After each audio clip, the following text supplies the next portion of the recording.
Cultivation online audiobook by Kevin, Chapter 1121, Fighting for the Treasure 3. Once the Jade Sword Manor and their opponents entered the fighting arena, Huang Li enclosed them in a separate concealment formation so that they couldn't see anything. Shortly after they entered the formation, Huang Li's talisman released a beam of light that shone into the formation, enveloping whoever it was pointing at with a slight glow. However, nobody but the 3 people inside the formation knew who was chosen. You have 10 seconds to decide whether you want to fight or forfeit. Remember, you will forfeit your chance to surrender once you exit the formation and enter the stage. Huang Li's voice resounded in their ears. "Sect leader, I will fight," Disciple Wan Ying said with a resolute expression on her face as her body was enveloped in a faint light. Yu Jian nodded his head with a serious face. "Good luck. I will be back soon." After bowing to him, Disciple Wan Ying left the formation and came face to face with her opponent. Thank the heavens, my opponent is not their spirit king. Disciple Wan Ying sighed in relief inwardly after seeing her opponent, who was only a single level above her. Her opponent also did the same. As you've already seen many times by now, the fight will begin when the talisman activates, and it will not end until there is only one of you left standing, Huang Li said to them in a nonchalant voice, almost as though he couldn't care less about their insignificant life. The 2 fighters took a moment to prepare themselves. A few seconds later, the talisman hovering above the arena suddenly shone brightly, signaling the start of the fight. Whoosh! Both fighters immediately rushed at each other while using their respective techniques. Their swords and spiritual energy clashed, causing a powerful ripple to sweep the place. The 2 of them would go back and forth for many minutes, with neither of them slowing down. Once Disciple Wan Ying eventually started getting pushed back, she quickly retrieved a pill and tossed it inside her mouth. Under normal circumstances, the use of pills and treasures during a one-on-one match would be strictly forbidden, but their situation was a bit special. Even though they were in a tournament-style match, there were almost no rules, almost as though they were following the rules of the jungle, where one can use whatever advantage they have to win their fight or die trying. When Disciple Wan Ying's opponent saw her actions, he also started consuming pills.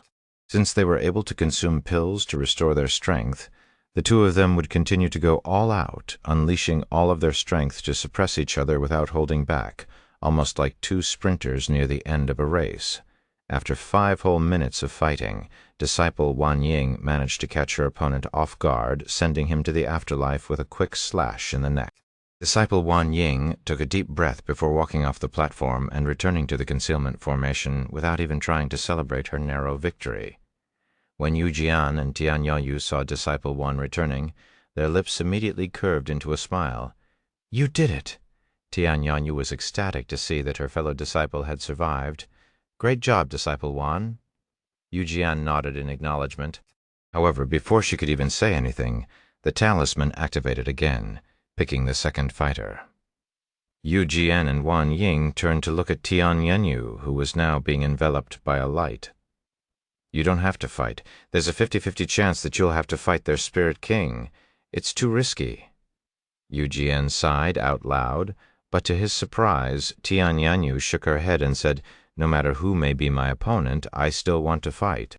"Why would you do something so brave, yet foolish? Unlike Disciple Wan, you only recently became a core disciple. You will have a hard time defeating their spirit lord, much less their spirit king." Yu Jian frowned. Tian Yanyu responded with a gentle smile on her face. "Because nothing will happen to me," he promised, and without waiting for a response, as her time limit was reaching its end, Tian Yanyu stepped outside of the formation to face her opponent.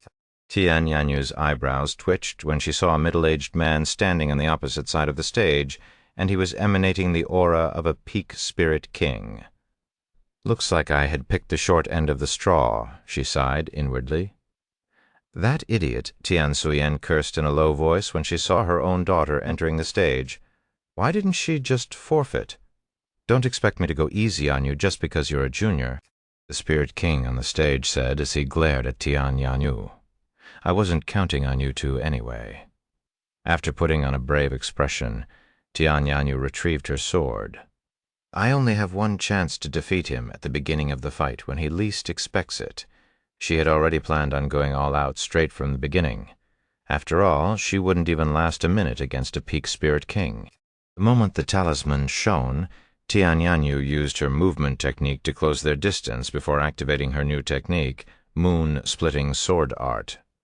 Perhaps it was due to his arrogance, but the Spirit King didn't move and only quietly watched as Tianyanyu unleashed her technique.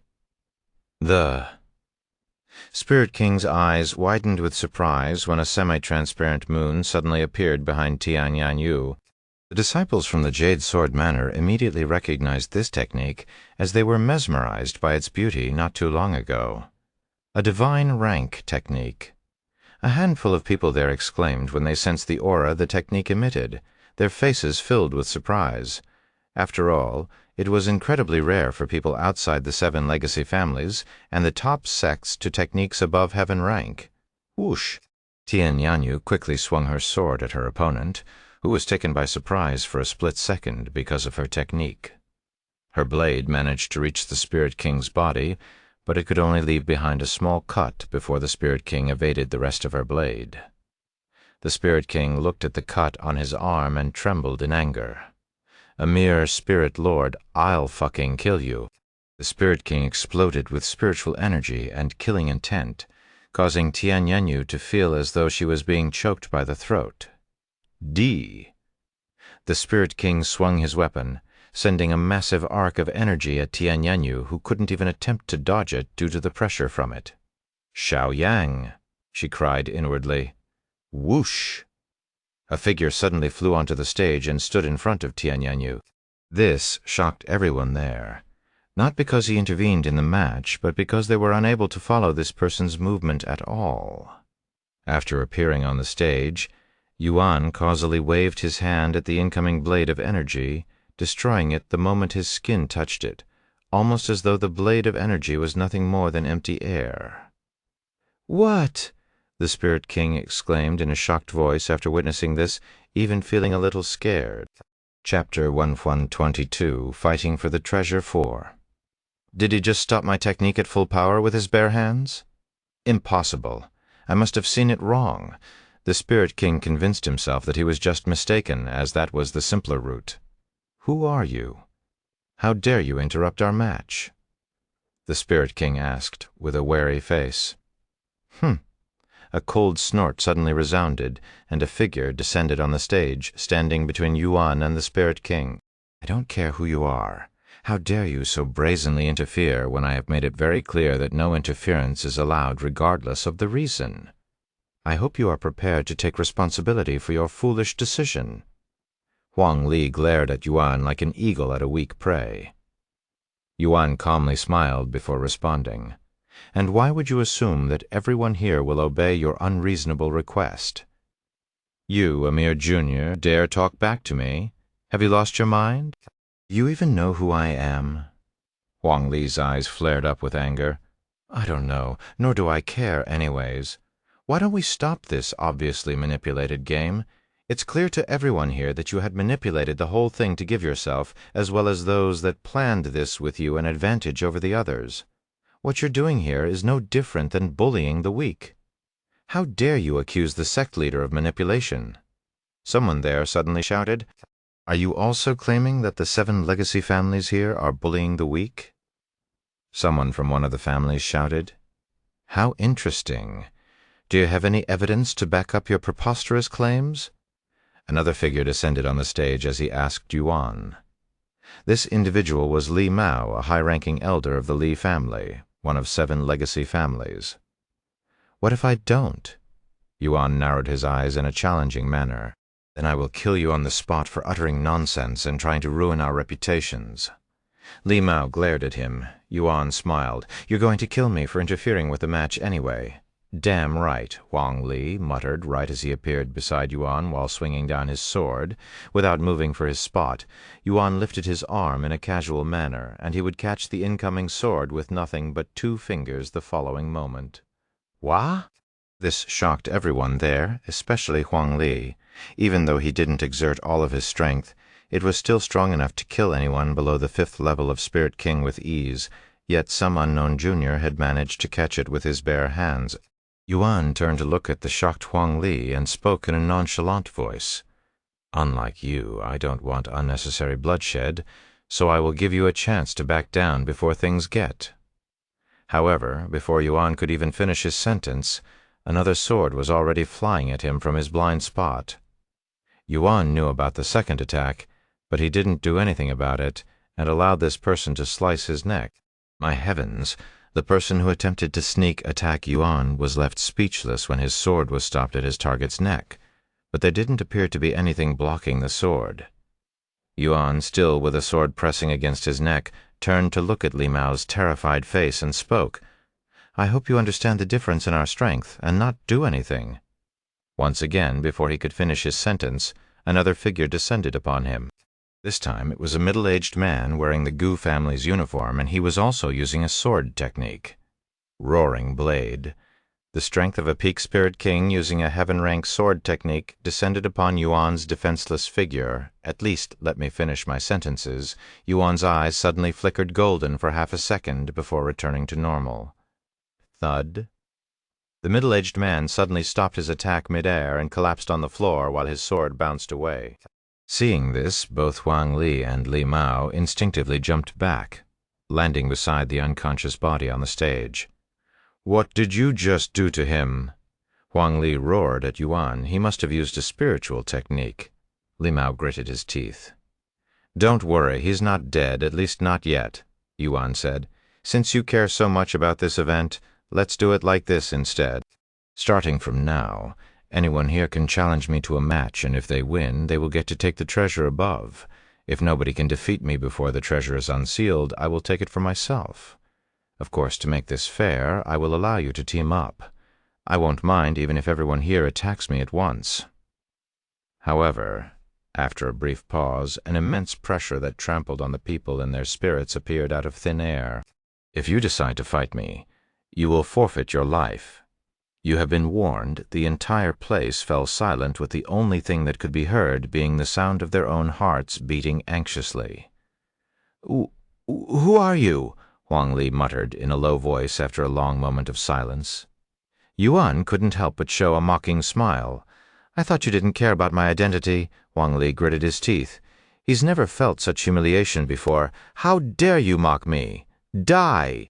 Huang Li swung his sword at Yuan with a divine rank technique. Profound sword art, final strike. The sword flying towards Yuan had overwhelming pressure that could be felt even miles away. Yuan could only sigh inwardly as he retrieved his Empyrean overlord before swinging back. The following moment, everyone there watched with wide eyes as Huang Li's body was sent flying off the stage and into the crowd. Cough! Huang Li coughed up a mouthful of blood as he stared at Yuan with a look of disbelief on his face. "What are you all waiting for? Attack him!" He snapped at his own disciples, who hesitated to attack. After all, what can they do when even their own sect leader couldn't win? Chapter 11:23, Fighting for the Treasure 5. Attack! The elders eventually snapped out of it and shouted before rushing at Yuan. When the disciples saw the elders moving, they had no choice but to follow. Thus everyone from the 7 profound swords began attacking Yuan, who merely shook his head in silence. God of War's astral art, a large figure wielding a massive blade appeared behind Yuan, and despite it being larger than before, it wasn't even at half of its full strength. What kind of technique is that? The disciples screamed in horror as they hastily halted their movements. However, they were already in attack range, so all Yuan had to do was swing his sword. "Don't say I didn't warn you," Yuan exclaimed as he swung his sword. A powerful force that seemed to be strong enough to sweep away even mountains clashed against the disciples, and without any resistance, the 7 profound swords' disciples were sent flying like swatted flies. In a single attack, over half of their disciples were gone. This shook the cores of those watching. Yuan turned to look at his avatar and mumbled, "Even 20% is still a little too strong, huh?" His soul strength has grown so much in such a short amount of time that he was having trouble controlling it. After devastating the 7 profound swords, Yuan spoke again. "If you wish to continue, attack me again. However, I will make sure that none of you survive the next strike." The disciples that survived the attack trembled on the spot, and their already lacking motivation disappeared completely. The elders from the Li family and the Gu family exchanged glances with each other. After a moment of silence, they approached Yuan and gave him a courteous bow. "Junior, do you happen to be someone from up there?" the Li family's elder asked him with a nervous face. Yuan smiled inwardly when he realized that they had mistaken him as someone who came from the upper heavens under the Celestial Emperor's request, though one cannot blame them for making this mistake, as it would only make sense for someone as young as Yuan to utterly destroy the 7 profound swords without any effort. "What are you going to do if I'm from up there?" Yuan asked them without the slightest change to his expression. "Forgive us for not recognizing your identity sooner, young master. The Gu family will no longer participate in this event. If you wish, we can even assist you in securing the treasure." The Gu family's elder bowed to him again. "You think the young master needs your help? What an unnecessary offer. He can secure the treasure by himself." The Li family's elder sneered. The Gu family's elder gritted his teeth after hearing such words. The two families were never on good terms in the beginning, so this kind of bickering happens often. Meanwhile, the other people there were amazed to see how quickly the Li family and Gu family changed their attitude. Just what is that person's identity for the 7 legacy families to be so respectful towards him? Does up there mean he's from the upper heavens? Why would someone like that be down here? Although it's not common nowadays, people from the upper heavens used to come down here regularly solely to explore the Nameless Emperor's tomb. Look at his uniform. Isn't that the Jade Sword Manor's uniform for esteemed guests? Tian Yanyu and Tian Suyan were left speechless after hearing the people's conversation. They had their suspicions that Yuan was someone from the upper heavens due to his unfathomable talent and strength, but this only made things more confusing for them. Why would someone from the upper heavens help them to such an extent? Does his ancestor really owe their ancestor a debt, or is he helping them for a different reason? Regardless of his reasons, I'm glad he's on our side. Tian Yanyu sighed inwardly, as she cannot imagine having someone like Yuan as an enemy. When the Li family and the Gu family stepped back, nobody else dared to approach Yuan. As for Huang Li, who'd barely managed to survive the attack, snuck away with his disciples in the midst of the commotion. While he waited for the treasure to unseal itself, Yuan sat on the stage and closed his eyes. He's cultivating out in the open like this? Is he bold or insane, even if he's powerful, to act so defenseless before so many people? What a mad lad, arrogant bastard. Despite Yuan cultivating out in the open, nobody there actually dared to attack him. About 2 hours later, news of another treasure appearing not far away began spreading, and those at Yuan's location immediately scrambled to the new location for obvious reasons. Shortly after the news reached their location, everyone, including the Jade Sword Manor, left the scene, leaving Yuan alone with the treasure, which is unheard of within the Nameless Emperor's tomb. "Why didn't you leave with your sect?" Yuan stopped his cultivation to ask Tian Yanyu, who'd stayed behind even after her sect left to fight for the next treasure. "I just didn't want to leave you alone," she calmly said. "How about you?" Yuan turned to look at Tian Suyan, who also stayed behind, for whatever reason. "You think I'm going to leave my daughter alone with someone as suspicious as you?" She sneered. Yuan merely smiled at her remarks. "By the way, can I ask you a question?" Tian Yanyu suddenly asked, "Sure, are you really from up there?" she asked him with a somewhat nervous expression. "You mean the upper heavens?" "Nope." "What? But you?" "I know I lied." He shrugged. Tian Yanyu was speechless. "I'm glad they didn't question you further." Suddenly, the treasure in the air began pulsating with powerful ripples. "Does this mean it's unsealing?" Yuan asked. "Yes." The very next moment, the barrier protecting the sword shattered, and the sword began descending towards the ground. However, Yuan didn't move even after the sword was lying on the ground. "What are you waiting for?" Tian Suyan asked him with raised eyebrows. "I have no use for it." "You can have it," he calmly said, causing her eyes to widen with shock. Chapter 1124, Nine Swords Trial. Surely you're jesting with us. Tian Yanyu mumbled in a trembling voice. No, not at all. Take it. I have no need for a divine-grade sword since I already have a much better one. Yuan calmly shook his head. After a moment of silence, Tian Suyin spoke with a deep frown on her face. Okay, what do you want from us? What do you mean? Are you telling me that you're going to hand over a divine-grade treasure for free? I don't believe it. Sounds too good to be true. Yuan shrugged. Then I will leave it there, and whoever is lucky enough will get it. When she heard such words, Tian Suyin immediately rushed to pick up the sword before throwing it into her spatial ring. I guess I'm the fortunate one, she said with a stiff expression. Mother Tian Yanyu was left speechless by her actions. What are you looking at? He's the one who said he'd leave it there for anyone to pick up. Since you want it that badly, you can have it. Yuan smiled. Tian Suyin cleared her throat but didn't say anything. I'm glad I stayed behind, she smiled inwardly. What are you going to do now? Tian Yanyu asked him. Are you going to participate in the next treasure hunt as well? No, I came here mostly just to make sure you were fine. Now that's done, I think I'm going to do some exploring myself. I see, Tian Yanyu pondered for a brief second before opening her mouth again. Do you mind if I followed you for a little? Yanyu? You don't even know what kind of dangerous place he's going to. You're just going to be a burden. Tian Suyin quickly rejected her request. I know, which is why I will only follow him until he leaves the outer area. The nameless emperor's tomb is split into 3 sections by the people. The outer area where it's the least dangerous, the inner area where only geniuses dare to enter, last but not least, the core area, a hellish area where most people that enter will never return. If it's just the outer area, Tian Suyin felt a little more at ease after hearing this.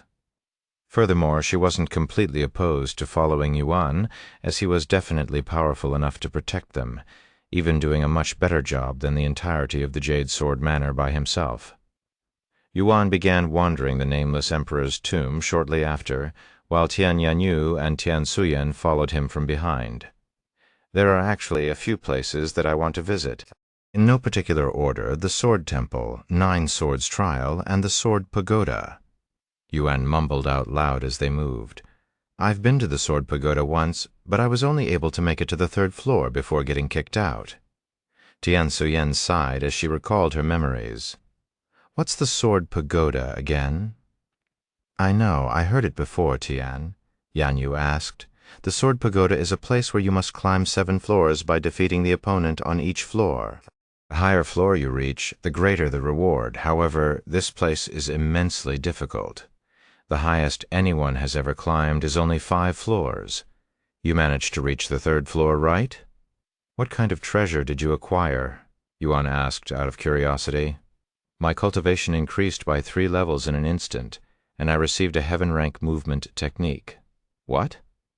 One can increase their cultivation by 3 levels after clearing just a single floor. That alone is already super good, not to mention the heaven rank technique. Tian Yanyu was brimming with excitement. Perhaps, but 70% of participants cannot even pass the 1st floor, much less the 2nd floor. About 10% of all participants can clear the 2nd floor, but less than 1% will be able to clear the 3rd. As for the 4th and 5th floor, less than 10 people have made it there. What kind of enemies did you fight? Tian Yanyu continued to ask. A masked cultivator? Like the nameless emperor? Yuan raised an eyebrow. No, they didn't have the same aura as the nameless emperor. Also, the masks they wore were different. You'll understand what I mean once you go there and face them yourself. Yuan nodded. The Nine Swords Trial was the nearest to their current location, so Yuan decided to go there first. After 3 days of traveling non-stop, they finally arrived at their destination. So, this is the Nine Swords Trial, huh? Yuan mumbled as he stared at the large platform in the distance. This platform was not as large as one would expect. It was about 5 meters in length and diameter, and there was a large statue standing not far away from it. This statue was of a man wearing a mask, and he was holding the handle of a sword with both hands in front of him, with the blade of the sword pointing directly horizontally at the sky. Currently, this platform was surrounded by at least 100 people, and there was even a single person standing on the platform. However, the person standing on the platform appeared to be in dismay. His body was dripping with blood, and his expression looked as though he was on the verge of collapsing, but his gaze remained fixated at the statue before him. The next moment, Yuan watched as an illusionary blade appeared in the sky before descending upon the man on the platform. Boom! The attack caused the surrounding land to tremble while the people around the platform were pushed back by the force. Once the dust settled, one could see that the man on the platform had been cleanly sliced in half. However, nobody there seemed to be surprised, almost as though it was a common sight. A few more moments later, the corpse and blood on the platform vaporized into the air, leaving not even a trace behind. Chapter 115. 9 Swords, Trial 2. How gruesome, Tian Yanyu mumbled in a low voice after seeing what had happened to the man on the platform. Do you have any experience at this place, Senior? Yuan suddenly asked. Does it look like I have a death wish? This place has one of the highest death rates in the outer area. No matter how good the reward is, it's simply too risky for me. Let's get a closer look. Yuan approached the crowd. I told him that he was biting more than he could chew. He should have stopped after enduring the third strike. Yuan listened to the conversations being held by the people there. What a waste of talent. He was a disciple from the Thousand Saber Manor, right? Yeah, he was one of their top 10 disciples, too. What a pity. A pity indeed. By the time Yuan arrived at the platform, another individual was already on the platform and preparing for the trial. There will be a total of 9 strikes. A familiar voice suddenly resounded in the area. Yuan turned to look at the statue where the voice was echoing from. The more strikes you survive, the better the rewards.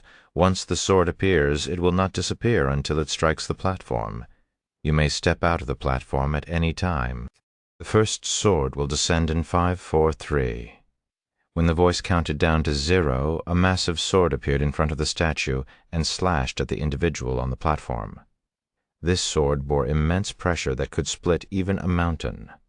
The man on the platform was at the 5th level of Spirit King, yet he could barely keep his eyes open before the pressure. Boom! The ground shook once again as the massive sword struck the platform. Once the dust settled, the people could see that the man had survived the strike, but his arms were already bleeding. The second sword will descend within 5. 5 seconds later, another sword appeared, and it was clearly a size larger than the previous. The second strike is about 1.5 times stronger than the first. Tian Soyan mumbled as the sword descended on the man for the second time. Boom! The ground shook slightly harder this time. When the spectators could see the man again, it was clear to them that he was already at his limit, as both of his arms were broken with the bones sticking out, and all the third sword will descend within. Before the voice could even finish his sentence, the man jumped off the stage. The following moment, orbs of light would emerge from the statue, entering the man who had just endured 2 strikes. The man's aura immediately spiked as his cultivation rapidly strengthened, reaching the 7th level Spirit King in the time it took to take a deep breath. Furthermore, his injuries were completely healed. Heavens, his cultivation increased by 2 levels just like that? Since when did cultivation become so easy? Tian Yanyu mumbled in a dazed voice. If you think it's so easy, why don't you get on the stage and try it yourself? Tian Suyan sneered at her ignorant remarks. I will watch for a little longer, she quickly responded. Yuan agreed with her and proceeded to watch several more people challenge the 9 Swords trial. So the strength of each strike differs from person to person, as expected. This place tests one's potential, not their achievements. He mumbled in a low voice. In the end, out of 15 participants, 2 people had managed to endure 2 strikes, 4 people endured 1 strike, and the other 9 people died from the first strike. Are you going to participate? Yuan turned to look at Tian Yanyu. Can you guarantee that I won't die? She asked in response. I can't. Yuan answered without hesitation. Then I won't. As enticing as the reward is, This is a little too risky even for me, especially when the trial is different for everyone. What about you? You're going to participate, right? He nodded. Yes, I am going to participate. Good luck. Tianyanyu didn't bother saying any unnecessary words, since she knew that it would only be a waste of breath. She trusted Yuan in his strength, and that was all that mattered.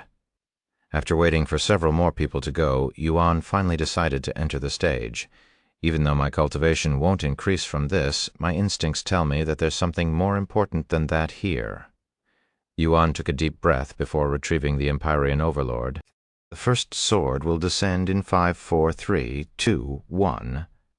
A sword appeared before Yuan, but there was something different about this sword. Compared to the swords that appeared previously, this sword was not semi-transparent and was completely solid, just like a real sword. Moreover, the size of this sword was shockingly large, so massive that it was several times bigger than the statue itself. Heavens, what's with the size of that sword?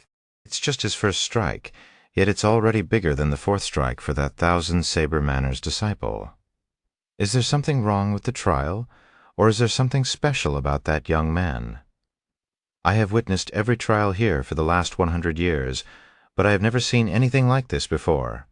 Run, heaven knows how destructive it will be. We'll all get caught up in it at this rate. Someone there suddenly shouted. Upon hearing such words, everyone there immediately began scrambling away, running as far away as they could before the sword descended. Meanwhile, Yuan stood as still as a statue on the platform with a resolute expression on his face. The sword began descending towards Yuan the following second, creating a force so powerful that it split all of the nearby clouds halfway before impact, creating a clear blue sky in an instant.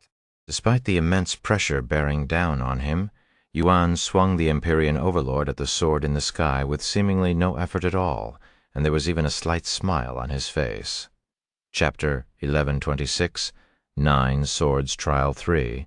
The moment Yuan's Empyrean Overlord clashed with the first sword, an intense ripple swept the area while lifting a layer of the ground into the air. When the spectators saw this, they sighed in relief, knowing that they'd made the right decision by distancing themselves from the platform. Once the dust settled and the spectators could finally see the situation on the platform, they were surprised to see an uninjured figure standing there. He actually managed to survive that? And he doesn't even seem a bit fazed. What a monster! Before the spectators could even fully grasp the situation, the second sword appeared, and it was almost 2 times bigger than the first sword. This stunned the spectators. If the second sword is already this massive, would the later swords fill the entire sky?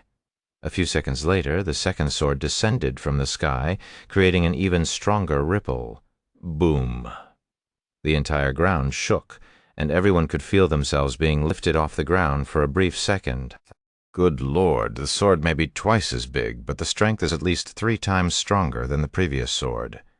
And this is only the strength of the second sword. There's no way he's going to survive the next one.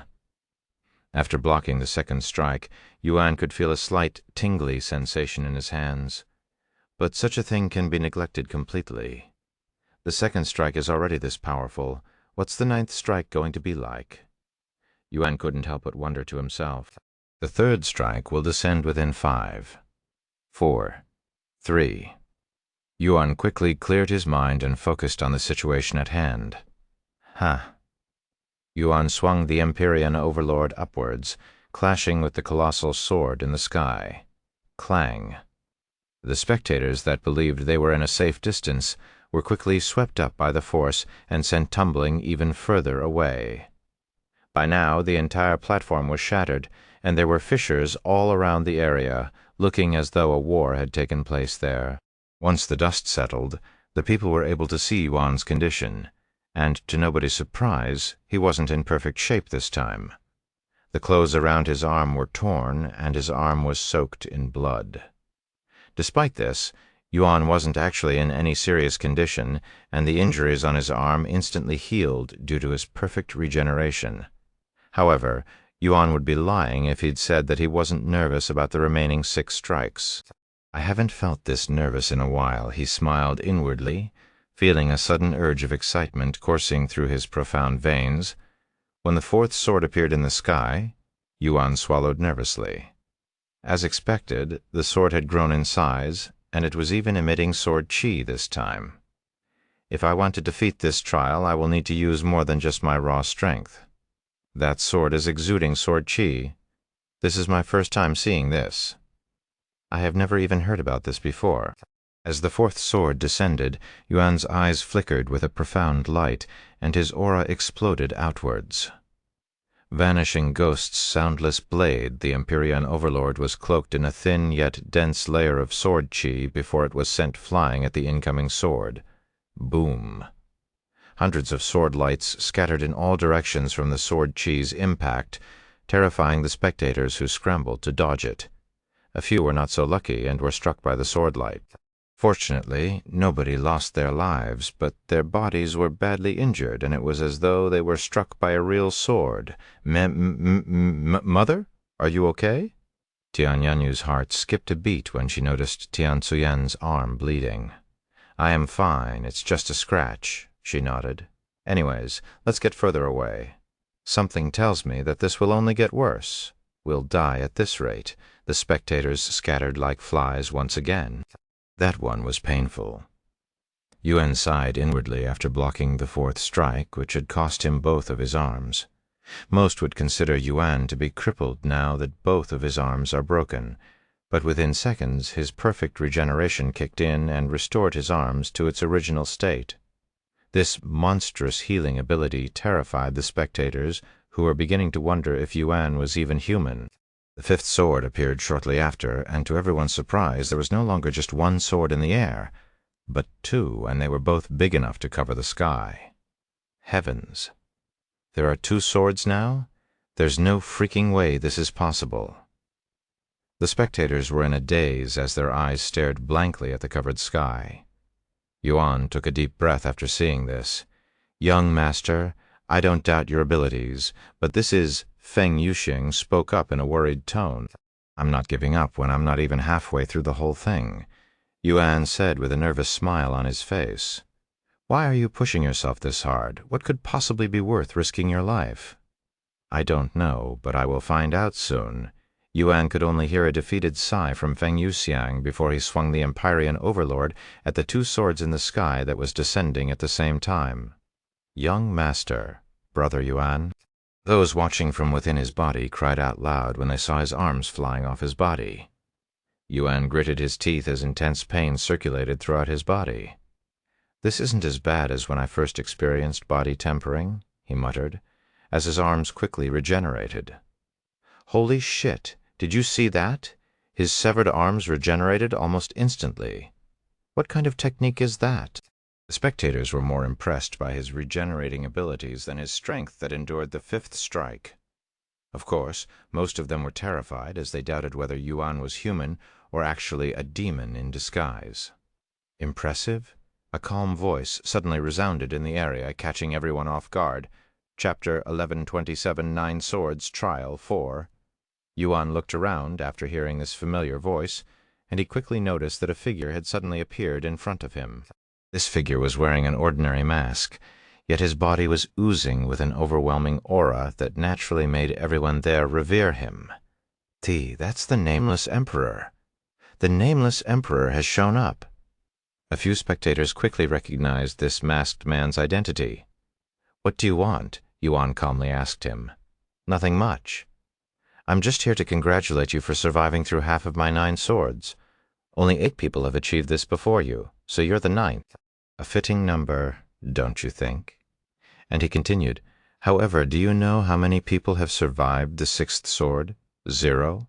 If you wish to survive more than 5 strikes, you'll need to do more. Think outside the box. I will give you 5 minutes to think, that is, if you still want to challenge me. The masked figure disappeared into the air as suddenly as he appeared. Think outside the box, huh? Yuan turned to look at the statue and recalled the previous 5 strikes.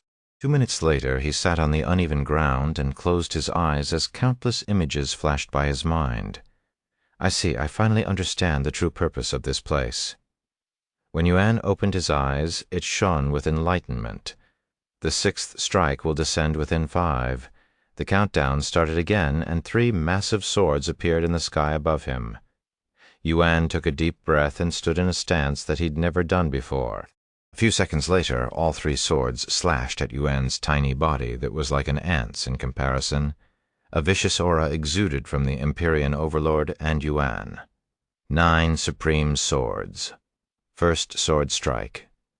Yuan muttered as he unleashed his first strike, sending an unfathomable sword light towards the sky. Clang.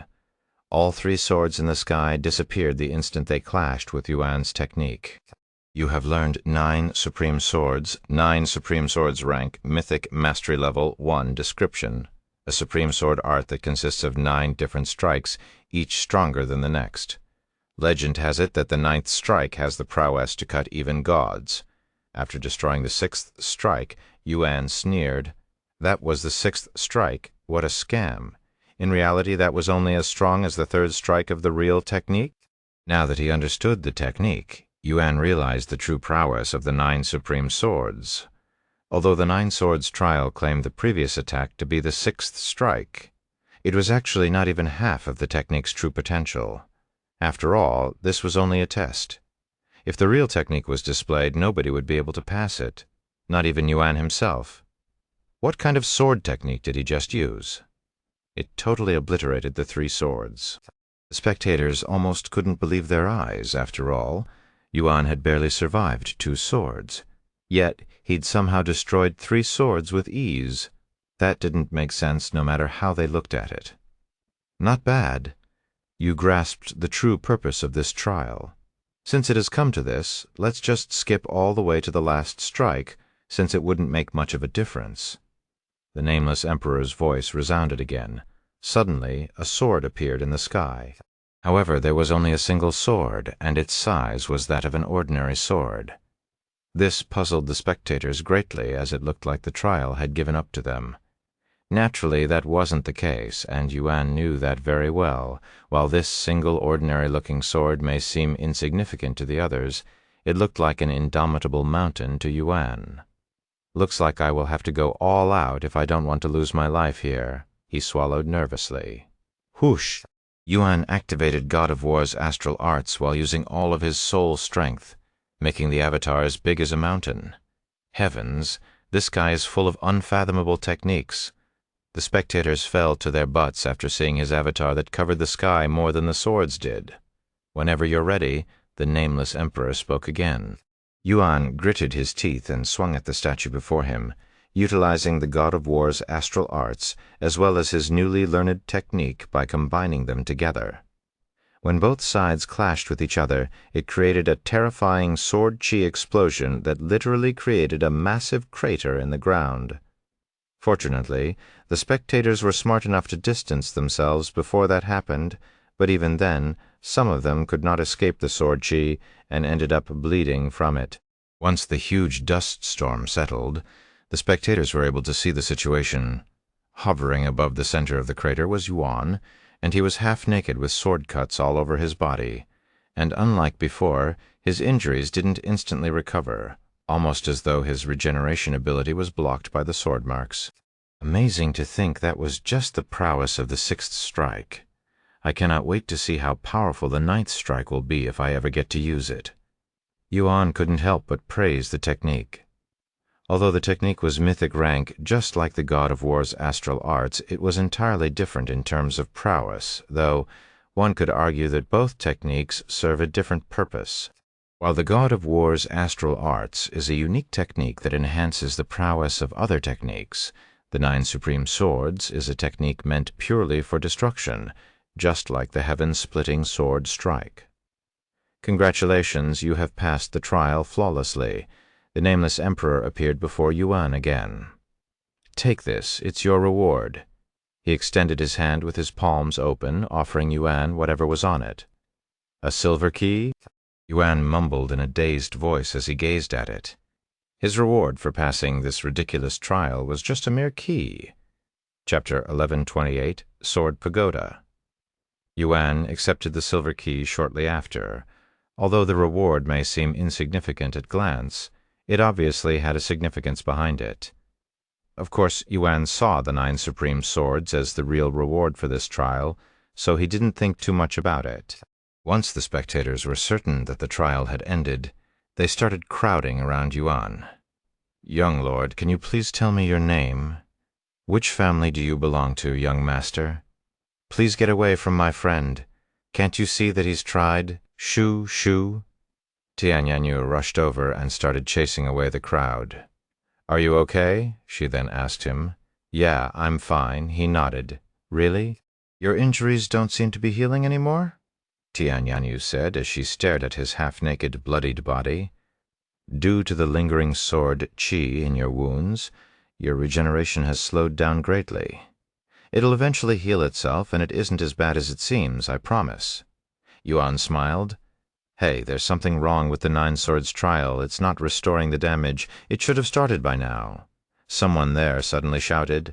Normally, even if the entire platform disappeared, the 9 swords trial would restore all damage dealt to the land after every challenger. Maybe it's slowed down because of the severe destruction? "The damage this time around is incomparably large," someone said. "That makes sense. Let's give it some time." Unbeknownst to these people and the world, Yuan would become the last person to partake in the 9 swords trial, because it never repaired itself no matter how long passed, as it no longer had a reason to exist. "All right, let's head to our next destination, the Sword Pagoda," Yuan said. "Seriously? You should at least clean yourself before you go anywhere," Tian Sayan said with a slight frown on her face. "I'll clean myself when we come across some water as we go there." Thus, Yuan left the scene shortly after with Tianyanyu and Tian Suyin following him from behind. Some of the people there tried to follow him, but they quickly gave up after receiving a threatening glare from Yuan on their way to the Sword Pagoda. Yuan stopped at a river to quickly wash his blood-stained body. "Are you really peeking at a man washing himself? When did you become this pervert?"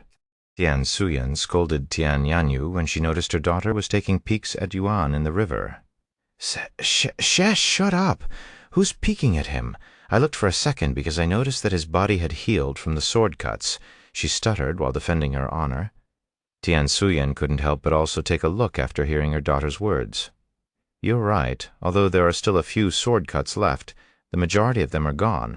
It's only been 2 days since then, and I didn't see him consume any recovery treasures during this time either. Either he has a powerful technique, or he has a heavenly constitution. It's probably a heavenly constitution after all. It would actually be weird for someone as talented as him to not have a unique physique." Tianyanyu said, "He said he's not from the upper heavens. Do you believe him?" Tian Suyin suddenly asked, "Does it matter where he came from?" Tianyanyu raised an eyebrow. Tian Suyin could answer her question. "I understand why you doubt him, but he should have proven himself to be trustworthy by now, especially after everything he's done for us. Actually, that only makes him more suspicious. I cannot understand his intentions for the life of me. The more I think about it, the more I question it, and the more suspicious I get. Then stop thinking about it. The moment you do, you'll feel much better, just like I did." Tianyanyu shrugged. She also doubted Yuan's intentions before, but she has since stopped caring about it. "Sorry for the wait, I'm ready to continue." Yuan approached them a moment later. The ladies turned around to see Yuan wearing a fresh new set of robes, and their eyes widened with surprise after seeing how flashy his new clothes were compared to his old clothes. "Are you actually royalty?" Tianyanyu couldn't help but ask him after seeing his golden dragon robe, her face blushing non-stop. "No, this pair of robes was gifted to me by a friend. I don't normally wear them due to how flashy they appear, but since they're very durable and not easily torn, I have decided to wear them. I don't want to change into new clothes after every challenge, after all." Yuan smiled. Are you okay, Senior?" Yuan looked at Tian Suyin, who was biting down her lips, looking like she was enduring something. Don't blush, don't blush, don't blush. I'm a married woman. I'm a married woman. Tian Suyin repeatedly cried inwardly as she silently nodded her head. "Then let's go." After another 3 days, they arrived at the Sword Pagoda. The sword pagoda looked like a massive sword stabbing the ground from far, but if one got close enough, they would be able to see that it was actually a pagoda with a large sword stabbed in the center of it, almost like a skewer. There were hundreds, if not thousands, of people gathered outside the sword pagoda at this moment. "There's a lot of people here," Tian Yanyu mumbled when she saw the crowd there. "Well, only 10 people can challenge the sword pagoda at a time, and each person takes on average 30 minutes to finish. So you can imagine why there are so many people here," Tian Suyen said. "Wait, so everyone here is waiting to enter the sword pagoda?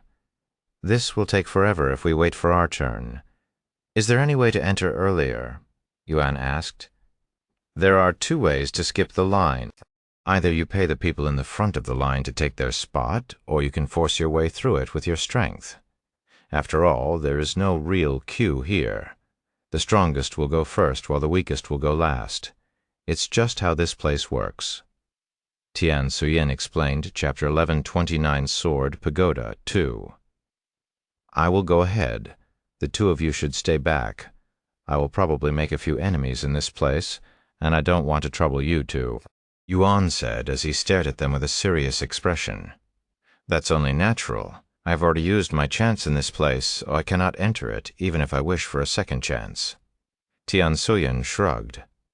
"Every individual is only allowed 1 chance, and this rule is consistent across every trial within the Nameless Emperor's tomb. So if one had entered Sword Pagoda already, they wouldn't be able to challenge it again even if 100 years passes. I will come back to challenge it once I am more prepared. Since this is my first time entering the Nameless Emperor's tomb, I'm going to take it easy," Tian Yanyu said. "All right, then, I will be back soon." Yuan left their side and began approaching the sword pagoda. Once he was close enough, Yuan flew into the air to avoid the crowd surrounding the sword pagoda. The people beneath him immediately noticed him, but none of them did anything and merely watched in silence. However, as he got closer to the sword pagoda, Yuan would be assaulted by spiritual attacks from the cultivators. He silently scoffed at these attacks that were barely noticeable and continued forward. The front of the sword pagoda was almost empty, with 10 individuals standing out from the rest of the crowd. There was a good gap between these 10 individuals and the rest of the crowd, and their aura was much more intense than the others except for 1 individual.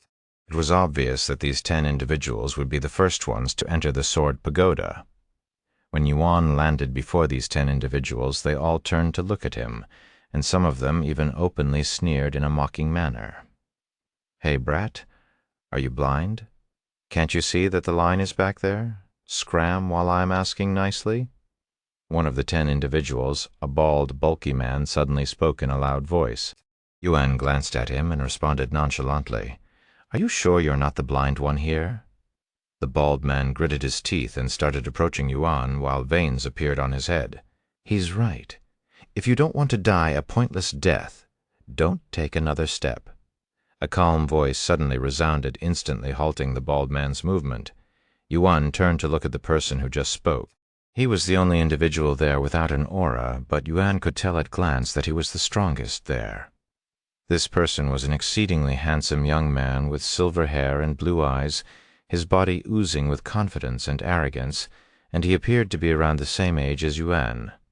You probably can't tell because of the difference between your strengths, but he's not someone you can handle. The silver-haired man spoke again. The bald man didn't utter any words and merely stood there with a resisting look on his face. Despite not knowing the silver-haired man's identity, the bald man didn't dare to talk back. Shortly before Yuan's arrival, this silver-haired man showed up out of the blue and silenced everyone there with just his overwhelming aura alone, which was an incredible feat considering that most people there were spirit kings. "I don't recognize you, so you probably didn't come from the same place as I, or you're disguised. What's your name, young friend?" The silver-haired man suddenly approached Yuan with a friendly smile. "Xiao Yang? Xiao Yang, huh?" The silver-haired man glanced at his golden dragon robe before continuing. "I didn't think I would meet someone of your caliber down here, much less a human wearing that sort of outfit." The silver-haired man showed his palm and fist, and gave Yuan a courteous bow. "My name's Long Chen, one of 4 dragons and phoenixes. Not that you'll know what it means." Yuan raised his eyebrows in a puzzling manner. He couldn't understand the intentions of this Long Chen. However, he understood that this Long Chen probably came from the upper heavens based on his language. Yuan returned the bow. "I hope you won't mind me standing here with you guys." "Of course not. If you wanted, you could easily go after me," Long Chen said with a mysterious smile, implying that he was stronger than Yuan. "What if I want to go after you, too?" Yuan smiled back. "Ha ha ha!" Long Chen started laughing. "I don't recall the last time someone has talked back to me. The lower heavens are full of entertainment. Why didn't I come down here sooner?" The people there swallowed nervously after hearing Long Chen's words. Although they had no proof that his words were true, none of them doubted his words. "So you're from the upper heavens, huh? Which one did you come down here specifically for the nameless emperor's tomb?" Yuan suddenly asked. "I will answer all of your questions if you play a game with me and win," Long Chen said. "What kind of game?" "I was going to enter the Sword Pagoda as soon as possible, but I have decided to enter with you. Whoever climbs the highest will win. To make this more enticing, I will even throw in some royal-grade spirit jade." The people there gasped in shock after hearing such words. A single royal-grade spirit jade easily cost tens of millions of spirit stones. Only someone from the upper heavens could possibly gamble such a resource so casually. "Interesting. And what if you win? What do you want from me?" "If I win, you will answer a few of my questions. Of course, I don't expect you to have any spirit jades," Long Chen said. "Sounds good." Yuan nodded. "Good." The doors to the Sword Pagoda suddenly opened, and a figure was flung out of it like trash the very next second. When this happened, the doors that had been closed this entire time remained open, at least until the next participant entered. Long Chen was supposed to enter the Sword Pagoda at this moment, but he didn't, and nobody dared to steal the spot, so they all just stood there in silence. Chapter 130, Sword Pagoda 3. The person who'd just come out of the Sword Pagoda was extremely confused when he saw the situation outside. Normally, people would be fighting to enter the Sword Pagoda whenever a new slot is opened. But things were different this time. Everyone stood still, almost as though they'd all become statues. This person stood there awkwardly until another person came out of the Sword Pagoda and a second slot was opened. "Are you ready?" Long Chen asked as he stared at Yuan. "Whenever you are," he nodded. They both turned to face the Sword Pagoda and approached the entrance while walking side by side. "Good luck, Xiao Yang," Long Chen mumbled in a confident voice right before disappearing into the Sword Pagoda. "You too," Yuan smiled. Everyone there released a sigh of relief once the two of them were gone. Just who the heck were those two? The bald man couldn't help but ask. "I don't know about that man with the black dragon robe, but that silver-haired man is definitely a young master with a powerful background in the upper heavens. The question is, which one, the 4th heaven, the 5th, 6th? I don't think we'll ever know the truth," someone else said. "So you think that Xiao Yang won't win the bet?" "Of course he won't. No matter how talented he is, he won't beat Long Chen. Hadn't you felt his aura not long ago? He may be a spirit king within the nameless emperor's tomb, but his real cultivation is definitely far superior. But one's cultivation doesn't matter in these trials, only their innate talent. We'll know the answer soon. Let's just wait and see what happens. He actually picked a fight with someone from the upper heavens. His arrogance knows no bounds. Tian Suyan couldn't help but shake her head after witnessing everything from afar. He'll be fine, probably. By the way, do you know what is this 4 dragon and phoenixes that was mentioned?" Tian Yanyu asked. "No, I don't, but if I had to take a guess, it's probably some title given to geniuses in the upper heavens. Most likely good luck, Xiao Yang." When Yuan entered the Sword Pagoda, he found himself on an empty platform in the middle of nowhere. There were no walls or ceiling in the background, nothing but the void and the massive platform, almost as though he was in the starry sky without the stars. a figure wearing a pig mask suddenly appeared 10 meters away from Yuan. A mask with a pig's face? This was the first thing Yuan noticed due to its oddity. I sense more than one soul within you. Unfortunately, they are not allowed to assist you even though they are your servants. The masked figure spoke, and before they realized, Xiaohua and the others were forced out of Yuan's body and were transported to another platform where they could only spectate. "Brother Yuan? Young master? Don't worry about me. I was going to do this by myself anyway." Yuan smiled at them. He turned to look at the masked man and asked, "What now?" "Before we begin, allow me to tell you the rules of the sword pagoda. First and foremost, if you die here, you will die for real. However, you are allowed to quit at any time during the trial. There are 7 total floors in the sword pagoda. In order to climb the sword pagoda, you must defeat the guardian on each floor, and you will be given a restriction on each floor, including this floor. These restrictions will carry over to the next floor, so you will have a total of 7 restrictions placed on your body by the time you reach the 7th floor. Statistically speaking, only 1 in 10,000 will pass the first floor. 1 in 100,000 will pass the second floor, and 1 in a million will clear the third. However, after the 3rd floor, you are more likely to encounter a miracle treasure during a stroll than to pass them. Now, onto your weapons. You are not allowed to use any weapons from the outside.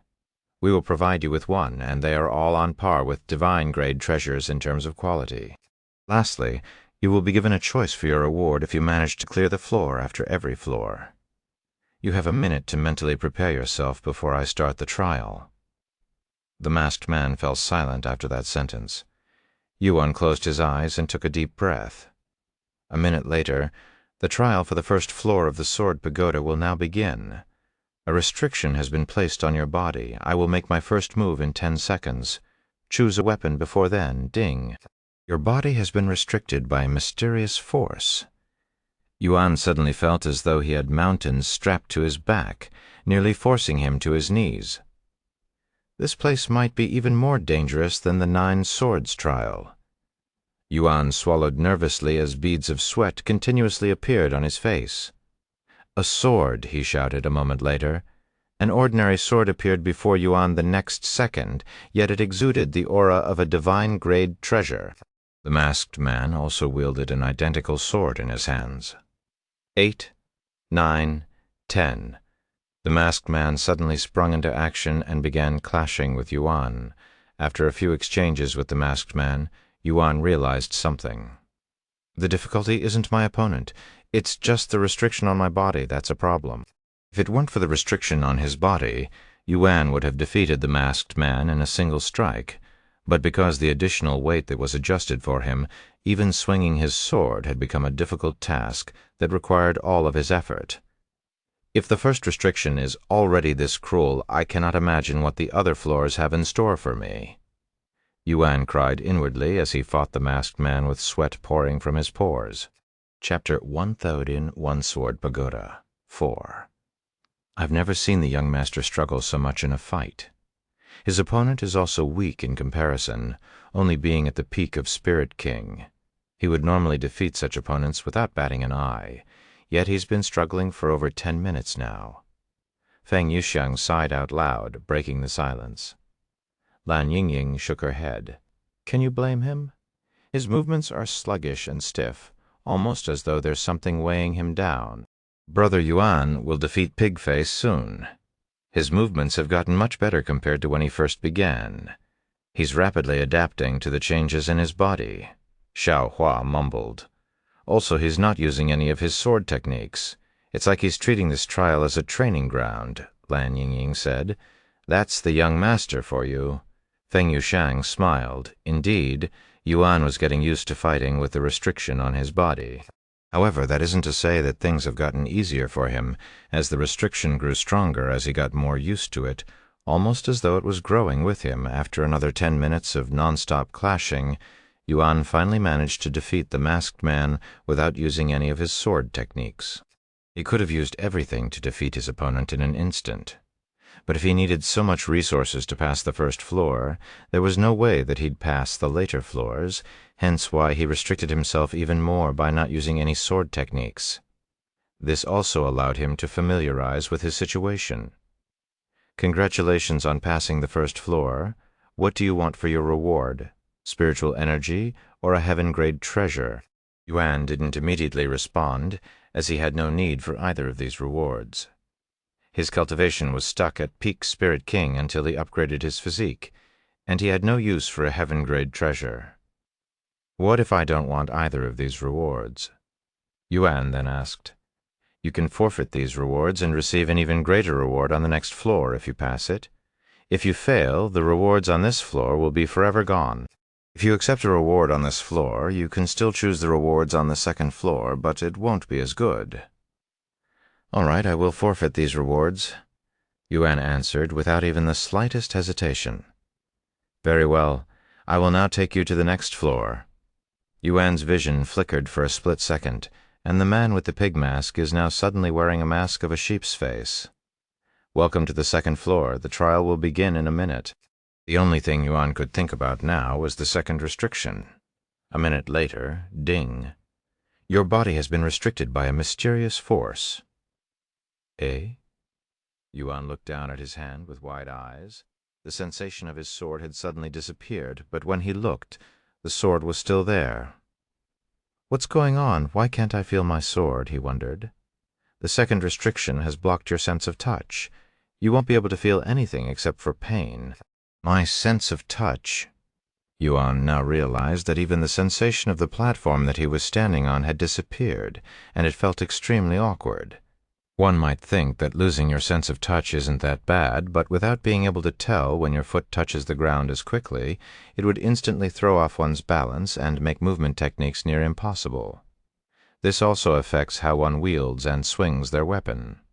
What a pain in the ass, he sighed out loud. 10 seconds later, the masked man began his assault. Now that he's lost his sense of touch, Yuan's movements only became more awkward and unstable, and even the way he swung his sword looked different. If someone who did not know about the situation were to see him at this moment, they would think that he was drunk to the core. Yuan knew that it would be pointless to fight the masked man while in such an unstable condition, so he decided to spend as much time as he needed to get used to the restriction. After all, there was no restriction on how much time he had on each floor, so he could stay there for as long as he needed. 10 minutes, 20, 30, in the blink of an eye, over 3 hours have passed since Yuan entered the second trial. During this time, Yuan did not go on the offensive even once and remained defensive. Once he got used to his new restrictions and could perfectly calculate the moment his foot touches the ground for all of his movements, he started to work on his sword and how he swung it. In the end, it took him almost 4 hours to adapt, but once he did, he started going on the offense, defeating the masked man and clearing the second floor. Will you choose a reward this time, or will you forfeit it again? The choices remain the same. Spiritual energy or a divine-grade treasure. Forfeit. Yuan responded instantly. Very well, I shall now transport you to the next floor. Meanwhile, Long Chen was already on the 4th floor. Unlike Yuan, who hadn't used any sword techniques up to this point, Long Chen blew away his opponents with his superior techniques from the 1st floor. Despite that, he was also struggling to defeat his opponents. After narrowly passing the 4th floor, Long Chen fell to his knees and muttered in a low voice, "The person who created this place is such a sadistic bastard. Long Chen was someone who wasn't used to feeling the ground with his knees. In fact, he doesn't even remember the last time he was brought to his knees. I'm one of the 4 dragons. There's no way I'm going to let some nobody from the 3rd heaven defeat me. I am going to defeat the 7th floor and become the first person to clear the sword pagoda. Just you wait." Long Chen gritted his teeth in frustration. He forfeited his rewards on the 4th floor and climbed to the 5th floor shortly after Chapter 1132, Sword Pagoda 5. Look, someone's managed to enter the 5th floor. The spectators were in awe after seeing a sword light appear on the 5th floor. There were currently 10 light sources shaped like a sword within the Sword Pagoda, each representing a challenger. There were 6 sword lights on the 1st floor, 2 on the 2nd floor, 1 on the 3rd, and 1 on the 5th floor. It must be that silver-haired man from the upper heavens. What if it's that Xiao Yang? Impossible. If you saw what I saw a few days ago at the Nine Swords trial, you wouldn't say that." Someone suddenly said, "What did you see there?" "That Xiao Yang. He managed to survive all 9 sword strikes from the Nine Swords trial. In fact, he came here right after passing it." This person who had witnessed Yuan's greatness at the Nine Swords trial revealed this information to these people. What? Such information greatly shocked everyone there, as they were all aware of the Nine Swords trial. "Are you sure you're not farting? There's no way someone could have defeated that gruesome trial. If you don't believe me, you can go check the Nine Swords trial. It's probably in ruins right now." He's not lying. I was also there to witness it. Someone else there said thus. The name Xiao Yang began spreading in the nameless emperor's tomb. Upon entering the 3rd floor, Yuan was given another restriction. The already dim world suddenly turned pitch black, almost as though he'd entered the void. Yuan's body trembled as it instinctively knew what had just happened. The restriction on the 3rd floor had removed his ability to see, turning him blind and causing his bad memories to resurface at the same time.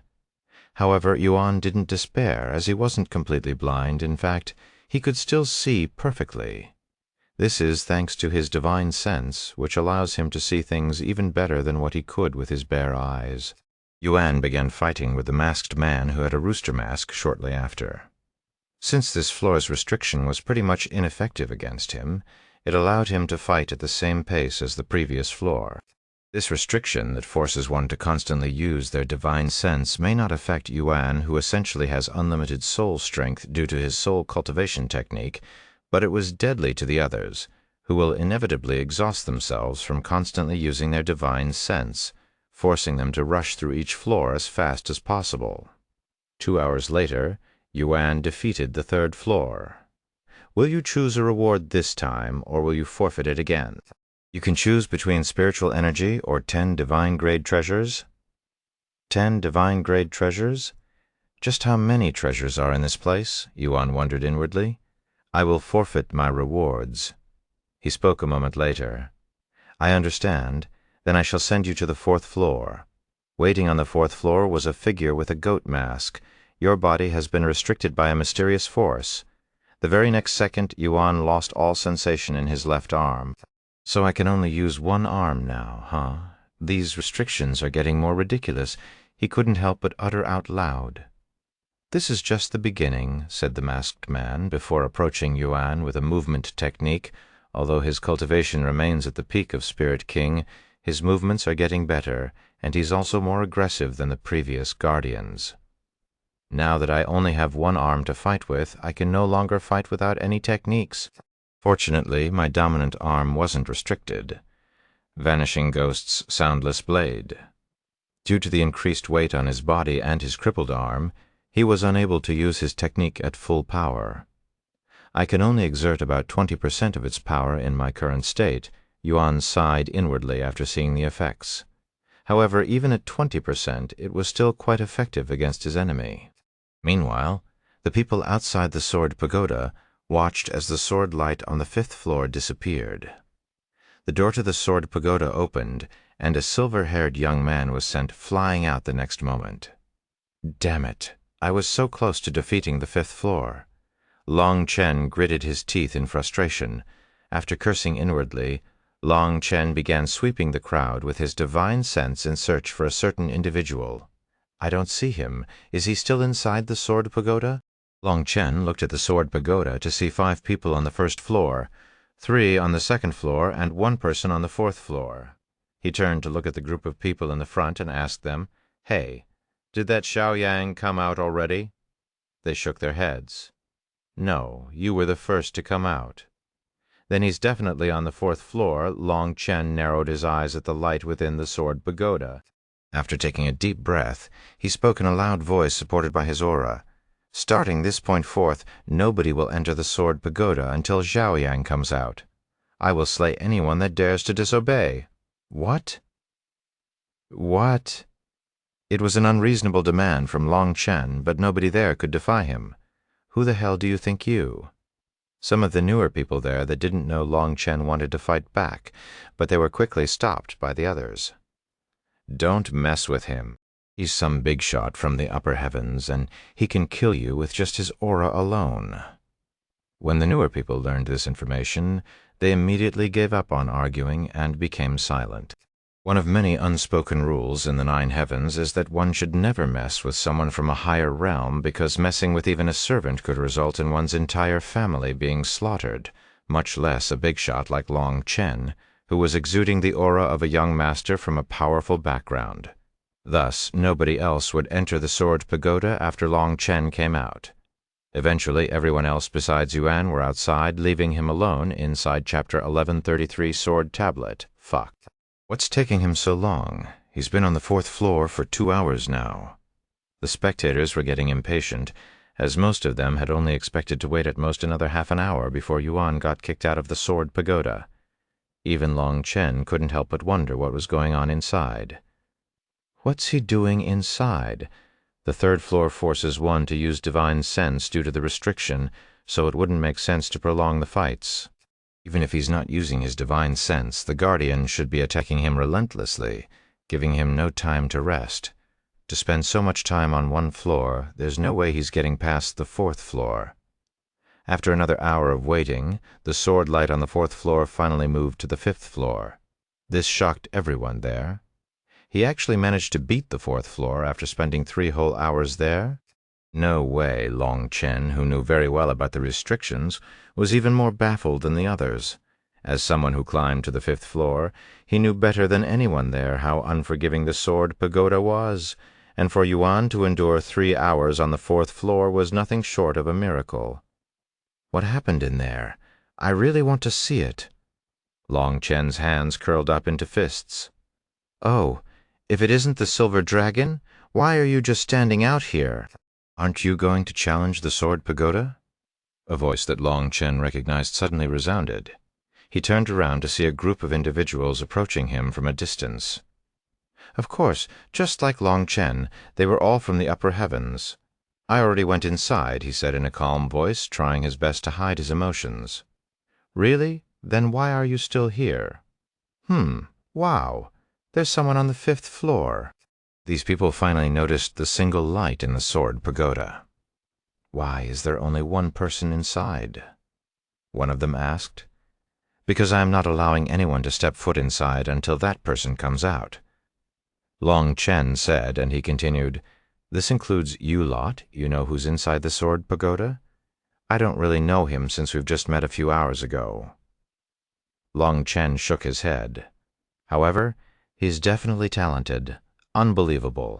Did the Silver Dragon just praise someone from this lowly place?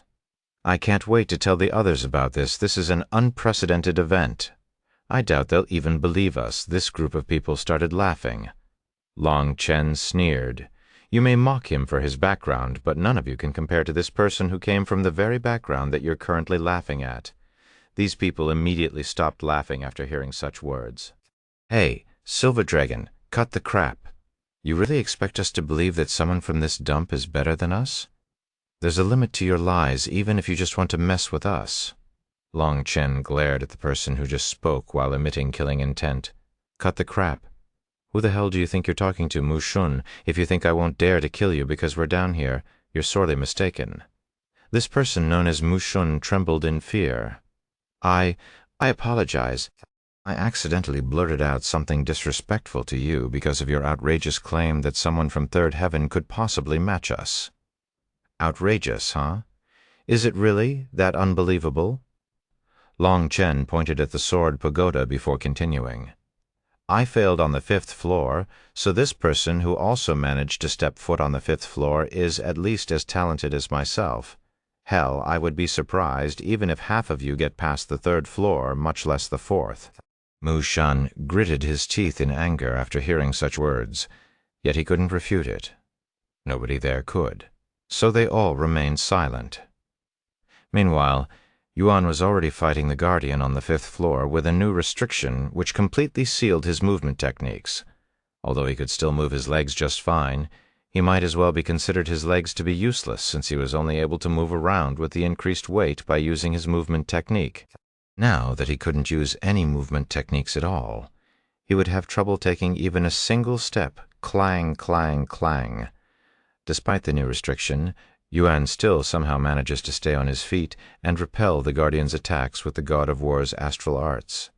It was as though Yuan had turned into a mountain with arms.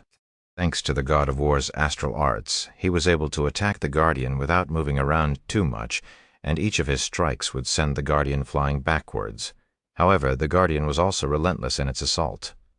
Every time he gets sent flying, he would run at Yuan again without any pauses. The two of them would continue this kind of clashing for many minutes, until Yuan barely managed to overpower the Guardian, defeating him in one strike. Will you choose a reward this time, or will you forfeit it again? You can choose between a massive amount of spiritual energy or 3 ancient grade treasures. 3 ancient grade treasures. Yuan sighed inwardly as he refused the rewards. A few moments later, he was sent to the 6th floor. Congratulations, you are the first person to step foot on this floor. The masked man was now wearing a monkey's mask. The 6th floor is a little different compared to the other floors. You will now be given 7 days to study this sword tablet. A massive stone tablet shaped like a sword suddenly descended from the void, landing in front of Yuan. However, there were no words on this sword tablet, just multiple deep cuts that seemed to have been left behind by a sword. All of your restrictions will be temporarily removed. They will return after 7 days, and you will also receive your 6th restriction then. Good luck.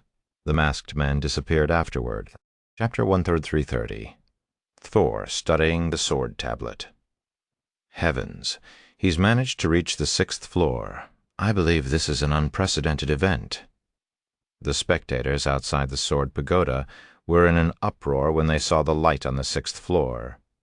A look of disbelief appeared on Long Chen's face for a brief moment before his eyes flickered with a vicious flame of various emotions.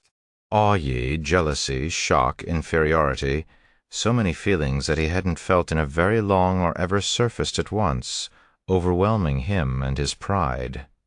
The others from the upper heavens were also feeling similar emotions. Are you sure he came from this dump? How do you know he's not lying to you? One of them doubted Long Chen's claim that Yuan was someone from the 3rd heaven. I would have recognized him if he came from the upper heavens. Long Chen gritted his teeth. He could have easily disguised himself. Unless he consumed a pill made by the god of alchemy himself, there's no way I wouldn't realize it. Despite saying these words, Long Chen himself was beginning to doubt whether Yuan had come from this 3rd heaven or not. He was wearing the golden dragon robe after all. Now that I think about it, there's no way he can acquire something like that in this place, where the royal dragon clan doesn't exist. But it didn't seem like he was lying when he said that he didn't come from the upper heavens. So where in heaven's name did this guy come from? While the spectators were still trying to get over their shock, Yuan was sitting before the sword tablet, silently staring at the sword marks on it. This reminds me of the sword marks in the mystic realm. Yuan recalled the nameless temple within the mystic realm, where he also met Lan Yinging for the first time. Inside the temple was a tablet with sword marks, and he learned sword aura after studying the tablet. The sword marks on that sword tablet, Lan Yinging mumbled in a low voice as she found the sword marks to have a familiar feeling to them. Do you recognize the sword tablet? Feng Yushang asked her out of curiosity. Not the sword tablet, but the sword marks on it. Although the pattern is different, the marks are almost identical to the ones on the Lord's tablet. Lan Yingying proceeded to tell the others about her first meeting with Yuan and about the temple that she had spent the majority of her life taking care of. So it has something to do with sword aura, huh? I wonder what the young master is going to learn this time. Feng Yuxiang mumbled with an anticipating look on her face. Yuan would spend the next 24 hours staring at the sword marks without any breaks. Meanwhile, the people outside the sword pagoda were confused and filled with curiosity as to what was happening on the 6th floor, and the number of people outside had increased drastically once words began to spread. This could be a once-in-a-lifetime event, so people were rushing over to the sword pagoda. It's already been a full day since he entered the 6th floor. Just what is happening inside? This is the first time that someone has ever reached the 6th floor, so nobody can say for sure. Time passed quickly, and within the blink of an eye, 3 days have passed since Yuan entered the 6th floor. During the last 3 days, nothing significant has happened to Yuan. In fact, He was still trying to comprehend the sword marks. It's already been 3 days. Whatever secret is behind that sword tablet, it must be incredibly profound, since it usually takes the young master no time to understand them. Feng Yuxiang sighed out loud, however. Just as she finished her sentence, an explosive amount of sword aura suddenly gushed out of Yuan's body. "What an immense amount of sword aura!" Xiao Hua mumbled in a dazed voice. Yuan's sword aura would only continue to intensify from that moment. On the 4th day, the sword aura around Yuan had become so dense that it could even be seen by one's bare eyes, and it took the shape of a sword, making it seem as though Yuan himself had turned into a sword. "This is—" Xiao Hua's eyes flickered with excitement when she realized what was happening. "What is it? Share your insight with the rest of us." Feng Yuxiang noticed this and said to her. Xiao Hua sneered in a cute manner, silently refusing Feng Yuxiang's request. "You little Feng Yuxiang," gritted her teeth in frustration, as she was really curious about Yuan's condition. "Do you know anything?" She turned to ask Lan Yingying, who was staring at Yuan with wide eyes. Lan Yingying shook her head. "I have never seen anything like this before, but it feels familiar somehow." Meanwhile, there were now over 50,000 people surrounding the Sword Pagoda, all of them on the verge of insanity from the anticipation. Their curiosity piqued. "Shit! What the hell is he doing in there? It's already been 4 days. Did he die inside or something? There's no way he's been fighting for the past 4 days. What do you think is really happening inside? Only time will tell." On the 5th day, Yuan finally closed his eyes and entered a state of trance. "Tith? That's—" Feng Yuxiang's eyebrows twitched upon seeing this familiar sight. "He's experiencing enlightenment once again," Lan Yingying mumbled with a bittersweet smile on her face. Most people would be considered lucky if they experience enlightenment even once in their lifetime, yet Yuan has already experienced it multiple times within a year. Towards the end of the 6th day, Yuan opened his eyes to be greeted by a notification. "You have learned Enhanced Sword Aura." Enhanced Sword Aura description. Only those blessed by the Sword God could comprehend Enhanced Sword Aura. Allows you to convert your soul strength into Enhanced Sword Aura, significantly increases sword damage and sharpness. Chapter 1135, Enhanced Sword Aura. After comprehending Enhanced Sword Aura, which is basically a superior version of Sword Aura that uses his soul strength instead of spiritual energy, Yuan's Sword Aura had reached peak masterly level, and his understanding for the swords also increased significantly. You have understood the basics of Enhanced Sword Aura. Your understanding of swords has reached a new level. Your advanced sword mastery has developed into Grand Sword Mastery. Congratulations, you have been awarded the title Grand Sword Master. Grand Sword Mastery description. Very few swordmasters have reached this level. Drastically improves your control with swords by 75% and increases all damage dealt with swords by 150%. Your enemies will feel more pain from your sword attacks as your damage increases. Your sword techniques will also have more impact. Requires no activation. Brother Yuan really did it. He's learned Enhanced Sword Aura. Xiao Hua muttered with a look of disbelief and awe on her face. What? Enhanced Sword Aura? Feng Yuxiang exclaimed with a terrified expression on her face. What's that? Lan Yingying asked with her head slightly tilted to the right. It's not surprising that you don't know about Enhanced Sword Aura, since that only exists in the upper heavens. Feng Yuxiang said, and she continued. Anyways, Enhanced Sword Aura is basically the next level of Sword Aura. It's incomparably stronger compared to Sword Aura and incredibly hard to learn at the same time. Xiaohua then spoke. Even in a place like the Supreme Heaven, where the most talented people in the 9 heavens gather, anyone that can comprehend Enhanced Sword Aura before they are 100 years old are considered peak prodigies. Brother Yuan isn't even 20 years old. It's that amazing? Lan Yingying turned to look at Yuan with a look of admiration on her face. There's a saying that if Sword Aura can cut mountains, then Enhanced Sword Aura can split the world into 2 parts. The fact that it hasn't even been that long since he learned Sword Aura is even more terrifying. Feng Yuxiang's body trembled before Yuan's unfathomable talent. If he's just your ordinary genius, that is, Lan Yingying smiled. He's the Lord's reincarnate after all. Something like this should only be natural. Feng Yuxiang then said, I don't know anything about this Lord, but if he can teach people enhanced sword aura just by leaving behind a few sword marks, I cannot even begin to imagine the level of swordsmanship he'd achieved in his past life. By the way, since there's enhanced sword aura after sword aura, I can assume that there is something even stronger than enhanced sword aura, right? Lan Yingying suddenly asked. Xiaohua nodded. Yes, but the amount of people that have reached such a level is so minuscule that it might as well be non-existent. Shortly after Yuan learned enhanced sword aura, the masked figure returned. Congratulations on learning enhanced sword aura. Your restrictions will return soon with an additional restriction. Yuan couldn't wait for the challenge to begin, as he was itching to use his newfound powers. Your body has been restricted by a mysterious force. The following moment, Yuan's enthusiasm dropped to zero when all of the spiritual energy inside his body suddenly disappeared. The sixth restriction is cultivation restriction. Your dantian and all of your spiritual energy has been sealed off, so you're no different than a mortal now, the masked man said to him. He was already partially crippled before this. Now that his cultivation is sealed, he has truly become a cripple.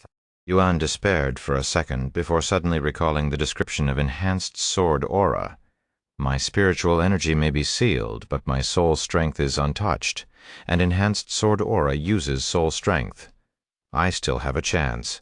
If he hadn't learned enhanced sword aura, even all of the talents in the world wouldn't help him pass this challenge. When Yuan held the Empyrean Overlord, he could immediately tell how drastically different the sword felt in his grasp compared to before learning enhanced sword aura. Even though I don't have any spiritual energy, I feel like I can defeat any opponent with this sword in my grasp. Yuan's body began emitting enhanced sword aura, creating this weird effect in the air around him that made it seem like it was constantly being sliced by a sword. In fact, if one closed their eyes and tried to sense Yuan, they wouldn't even sense a human presence, but an entity, a sword. Yuan stared at the masked man with a tranquil expression. Even though he had no cultivation and his opponent was a peak spirit king, he didn't feel pressured in the slightest. The challenge began a few seconds later, and the masked man immediately rushed at Yuan while swinging his sword that was covered in sword aura. Almost as though he was only taking a stroll, Yuan casually took a step forward while swinging the Empyrean Overlord. Foosh! An invisible blade of enhanced sword aura flew towards the masked man and clashed with his sword aura.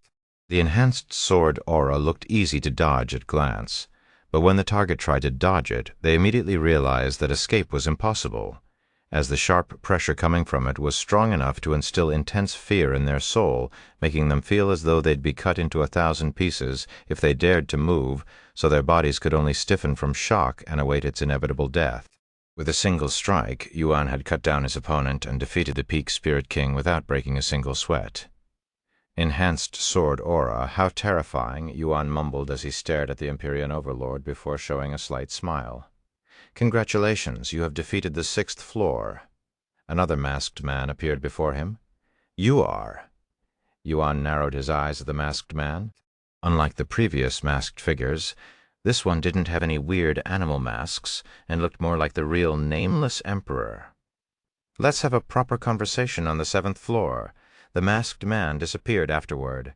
Chapter 1136, Weapon Upgrade. Will you choose a reward, or will you forfeit it again? You can choose between spiritual energy or a mythic-grade treasure. A voice tempted Yuan shortly after the masked man disappeared. Mythic-grade treasure, Yuan swallowed nervously. He would be lying if he said that he wasn't tempted. However, there was still one more floor in the Sword Pagoda. If he forfeits such a reward on this floor, he could only imagine what he'll acquire on the 7th floor. I will forfeit the rewards on this floor, he responded a moment later. Then I shall transport you to the 7th floor now. Yuan's body was suddenly enveloped in a warm light before he disappeared from the 6th floor, appearing on the 7th floor. Outside the Sword Pagoda, Over 100,000 people have gathered to witness the spectacle of Yuan reaching the peak of the Sword Pagoda. Heavens! He's alive, and he passed the 6th floor. That bastard really did it. He's reached the peak of the Sword Pagoda. The people there were all in awe. The Sword Pagoda is one of the most popular and renowned trials in the nameless emperor's tomb, so most of the people there knew the difficulty and its history. A legend is about to be born. Long live Xiao Yang. Some people there even began revering Yuan, treating him as though he was a god. The group that came from the upper heavens were dead silent at this moment, but all of them were thinking about one thing with serious expressions, that they needed to recruit this person who seemingly has unlimited potential at all cost. Regardless if he passes the final floor or not, he's still going to become famous. Once the seniors in the upper heavens learn of his presence, they will all go crazy trying to recruit him.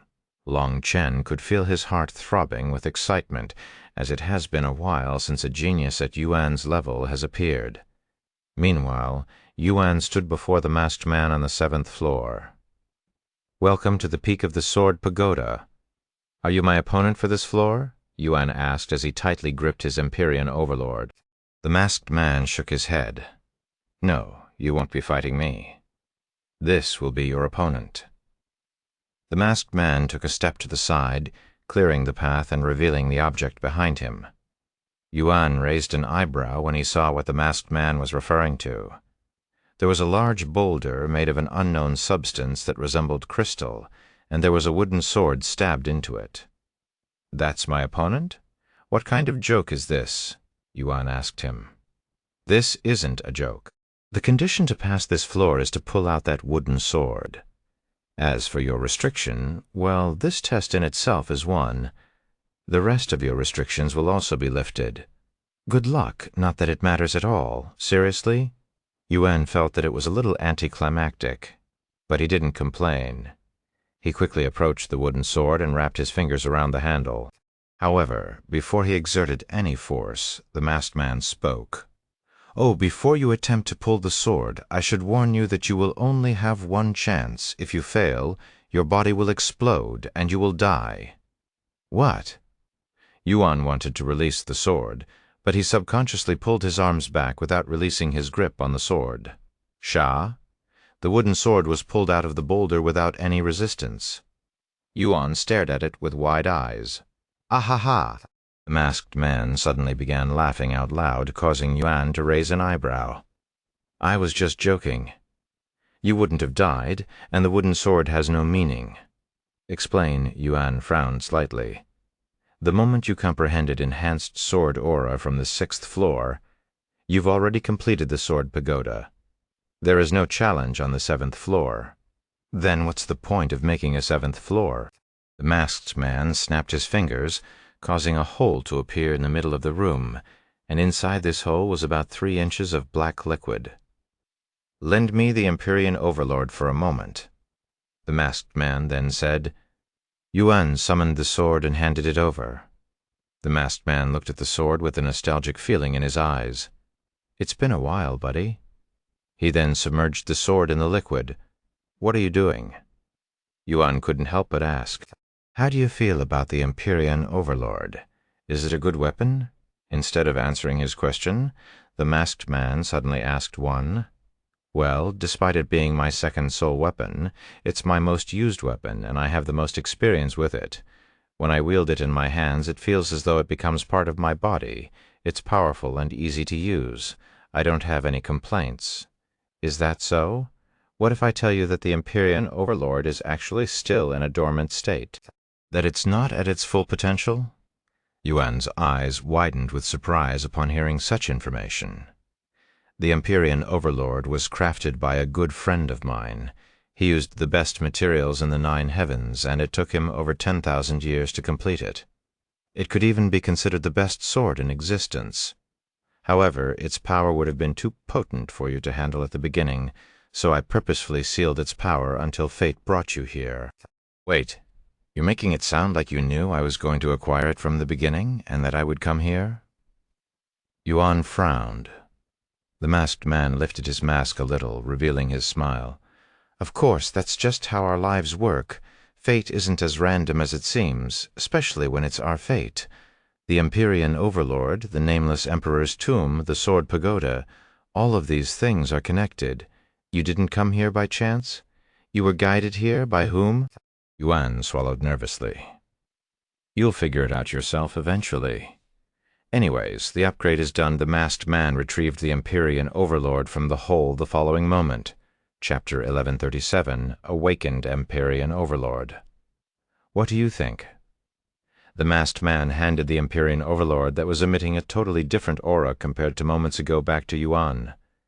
Yuan swallowed nervously before accepting the Empyrean Overlord. When he first acquired the Empyrean Overlord, there was always this feeling of it being incomplete to him, like it could be improved. It was a very minor feeling that didn't bother him, but it was there nonetheless. However, the moment he touched the upgraded Empyrean Overlord, he immediately realized why he had that feeling. He didn't think it was possible. But the Empyrean Overlord felt even more comfortable in his grasp, and there was even this sense of nostalgia from it. Don't be fooled by it, the masked man suddenly said. What do you mean? Yuan looked at him with a puzzled face. Its seal may have been released, but it's not fully awakened just yet. In order to fully awaken it, you'll need to feed it lots of spiritual energy. You can do that by killing magical beasts or other cultivators. Although it was blocked by his mask, there was a grim smile on his face as he spoke. Though it's still more powerful than the previous Empyrean Overlord even in its current state, Yuan stared at the sword until a notification popped up. Awakened Empyrean Overlord rank, Soul Weapon. Growth rate, very slow. Awakening progress, 0%, a godlike weapon crafted by the God of Refinement and wielded by the Sword Emperor. It possesses tremendous power that surpasses all logic. However, it has yet to reveal its true name, its true potential, unique ability, Qi Devouring Blade. Qi Devouring Blade actively devours the Qi of your targets after a successful hit. A beautiful sword, right? The masked man asked. Indeed. Yuan nodded. The Empyrean Overlord and I have experienced and surpassed countless tribulations together in the past. It wouldn't be an exaggeration to say that I wouldn't have survived many situations if it weren't for her. Yuan raised an eyebrow. Why would he address a sword in such a manner? Almost like it had a gender. The masked man smiled about that. You will learn about it eventually. Why can't you just tell me now?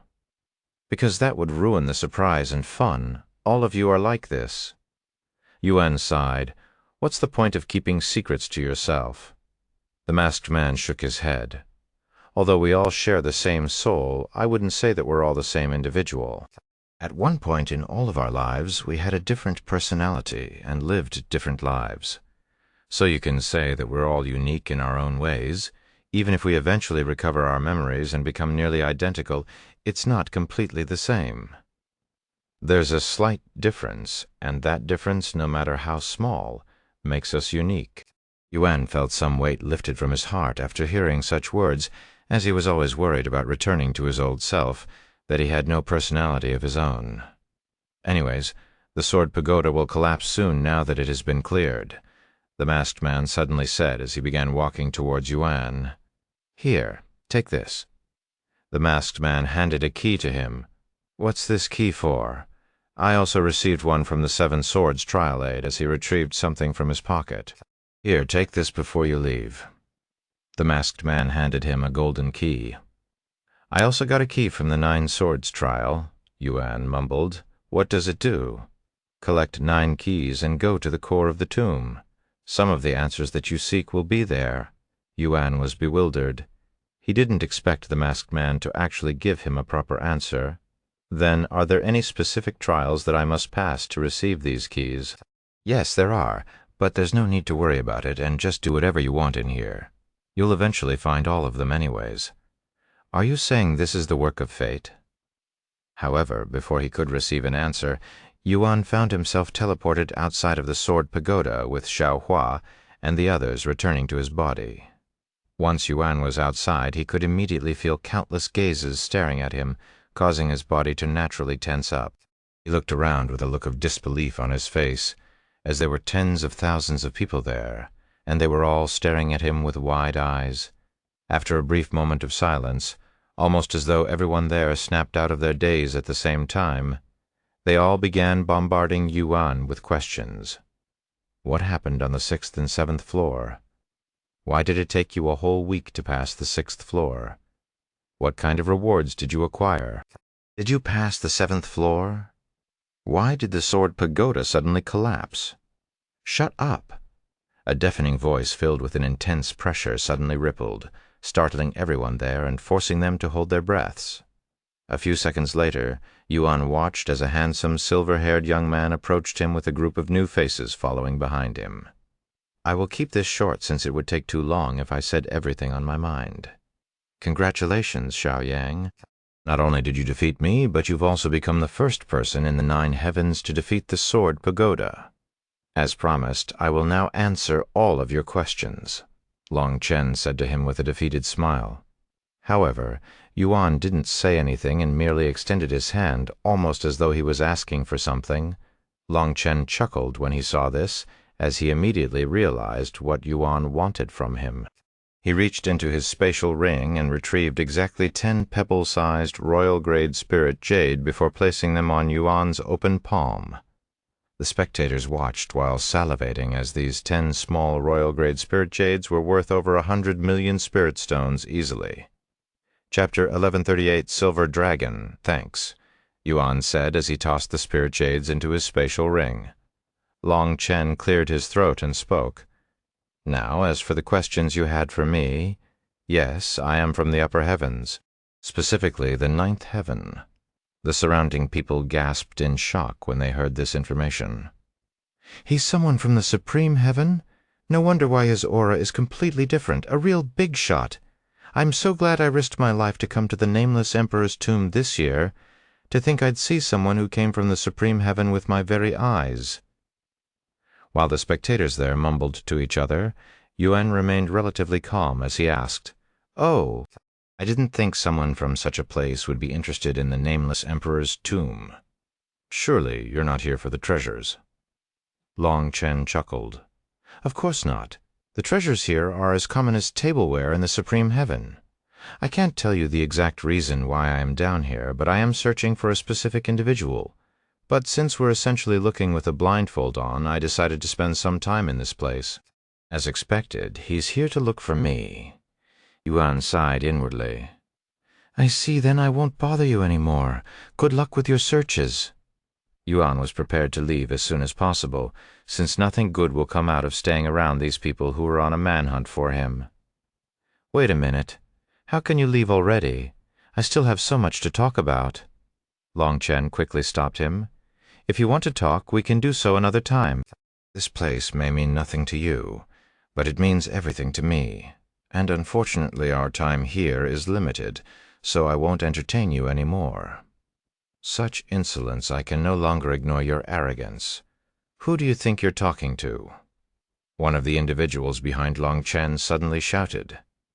Yuan glanced at this person and casually said, "Now that you mention it, I don't know, care to enlighten me? This bastard, stop." Long Chen glared at this individual with a serious expression. "Ignore him, Xiao Yang. Once again, I am Long Chen, one of 4 dragons and phoenixes. Most people in the upper heavens call me Silver Dragon." "Silver Dragon? So you're a dragon?" Yuan asked, his interest piqued. Long Chen shook his head. "Silver Dragon is just a title, one given to those who have been recognized as the most talented in our generation. Amongst the 4 dragons and phoenixes, only 3 of them are actually from the dragon clan. With that being said, I do have some dragon blood in me. In the supreme heaven, the surname Long is mostly reserved for those in the dragon clan, after all." "Oh, so you're a half-dragon?" Yuan asked with an intrigued look on his face. Hey, that's..." The group behind suddenly had terrified looks on their faces when they heard the word half-dragon. Long Chen's eyebrows twitched as a reaction, but he remained calm. "Since you're not from the supreme heavens, I cannot blame you for not knowing, but most people who do not have pure blood would charge at you for using that term. They consider it derogatory." "Is that so? I will keep that in mind, and I apologize if I offended you. Long Chen shook his head. Anyways, I have had this question on my mind since I first saw you. His gaze lowered, staring at the golden dragon robe. Which dragon clan do you belong to? I don't belong to any dragon clan. What? Then where did you acquire that uniform? If it wasn't given to you by the dragon clan, I highly suggest you return it to them. If they learn that a human is walking around with a golden dragon robe, they'll hunt you down like a criminal on death row. Long Chen frowned. Then you don't have to worry.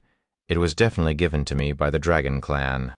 Although we're friends, I wouldn't say that I belong to their clan, Yuan said, unaware of the significance behind his outfit. Seriously? Which family would hand out the golden dragon robe to someone that isn't even part of the dragon clan?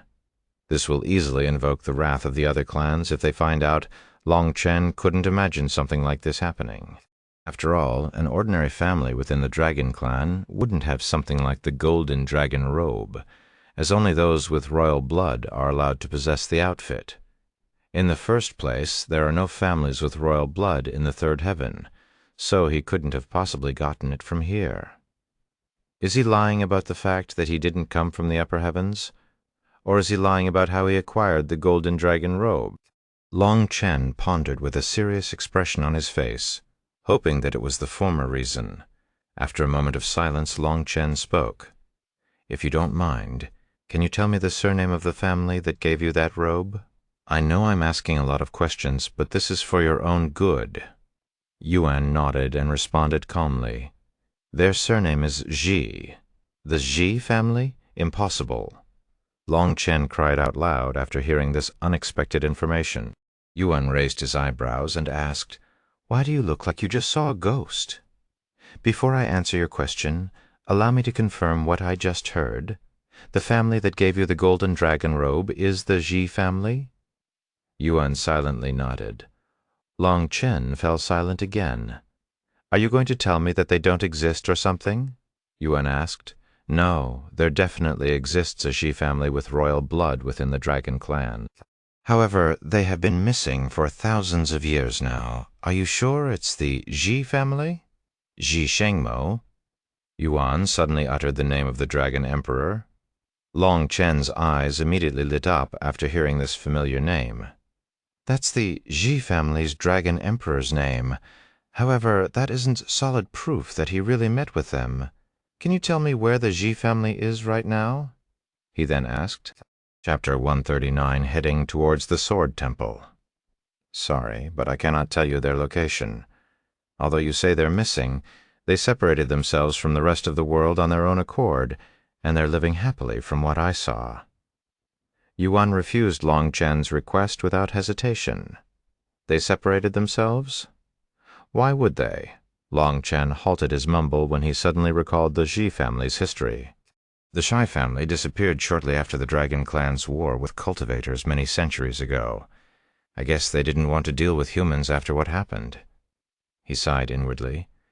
But this only created more questions for Long Chen. Why would the Shai family that despises humans give a human the golden dragon robe?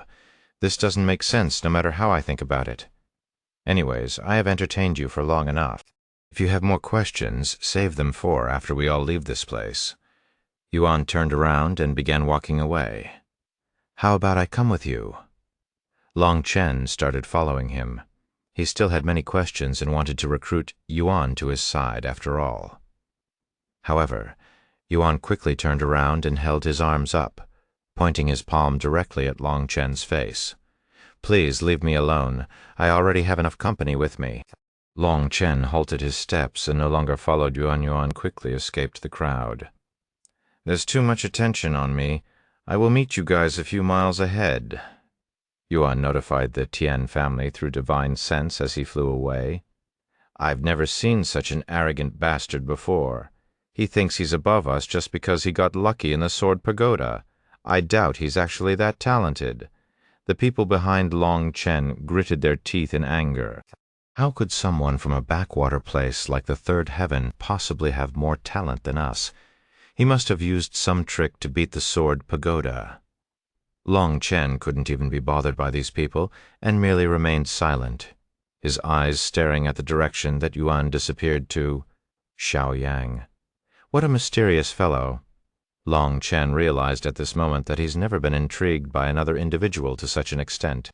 Long Chen left the place shortly after, and when that happened, the other people at the Sword Pagoda went into an uproar. The Sword Pagoda has collapsed. What should we do now? I don't think there's anything we can do now. Heavens, he defeated not only the Nine Swords trial, but also the Sword Pagoda. A legend is about to be born. I must let the others know. The name Xiaoyang began spreading within the nameless emperor's tomb like a wildfire during a heat wave. When the big families and powerful sects heard of Xiaoyang and his feats, they immediately decided to recruit him to their side. We must find this Xiaoyang before the others and recruit him to our sect. A famous sect leader roared at his disciples. My daughter, I want you to meet with this Xiaoyang and bring him to our family at all cost, a renowned patriarch said to his precious daughter with an urgent expression. But father, you already engaged me to the Ming family. Screw the Ming family. This Xiaoyang takes priority. If the rumors are true, he'll definitely become a prominent figure in not just the third heaven, but the entire 9 heavens. Some people in the nameless emperor's tomb shifted their attention to Yuan after hearing his achievements, treating him as though he was another treasure in the tomb that must be acquired. However, since the rumors sounded too good to be true, most people doubted it and decided to ignore it. Meanwhile, a dozen miles away from the Sword Pagoda, Yuan regrouped with Tian Yanyu and Tian Suyen. You really dropped a lot of jaws back there, mine included, Tian Yanyu said as she stared at Yuan, still with a somewhat dazed look on her face. Tian Suyen remained quiet, her thoughts unknown. Tian Yanyu continued, I've been dying to ask you what happened on the 6th floor. Why did it take you almost a week to pass it when the 7th floor didn't even last an hour? Oh, I was given a week to comprehend something. That's all. That's it. Although it's very different from the previous floors, it sounds boring. What about the 7th floor? What did it look like up there? Same as the other floor. Empty and boring. What about the reward? You cleared the Sword Pagoda, right? Surely the reward must be extravagant? Tian Yanyu's eyes were essentially glowing from excitement at this moment. Yuan shook his head. Besides, this key, I didn't really receive much. Seriously. Tian Yanyu was baffled after hearing this, and she looked like a child who just had her dreams crushed. Didn't you also receive a key at the 9 Swords trial? What does it do? Tian Suyen looked at the key with interest. Her instincts told her that the key would lead to something special. Indeed, but I don't know its purpose. I only know that I have to collect 7 more before heading to the deepest parts of the tomb. That's impossible even for you. Not even half of the tomb has been explored since it was discovered. Yet you want to go to the deepest area? You'll just be walking to your own grave. Yuan smiled. I think I will be fine, after all. Fate brought me here. Fate? What a lunatic, Tian Suyen shook her head inwardly. Anyways, my next destination is the Sword Temple, Yuan announced a moment later. The Sword Temple is located at the border of the outer area. It'll take us 2 weeks just to get there, even if we traveled there in a straight line without rest. Tian Suyen said. Yuan nodded. You don't need to follow me there if you don't want to. I don't want to waste your time either. Nonsense, we've already come this far. It would only be a waste if we stop here. And I'm sure that we'll get to witness something jaw-dropping again, so I won't leave even if you force me. Tian Yanyu quickly said. Yuan showed a defeated smile. All right, I won't stop you. They resumed their journey shortly after. Thank you for listening to the story on kevinaudio.com, Chapter 1140, Renowned. Thun 20 fame. Thun 31 20 from 26 fame. Thun 1111, Yuan noticed that his fame was increasing at a rapid rate as he traveled to the Sword Temple. This must be due to what happened at the 9 Swords trial and the Sword Pagoda. While he was glad to see his fame increasing, he still had no idea what kind of effect it had on him. And in just a few days, his fame reached over 100,000. Suddenly, an announcement appeared in the sky for all players to witness. Player Yuan's fame has spread far and wide, becoming the first player to receive 100,000 fame. Ding. You have received the title Renowned for your achievement. Certain events and areas have been unlocked due to your fame. Yuan's eyebrows lifted slightly after seeing the notifications. So fame unlocks new events. Now the only question is, where do I find these events? He wondered inwardly. Xiaoyang, let's take a break. Tian, Yanyu suddenly turned to look at him. All right. He nodded. They stopped flying and started to look for an area where they could sit down to recover their depleted spiritual energy after flying for days without a break. Sometime later, they sat below a large tree. Tian, Yanyu, and Tian Suyen immediately closed their eyes and began to cultivate. I should have a few hours. Yuan stared at them for a moment before silently logging off the game for the first time since he entered the nameless emperor's tomb. She's still inside, huh? Yuan thought to himself as he looked at Chu Liuxiang, who was laying beside him with her console on her head. He went to the bathroom and cleaned himself even though his body was sparking clean despite many weeks of not washing. After coming out of the bathroom, feeling refreshed, Yuan left the room to check up on the others, and as usual, they could be found at the training ground behind the house. But there was only one person there. Yuan, what are you doing here? Have you already finished exploring the nameless emperor's tomb? Wang Ming spoke as he stopped swinging his sword, pleasantly surprised to see him at the training field. Yuan shook his head. No, not even close. I'm just taking a small break to stretch my body. Where are the others? They're all in Cultivation Online. That's all we do after morning training nowadays. I'm staying here later than usual since I feel like having a breakthrough soon. As for your girlfriends and Jinshi, they only show up once a week to exercise. Mishu appears a little more often to cook for us, but that has stopped since we told her to focus on her cultivation. The place has been really quiet as of lately with everyone focusing on their own things. Yuan nodded. That's good. And since I am already here, want to have a little spar? Wang Ming smiled. I would have asked you if you didn't. Yuan grabbed a sword and started sparring with Wang Ming shortly after. Some time later, you've improved a lot since our last spar, Yuan said to Wang Ming, who was lying on the floor while soaked in sweat. Yet I still cannot land a single hit on you. Yuan chuckled. You'll get there, but I won't make it easy. That's exactly what I want. Yuan chatted with Wang Ming for a little longer before he returned to his room. However, he still had plenty of time left, and he didn't want to return to Cultivation Online so quickly. Thus, he decided to play with the zither. After grabbing his zither from the closet, Yuan went to the balcony and began playing it. About an hour later, Meixu removed the console from her head and sat up on her bed to look at the clock. It's almost midnight. Her ears suddenly twitched when it heard a heavenly melody being played, which stimulated her body and instantly woke her up. This music, Yuan?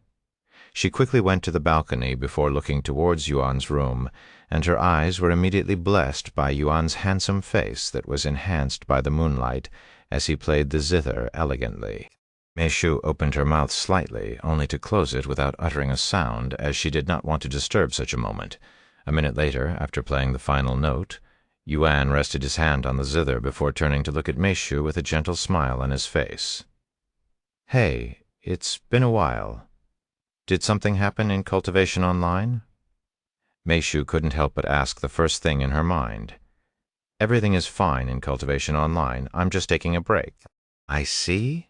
Meixu didn't know what else to say. After a moment of awkward silence, Meixu subconsciously uttered, Want to come over? By the time she realized what she'd just said, Yuan already responded with a silent nod. I will be there in a minute. Let me put away the zither first. Once Yuan left the balcony, Meixu's face flushed with redness. A minute later, Yuan knocked on Meixu's door. Meixu quickly answered. Once they were inside the room, Yuan sat down and initiated the conversation. How is your cultivation going? Smoothly. I just entered the 7th level of Spirit Master before logging out. You're a Spirit Master already. It's only been a month, I guess. This is what happens when you focus on cultivation. Yuan smiled. She nodded. The dense spiritual energy in the third heaven helps a lot, of course. My cultivation technique plays the biggest role in my growth. I'm not the only one. Chu Luxiang and Li Jinxi have also reached Spirit Master. Chu Luxiang reached the 5th level last week, though the one with the most improvement is Li Jinxi. Even though she started much later than us, she has already surpassed us, reaching the 9th level.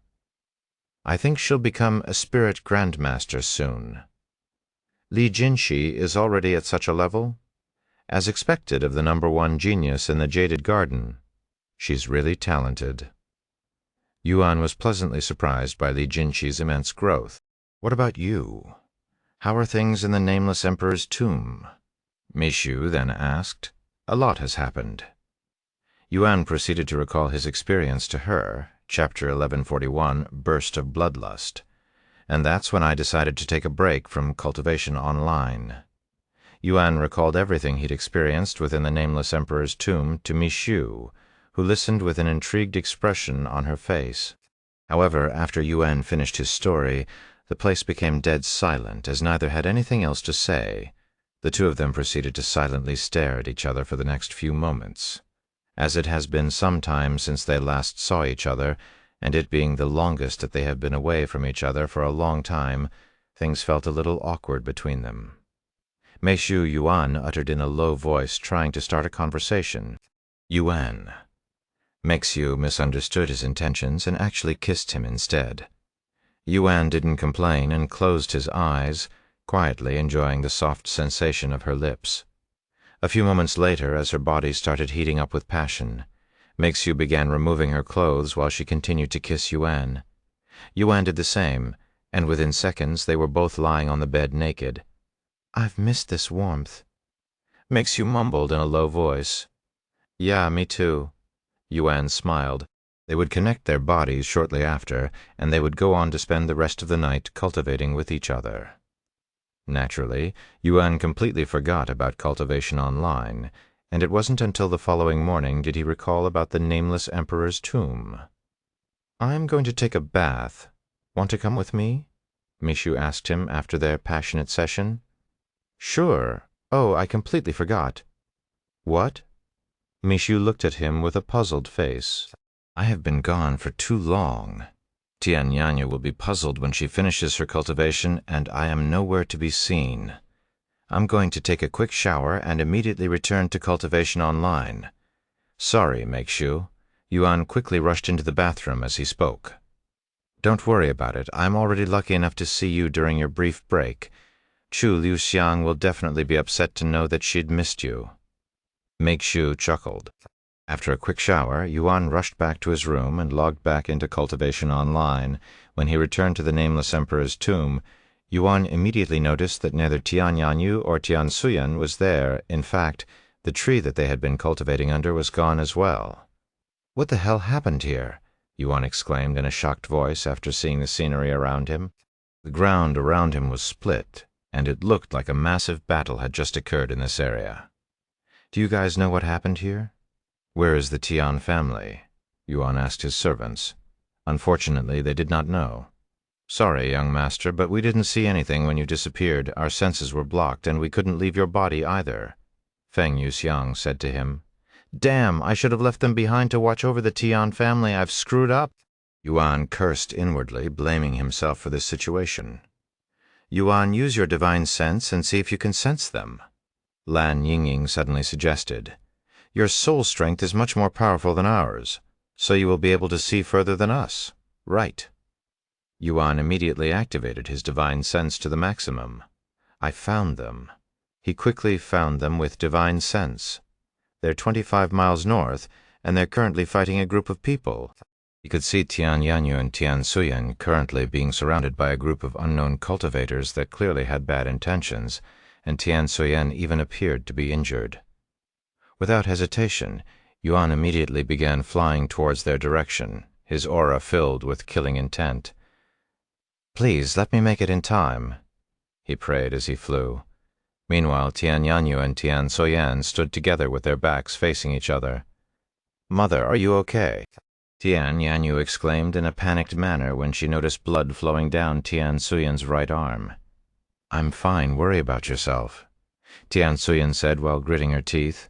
Tian Yanyu turned to look at the cultivators attacking them and shouted, "Who are you guys? We are disciples of the Jade Sword Manor. Why are you attacking us? Two beautiful ladies traveling by themselves inside the nameless emperor's tomb you are asking to be attacked?" "Ah ha ha ha!" One of the cultivators laughed out loud. These cultivators were all wearing unique outfits, suggesting that they might not belong to any sect. "Are you all rogue cultivators? You'll regret attacking us once our friend returns," Tian Yanyu roared. "Your friend? Oh, I'm so scared. Ha ha ha ha. Nobody is coming to save you. Just give up and stop resisting. If you do, we'll make this painless, less painful for you." "Save your breath, Yanyu," Tian Suyan said to her using divine sense. "Listen to me. I'm going to attract their attention. When that happens, I want you to run away." "What? I'm not going to leave you behind, even if I'm going to die." Tian Yanyu immediately refused. "This is not the time to be stubborn," Tian Suyan roared back. "All right, enough bullshit. Let's just get this over with before we're interrupted." One of the rogue cultivators suddenly said, "I called dibs on the mother. The young one's mine. It's first come, first serve." Tian Yanyu and Tian Suyan watched as 8 spirit lords rushed at them with vulgar faces. A burst of bloodlust suddenly erupted not far away, sweeping the place with a chilling ripple. This instantly halted not just the rogue cultivators, but also Tian Yanyu and her mother's movements.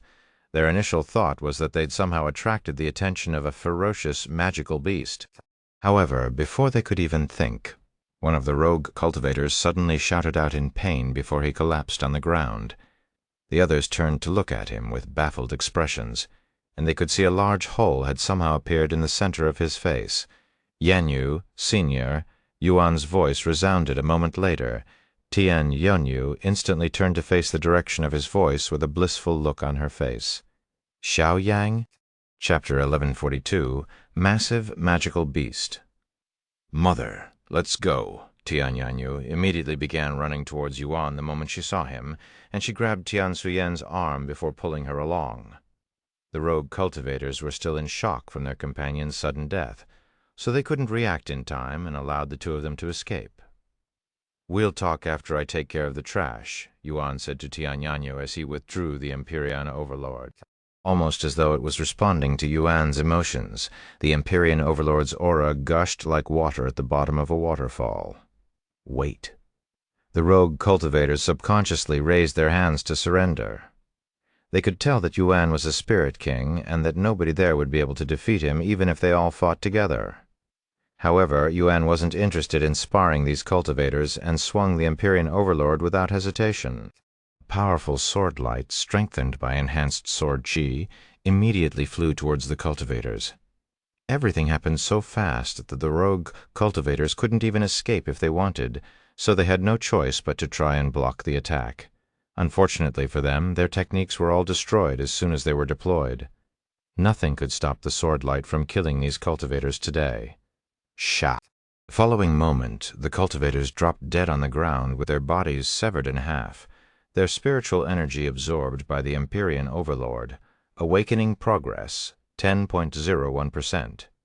Killing 8 Spirit Lord cultivators was only enough to increase the progress by 0.01%. As for the 10%, it actually came from the Sword Pagoda, unbeknownst to Yuan at the time. Besides the Empyrean Overlord's awakening, the Sword Pagoda rewarded Yuan with all of the spiritual energy he'd gathered from each floor, but since his body couldn't absorb them, it was absorbed by the Empyrean Overlord instead. Yuan ran back to Tian Yanyu and her mother after dealing with the rogue cultivators. "Senior, you're hurt." Yuan quickly retrieved a pill for her injuries. "Here, take this. I'm fine. Where the hell did you go anyway?" Tian Suyan said as she accepted the pill. "Sorry, I decided to look around while you guys cultivated. I shouldn't have left you guys alone. This is all my fault." "Nonsense. Those rogue cultivators were 100% at fault there. Don't kick yourself for their actions, Xiao Yang, and thank you for saving us. I don't even want to imagine what could have happened if you didn't come in time. Tian Yanyu shivered just thinking about it. Anyways, I'm just glad that nothing serious happened to you. I won't leave you two alone anymore, I promise. Good, because I am going to cultivate again to recover my exhausted spiritual energy. Tian Suyen said as she sat cross-legged on the ground. She'd used almost all of her spiritual energy to fight off the rogue cultivators, after all. Me too. Tian Yanyu also sat down and began cultivating. This time, Yuan stood guard for them while scanning the area with his divine sense until they were done. Sorry for the wait. Tian Yanyu finished a little faster than her mother since she had a lower cultivation base, thus less spiritual energy to restore. Tian Suyen opened her eyes 2 hours later. Once they were prepared, they resumed their journey towards the Sword Temple. What? Yuan was just awake. Chu Liushang came out of her room literally 10 minutes after Yuan returned to Cultivation Online. Please visit Imobuno. Yes, Mishu nodded, and she recalled Yuan's experience for her. I can't believe I just missed him. If only I had managed to break through a few minutes earlier. She sighed out loud. You had a breakthrough? Congratulations, Mishu said, and she continued. But even if you came out in time to see Yuan, he wouldn't have any time since he had to rush back into Cultivation Online. Chu Liushang narrowed her eyes at Mixu in a suspicious manner. You seem happy, a lot more happy than the last time I saw you. I bet you had a lot of fun with him today. Mixu chuckled. Indeed, I did the whole night. Chu Liushang sucked her teeth. Well, aren't you lucky? Did he say when he'll take a break again? She then asked. No, but he did say that he will try to take breaks as often as possible. That's good to hear a week later. There's something happening up ahead. Yuan suddenly warned the others. What do you see? Tian Yanyu asked. There's a large group of cultivators currently engaged in a fight with this massive magical beast. Should we go around them? Tian Suyen's eyes flickered with a profound light after hearing this. No, that magical beast is an event. If we defeat it, we'll be rewarded. Are you sure? There are already people fighting it. If we enter now and steal their kill, they'll probably come after us, Tian Yanyu said. There's no need to worry inside the Nameless Emperor's tomb. Magical beasts are free for all, so it doesn't matter who is first to fight it. If they cannot kill the magical beast and someone comes along to take it from them, they can only blame themselves for not being able to defeat it fast enough. Is that so? Yuan mumbled. If he had to be honest, he had this urge to fight this magical beast the moment he laid eyes on it, and Tian Suyen's words only convinced him to do so. All right, I'm going to take care of this magical beast real fast and see what kind of reward I'll get from it. The two of you should stay far away just in case they attack me afterwards, he said to them a moment later. I understand. Tian Yanyu nodded. A few minutes later, Yuan could see the magical beast's massive figure in the distance. Tian Yanyu gasped in shock when she saw it. Heavens. Tian Suyen was just as surprised. I have seen plenty of magical beasts before in this place, but none of them could compare to this beast's size. Chapter 1143, Massive Magical Beast 2. This magical beast in the distance was as tall as a mountain, literally. It stood on all four like a horse, had purple and silver scales, and it had a dragon's head. Furthermore, there was this long black horn on its forehead, and it was currently shooting out purple lightning from it. This purple lightning scattered aimlessly, burning anything that it touched. The cultivators that couldn't dodge it immediately became burnt toast. What kind of monster is that? Tian Yanyu exclaimed in a startled voice after seeing the massive magical beast. That's a purple lightning Kailin. They're actually a lot smaller in the real world. Tian Suyen responded, her tone sounding a little stiff.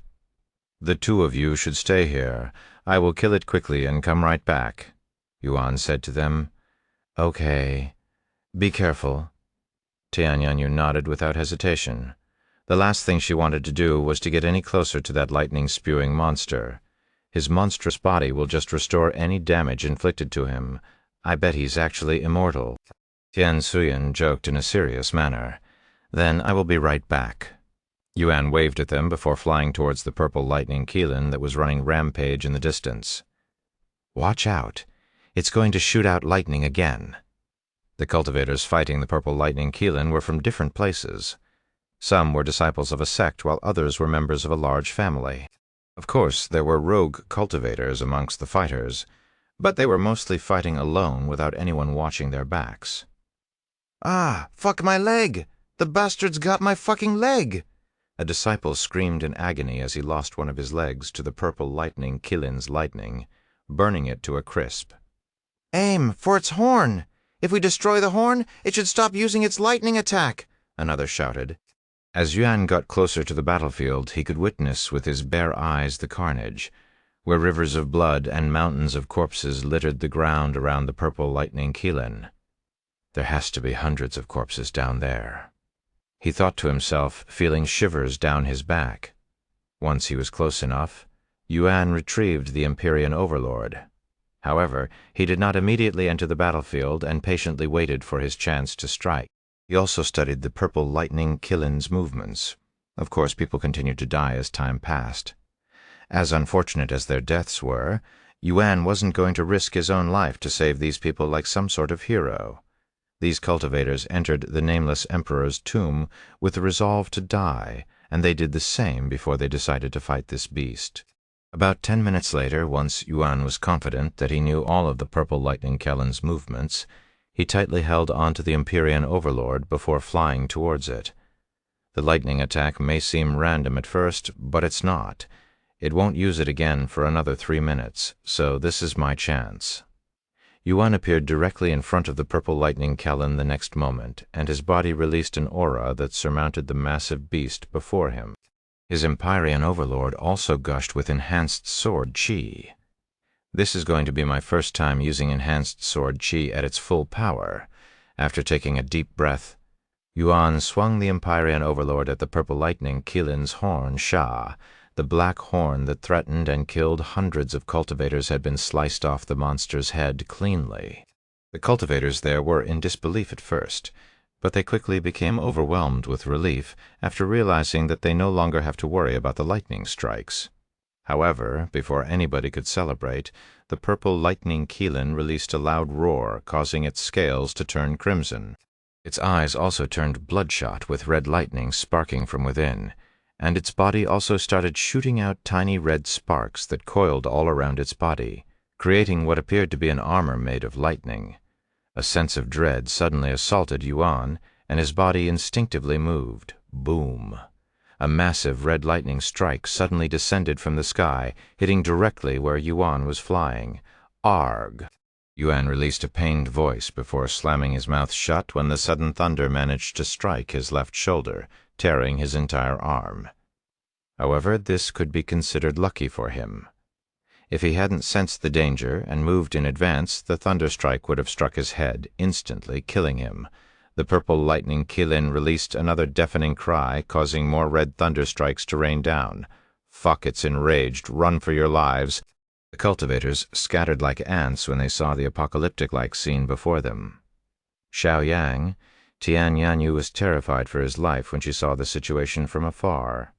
In fact, she had to distance herself even further as the area of the lightning strikes appeared to be growing with every passing moment. I need to finish this as soon as possible, or it'll just get worse. Yuan thought to himself as he dodged the lightning strikes left and right while he waited for his injury to recover. However, with the purple lightning Qilin spamming lightning strikes non-stop, it would be incredibly hard to attack while dodging even if he was uninjured. Suddenly, a ball of flames shot out from his chest and flew directly at the purple lightning Qilin, engulfing its body in phoenix flames. "I cannot sit back and watch it hurt you any longer, young master." Feng Yushang's voice resounded. Then a ball of white flames appeared, mixing itself with the phoenix flame, causing the intensity of the flames to skyrocket. The purple lightning Qilin stopped rampaging and began jumping everywhere, trying to extinguish the flames.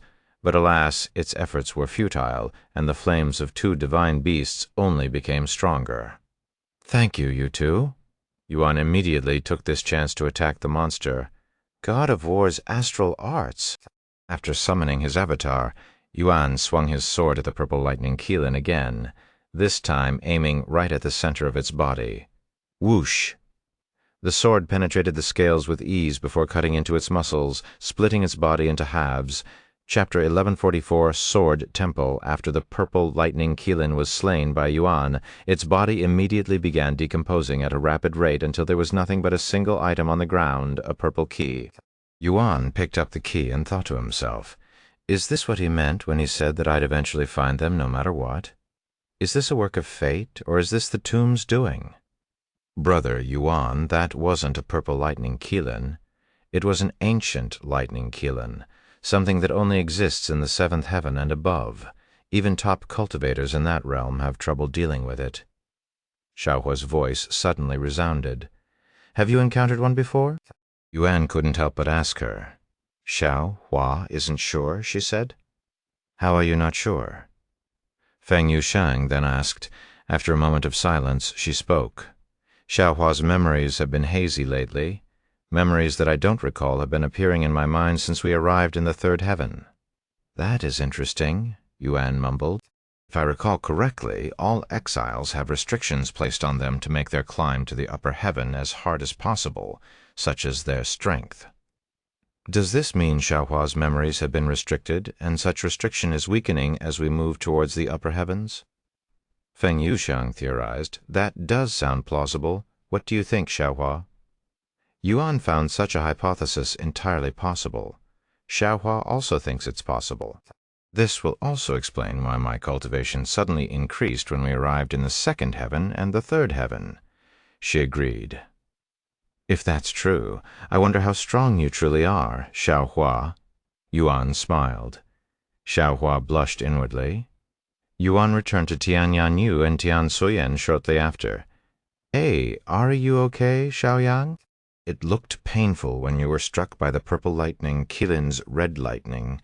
Tian Yanyu looked at him with a worried face, even though he looked perfectly fine.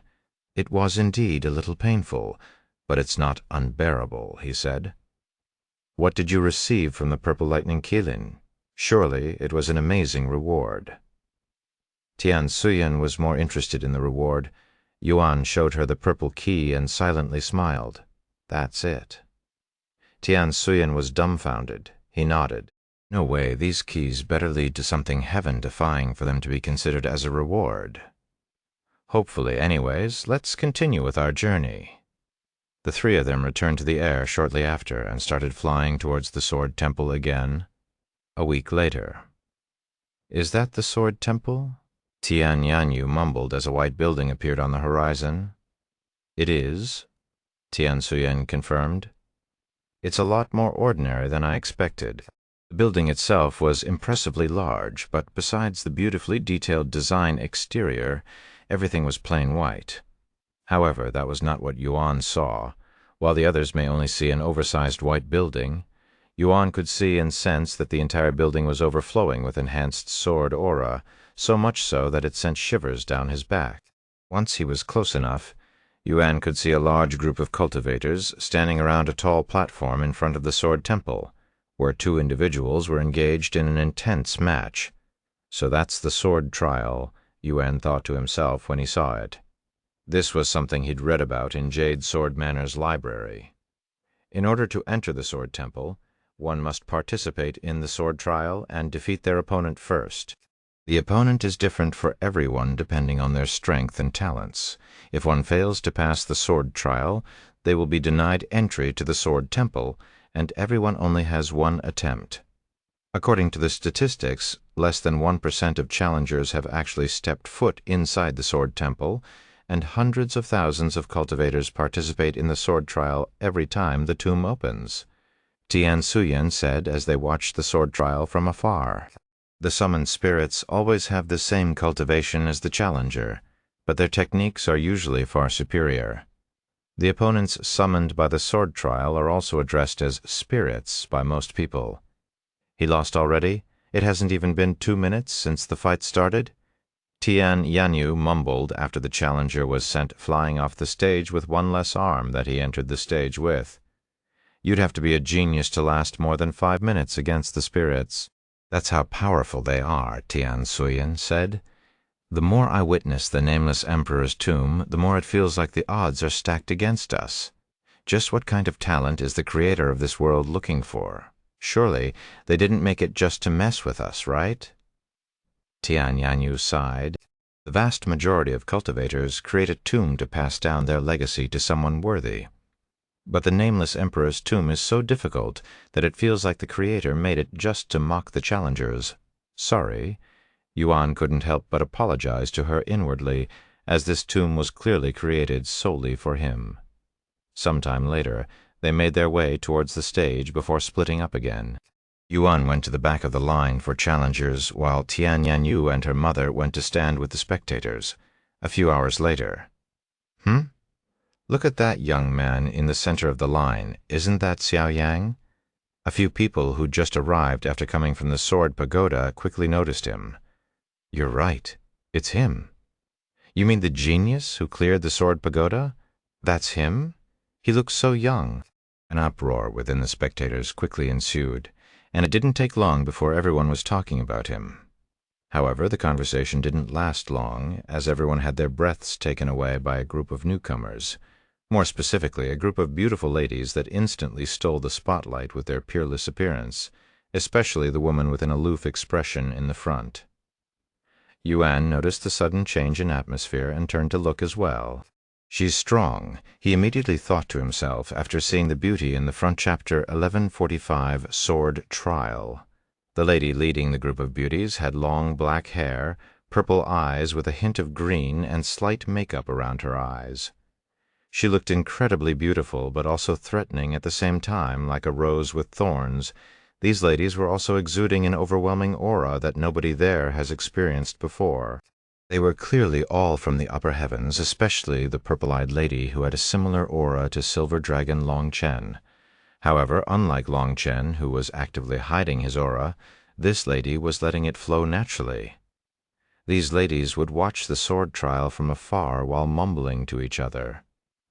It was unclear whether they planned on participating or not, but their presence was so heavy that it made focusing hard for the others. Eventually, people began leaving the line one by one, as they did not want to participate under such an atmosphere. Of course, there were a few that became more motivated, since they wanted to impress this group of fairies. The line quickly grew shorter and shorter until there were less than 100 people left. Yuan quickly reached the front of the line, but right when it was his turn to enter the stage, the group of fairies began to move.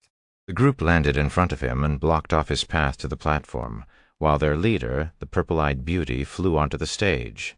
"Wait if you don't want to die a pointless death," one of them said to him. Yuan didn't want to argue with them, so he remained silent. "Good luck, senior apprentice. Sister Tang, you'll clear this silly trial with ease."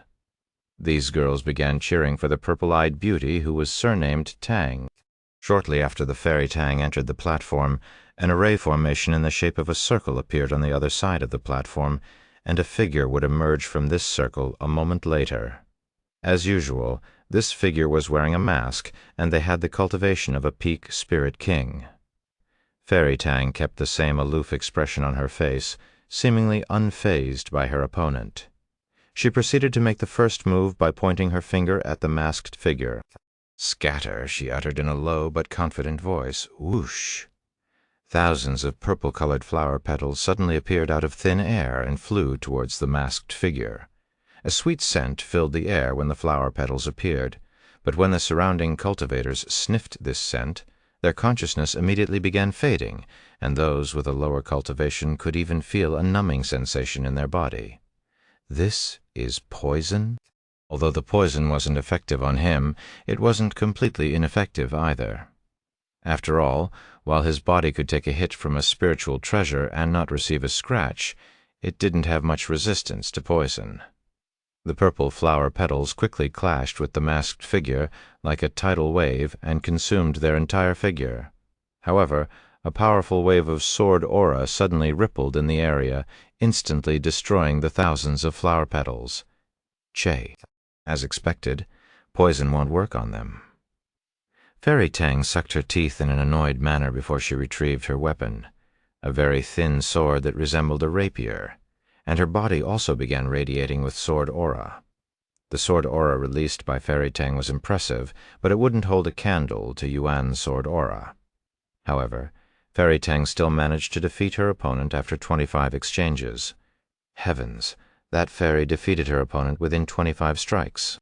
I don't think I have seen anyone defeat the summon in less than 100 strikes. The spectators were filled with awe after witnessing Fairy Tang's performance, as expected of senior apprentice Sister Tang. Her group cheered. The other girls in the group proceeded to enter the stage one by one until all of them challenged the sword trial. In the end, all of them passed the trial, but their results greatly differed from each other, ranging between 50 strikes to 100 strikes to defeat their opponent. Heavens, I have never seen so many people pass the trial back to back. To think 7 people participated and 7 passed. Truly a spectacle. Once the whole group of beauties finally finished, Yuan made his way up the platform. "Let's head inside the Sword Temple, Senior Apprentice Sister Tang," the girls said to her. However, she remained unmoving as her gaze was fixated on the platform. The girls turned to look at Yuan and wondered why she was interested in his match. Although he's a little handsome, I don't see anything special about him. "What do you see in him, Senior Apprentice Sister Tang?" Since Yuan had changed out of his golden dragon robe to attract less attention from people like them, he no longer looked as special. "Look around us. He's the only one who doesn't seem affected by my poisonous scent." Fairy Tang spoke in a calm voice. When she mentioned this fact, the others also noticed this phenomenon. "You're right, but is it really that weird? It's not like you're purposefully trying to harm them. Perhaps I'm thinking too much about it." "Let's go," Fairy Tang said as she turned around. However, before she could even take 2 steps, her entire body froze when a tyrannical pressure suddenly appeared in the area. Who's exerting this pressure? The others were also baffled by this anomaly. They all subconsciously turned to look at the platform. It must be that masked figure.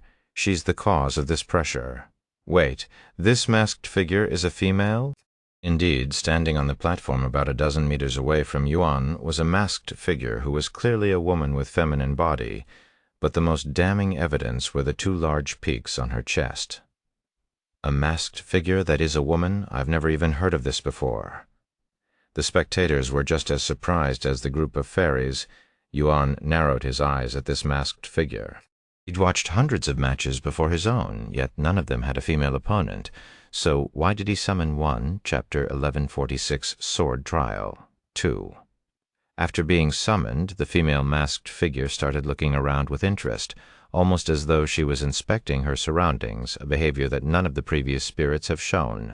Her gaze eventually stopped on Yuan, and after a moment of silence, she spoke in a clear voice. "This is the first time I've been summoned since the creation of this place. What's your name?" She's having a conversation with her opponent. The spectators were beyond shocked by this. The spirits in the sword trial have never spoken a single word before. This is the first time it's a woman, too. "My name is Xiao Yang," Yuan introduced himself. "Really?" To his surprise, the female spirit questioned his answer, almost as if she didn't believe him. "I don't like liars, you know," she continued. Yuan decided to remain silent. "Well, whatever. Anyways, are you ready to fight me? I hope you can entertain me." Yuan immediately retrieved the Empyrean Overlord. The spirit's body trembled when she saw the beautiful sword in his grasp. "You? Why do you have that sword?" The spirit muttered in a low voice that sounded to be in disbelief. "'Cause it's mine," he calmly responded. "Bullshit!" The spirit suddenly roared, and a tyrannical aura exploded from her body, causing the spectators to scatter away from the platform. "That's my master's sword! How dare you defile it with your unworthy hands!" Before Yuan could even respond, the female spirit suddenly sprang into action, rushing towards him as a large greatsword appeared in her grasp. Boom! A powerful shockwave appeared when their swords clashed, and Yuan was actually pushed back by the spirit. When he stabilized himself, he could feel his entire arm shaking. Shit! What terrifying strength! Yuan cried inwardly, and he realized that this could be the most difficult challenge he's faced in this place yet. Dai, the spirit, did not spare Yuan any time to think, and continued to rush at him with her attacks growing stronger with every strike. Clang, clang, clang. The spirit eventually started using sword aura, causing ripples filled with sword aura to scatter everywhere, destroying the platform and the surroundings. Heavens, what am I witnessing? The group of fairies from the upper heavens were baffled by the fierce battle, something they thought could only happen in the upper heavens, especially Fairy Tang, who was in disbelief for another reason. How? How did he manage to summon an opponent who is far stronger than mine? Fairy Tang wondered to herself why her spirit was inferior. The difference between Yuan's opponent and her own? They couldn't even be compared. As far as I know, the sword trial adjusts the spirits based on the challenger's talent. Does this mean the sword trial believes that my talent is inferior to that man's talent? That I am inferior to a nobody from the third heaven? Impossible! Fairy Tang gritted her teeth in frustration. Her existence has always been compared to the others since birth. Yet she's always at the top, even when compared to those from powerful families, so she could have never imagined that she'd feel inferior to someone that isn't even from the upper heavens. As time passed, the spectators would become more and more speechless. Heavens, they have been going at it for hours now. It's not weird for the spirit to not get tired, but that young man is a different story. Just how much energy does he have? Although it may seem like Yuan has unlimited energy like the spirit, it isn't as simple as that. His body, from his muscles to his bones, are damaged and destroyed with every exchange, but due to his perfect regeneration, it completely heals itself before the next exchange. Of course, even if his body is fine, one's mental state usually degrades as a fight prolongs, but due to Heaven's indomitable soul, his mind that is affected by soul strength not only refreshes itself, it also grows stronger with every second. Therefore, if he isn't damaged faster than he could heal, and if he doesn't use too much soul strength at once, he could potentially fight for an eternity without any breaks. The female spirit who had been cursing Yuan non-stop at the beginning also became quiet. Minutes turned to hours, and hours turned to days. In the blink of an eye, Yuan and the spirit had been fighting each other for 5 days straight now. More and more people have shown up at the place just to witness their legendary fight, including the Silver Dragon, who rushed over after hearing the news. How long have they been fighting? One of the newcomers asked. They've been at it for 5 days now. F5? Are you messing with me? There's no way anyone can fight that long with such intensity. You don't have to believe me. You can ask the others. Meanwhile, Silver Dragon Long Chen hovered in the air with a pondering expression on his face. They've been fighting at this pace for 5 days now, yet neither of them are using their full strength. That Xiao Yang, is he using that spirit for training? Even if that's the case, why is the spirit going along with him, he wondered, as he thought that the spirits were meant to defeat the challengers as soon as possible. It was at this moment that he noticed the group of beauties standing near the entrance of the Sword Temple. So she's also here, huh? A smile appeared on his face when he saw the expression on her face. He didn't think he would ever get the chance to see such a sight. So even the poison phoenix can feel jealousy. What a surprising find. He approached her a moment later, however. Fairy Tang didn't sense his presence until he was right beside her. It's been a while, Poison Phoenix. Silver Dragon greeted her with a somewhat cheeky smile. Fairy Tang glared at him with a cold gaze as she spoke. What do you want, Silver Dragon? Chapter 147, Sword Trial 3. Upon sensing the Poison Phoenix's unwelcoming aura, Silver Dragon remained calm as he chuckled. I don't really want anything from you, then why are you bothering me?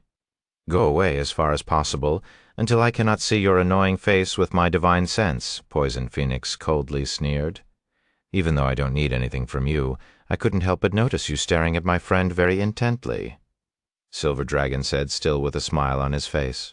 Poison Phoenix's expression changed drastically after hearing his words, and she quickly asked, Your friend, you know that man, Oho? Am I thinking too much, or is the Poison Phoenix, who is prominent for having no interest in anything, actually interested in someone, a man at that? Silver Dragon spoke in a teasing voice. Poison Phoenix began emitting killing intent. "If you value your life, you better watch your mouth when you speak to me, you half-breed dragon." Her words wiped the smile off Silver Dragon's face, who also started emitting killing intent. The ladies with Poison Phoenix shuddered at their clashing, killing intent, but the four dragons and phoenixes often fought with each other due to their rivalry nature, so they weren't surprised at all. Silver Dragon was the first to retrieve his killing intent. "Forget it. I'm not going to fight with you here, especially since it will disturb the sword trial. You know what happens if someone disturbs an ongoing challenge in this place, right?" "I'm not stupid like you." Poison Phoenix also retracted her killing intent. There was a strict rule that everyone must follow while inside the Nameless Emperor's tomb. This rule prohibited anyone from disturbing an ongoing trial. Those who violate this rule will be executed on the spot. However, even though most people know this rule, there will also still be those who are either ignorant or don't care about the rule. Why the fuck is he taking so damn long? Can't he see that there are other people waiting to take the trial? Does he think we have an unlimited amount of time in this place, or something? A bulky man with long wavy hair and a crusty beard suddenly jumped out of the crowd and towards the platform. "If you're going to take your sweet-ass time, I'll end this for you right now." "Stop! What do you think you're doing?" The spectators there shouted at him to stop, but nobody dared to physically intervene. Once the bearded man was about 50 meters away from the platform, an unfathomable pressure suddenly that could only be felt by the man appeared, and it halted the man midair. "It's over for him. What an idiot!" The spectators merely shook their heads upon seeing this. The next second, the bearded man's expression became filled with horror as his body began twisting like a pretzel stick until it could no longer withstand the pressure and burst like a balloon. Strangely enough, there was no blood or meat showering the crowd below, almost as though his body was made of air. A second after the man's gruesome death that was witnessed by all, a profound voice resounded in the head of everyone there, excluding Yuan. "Without exception, those who dare to disturb the trial will be executed." This voice that was backed by an unfathomable strength sent chills down their spine, with some even falling on their butt. "The creator of this place is truly something else," Silver Dragon mumbled with a nervous smile on his face. "Hey, how do you think he would fare against the peak experts in the Supreme Heaven?" He turned to look at Poison Phoenix. "Why are you still here? Get lost." Silver Dragon shrugged and turned around to leave, but he stopped again after 2 steps. "Oh, right. Do you still want to know about that man?" He turned to ask her. "Scram!" Poison Phoenix growled in a low voice. However, instead of leaving, Silver Dragon decided to stay and start speaking without looking at her, almost as though he was talking to himself. "Honestly, I don't know much about him either. His name is Xiao Yang, and we met not long ago at the Sword Pagoda." When Silver Dragon started talking, Poison Phoenix acted like she couldn't care less, but she was actually listening with interest. Silver Dragon spoke about how they met and Xiao Yang's achievements at the Sword Pagoda. Meanwhile, on the platform, Yuan was still focused on his training using the spirit. Since the spirit doesn't seem to have any intentions on defeating him as soon as possible, he wanted to take this chance to train himself, especially since he rarely encounters a powerful opponent like the spirit. As for the spirit, she knew very well what Yuan was trying to do, but she didn't care about it, as this was her first time being summoned since the creation of the Nameless Emperor's tomb, and as a battle junkie herself, she wanted the fight to last as long as possible. However, she eventually couldn't be satisfied with their current pace, so she began increasing her power and speed to make things more entertaining. If I increased the pace by another 15%, would he be able to keep up? The spirit wondered inwardly. But before she could even decide, Yuan suddenly decided to speed up the pace by another 20%. This caught the spirit by surprise, causing her to miss one of Yuan's strikes for the first time. Crack! The tip of Yuan's sword only managed to brush against her mask, but due to the sword aura surrounding the blade, it damaged the mask just enough to cut a portion off. The spirit stopped fighting and stood still after she realized what had just happened. "You little bastard! How dare you damage my mask?" The spirit spoke in a cold voice before she proceeded to remove the rest of the mask, revealing her face to the crowd. Yuan's eyes widened with surprise after seeing her face, and he subconsciously muttered, "Li Jinshi?" Chapter 1148, Jin Shi. To say Yuan was surprised to see Li Jinshi's face behind the mask of the female spirit would be an understatement. "Huh?" Yuan stared at her with a baffled face. "Your name is Li Jinshi?" Yuan asked for confirmation. After snapping out of it, he said, "You're mistaken. I don't know you, but you do resemble someone that I know, and even your name is quite similar."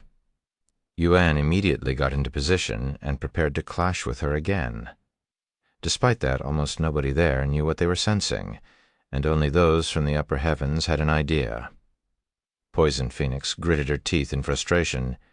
Even though she doesn't have enhanced sword aura herself, she was experienced enough to understand it when she senses it. Seeing Yuan's dazed face, a cheeky smile appeared on Jin Shi's face, and she spoke, "Don't tell me this is enough to make you quit." "Hardly." Yuan chuckled before activating his own enhanced sword aura, but since he'd only recently learned it, it was a little inferior to Jin Shi's enhanced sword aura. Someone from the third heaven really managed to comprehend enhanced sword aura. If he'd been born in the supreme heaven, just how terrifying would he be right now? He wondered inwardly. Clang! When the spectators noticed that their clothes were being cut by an invisible force, they immediately started running away from the stage. "Ha ha ha! This is what I'm talking about." Jin Shi's laughter echoed loudly. Jin Shi's movement would become faster and faster, and her sword techniques would become sharper and fiercer. Because of this, Jin Shi would land a few hits on him, but his injuries would heal almost instantly. The two of them would continue at this pace for a few more hours. Even though Jin Shi was seriously trying to win at this moment, she couldn't deal any significant damage to Yuan, and it only got harder to hit him as time passed, as Yuan was improving at a rapid rate. "I think it's about time that we end this."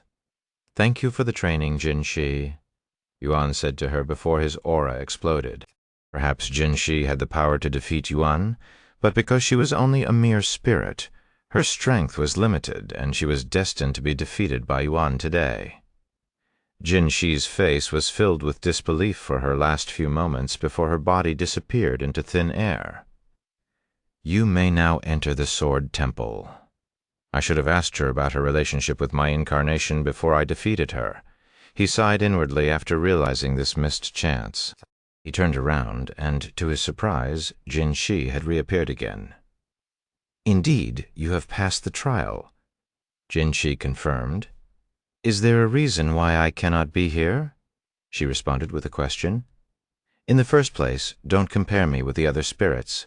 I have a consciousness of my own, even if it's artificial." Jin Shi then said. She nodded. "Something like that. No, I still have some questions for you after all." Yuan smiled. Everybody there watched as Jin Shi, a spirit, left the platform for the first time.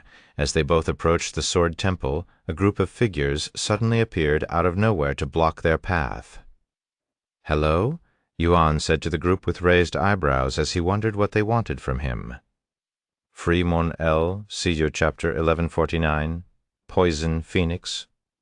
"Can I help you?" Yuan asked the group of beauties standing before him.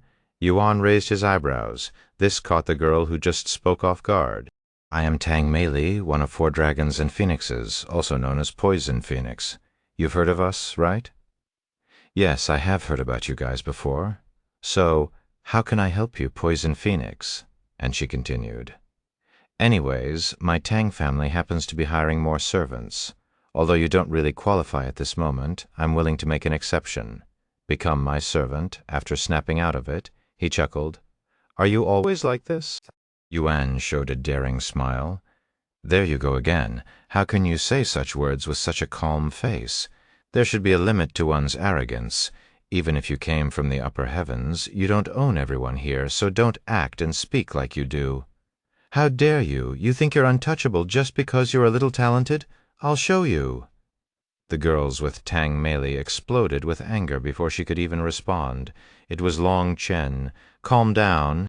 "I will calm down after I cut off his tongue," one of the girls said as she leaped forward and swung her weapon at Yuan's face.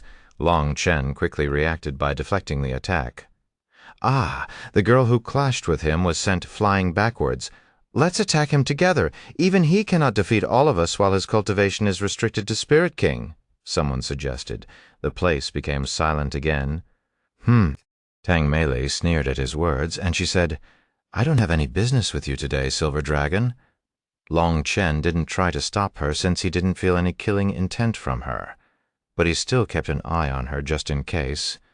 "I will only ask you this one time. Are you sure you don't want to serve me? My Tang family is one of the top 10 families in the Supreme Heaven. Although you will only be a servant, nobody would dare to mess with you. If you put in enough work, you might even be allowed to learn our family techniques." "Thank you for the offer, but I will have to refuse," Yuan responded without needing to think about it. When she opened them, they were resolute and emitted a ruthless aura. Tang Mei's words implied that she was going to destroy him, but she didn't do that and simply turned around and began walking away. "I'm not the type that enjoys stepping on ants, but I will kill him if he ever dares to step foot in the Supreme Heaven," Tang Mei said in a cold voice. Yuan looked at her with slightly widened eyes and said, "You're going to let them attack me? What kind of guide are you?" Yuan turned to look at Long Chen, who was silently smiling at him. Long Chen shrugged. "I can't speak for everyone, but that's how many people in the Supreme Heaven view those from a lower realm. After all, even beggars up there have a higher cultivation than everyone down here." Though the Poison Phoenix showed a lot of restraint back there. Normally, she'd kill anyone that dares to talk back to her. A cold smile appeared on Long Chen's face as he replied, "Of course you're all nothing but ants in my eyes in your current state?" "Yes, you are. I don't mean to sound conceited, but even with my cultivation restricted, I can easily crush you with a single finger." "You may have potential, but that's all you are right now, potential," Long Chen continued. "You are probably thinking that you have a few cards up your sleeve since I haven't seen you fight at 100%, but the same goes for you." Long Chen was slightly shaken when he noticed Yuan's unwavering eyes. However, before he could even say anything, Yuan had already left his side and entered the Sword Temple. Since he has yet to pass the sword trial, Long Chen could only watch as Yuan's back disappeared into the building. Chapter 1150, Sword Temple, as I thought. It's dangerous for me to be around these people from the upper heavens. They're nothing but trouble. Yuan sighed inwardly as he entered the Sword Temple with Jin Shi. Inside the Sword Temple was so dark that Yuan couldn't even see his own hands, almost as if he'd entered the void. "What kind of place is the Sword Temple?" "This seems different from what I've read about," Yuan asked out loud. Even if he couldn't see her, he could feel Jin Shi's presence beside him. "The Sword Temple is different for everyone. What you see and hear will depend on your talents and fate." Yuan didn't say anything else and proceeded to wait for something to happen. However, when nothing happened even a few minutes later, he spoke again. "So, what am I waiting for?" "Be patient. The Sword Temple is possessing your information. It could take hours to days until it finishes," she said. "Should have said so earlier," Yuan sighed. He then took a seat and closed his eyes. "Hey, can I ask you some questions?" Yuan decided to start a conversation while they waited. "That depends on the question. The one you address as Master, is he the creator of this tomb?" He was pretty confident he already knew the answer to this question, but he wanted to be sure. "That's right. My Master is all-knowing and powerful. There's nobody in the 9 heavens stronger than him." She spoke in a bragging manner. "What's your relationship with him? How did you end up as his servant?" "Servant? What an outrageous assumption, you asshole. What made you think I was serving him?" "You're not? The way you act, I guess. I call him Master because I am his disciple," she exclaimed, sounding quite offended. "Oh, really? My bad." Yuan was surprised. He didn't expect to have disciples in his past life. Though, if he thought about it, it wasn't too shocking. So did he own a sect? No, Master wasn't the type to stay in one place for long. He's always traveling, even if he did. He wasn't exactly sect master material. Then how did you end up as his disciple? Jin Shi fell silent for some reason. I don't want to talk about it, she mumbled a moment later. Then tell me about him. What kind of person was he? Yuan asked. You've already asked enough questions. It's my turn to ask some, she said, and she continued. First of all, where did you get that sword from the sword trial? The Empyrean Overlord. So you even know its name. I acquired it from someone else. She found it in this place, too. Is that so? And it accepted you as its master, right? That's right. Who are you, really? She then asked. Xiao Yang? Don't give me that shit again, your real name. Yuan smiled. My name is Yuan, and I came from a place called Earth. Earth? Never heard of it. Well, it's not within the 9 heavens, so I'm not surprised. As ridiculous as it sounded, Jin Ji didn't call him a liar, almost as if she knew. Why did you come to this place? Jin Ji suddenly asked. Fate brought me here, I think? Jin Ji sneered at his answer for some reason. What's wrong? Yuan asked. You sounded like my master, who always talks about fate. Really? Can you tell me about him? The creator of this place is shrouded with countless mysteries, after all. After a moment of silence, she spoke. Even though I've known him for thousands of years, and even followed him for a good majority of those years, there's a lot that I still don't know about him. Hell, I don't even know what he looks like, since he's always wearing a stupid mask for some reason. Well, you do now. Yuan smiled inwardly. Master was always in the spotlight, even during his childhood. His immense, heaven-defying talents would attract attention no matter where he went. He also had a lot of enemies, and couldn't go a week without fighting someone, most of them being people who envied his talents. Master learned sword aura at a young age, and mastered enhanced sword aura before he even turned 30, earning him the title of Godly Sword Emperor. He is also the first and only person to have ever reached the level of whatever is beyond enhanced sword aura. He was so famous that his existence was known throughout the 9 heavens, yet it seemed like nobody knew his true name or face. I wanted to follow him until the end of time, but alas, Jin Shi sounded disappointed towards the end, even a little regretful. Did something happen? Yuan decided to dig deeper. However, Jin Shi shook her head and said, I don't know. That's the extent of my memories. Is that so? Then do you know why he created this place? Nope, she answered without hesitation. Master's thoughts are too profound for someone like me. All I am good for is swinging the sword. Yuan couldn't help but chuckle at her words. She greatly resembled Li Jinshi, not just in appearance, but nature as well. He wanted to say something, but his attention was stolen by a white glow that had suddenly appeared in the distance. What's that? He asked. You're about to find out, she said. Whoosh! The white glow that started out as a small dot quickly expanded until it consumed all of the void, turning the entire place white. Thud. Thud! Thud! Thud! The sound of approaching footsteps began echoing in the place shortly after. Jin Shi's eyes slowly widened as she recognized this familiar sound. A tall figure wearing an ordinary-looking mask appeared in the distance a moment later. Master Jin Shi muttered in a trembling voice as she slowly kneeled on the floor and lowered her head. The masked man stopped in front of Yuan. Welcome to the Sword Temple, he said, Chapter 1151, Divine Gaze. So, what are you going to make me do now? Yuan asked the masked man, who stood before them with his hands clasped behind his back. Mivmov, Koe. However, the masked man didn't say anything, and merely took a seat in the lotus position, and he would remain as still as a rock without uttering a single sound for the next few minutes. This caused Yuan to raise his eyebrows. He wasn't sure what he was waiting for or how long this would take. Are we still waiting for something to happen? He decided to ask Jin Shi, who looked at him with a slight frown. Seriously? The trial has already started, she said, taking him by surprise. What, where, what's the rules? He continued asking. Jin Shi pointed at the masked man and said, Figure it out yourself after saying that." She returned to staring at the masked man's figure with an admiring expression on her pretty face, looking like a little girl before her idol. Yuan no longer bothered with her, and also took a seat. "What am I supposed to do? I don't sense anything from him," he wondered to himself as he stared at the masked man, pondering about the trial. The masked man had no aura. His breathing was so subtle that it was almost non-existent, almost as though he was on the verge of death.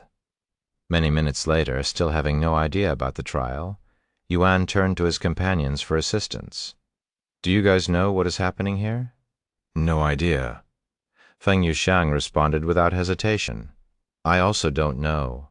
Lan Yingying shook her head inwardly.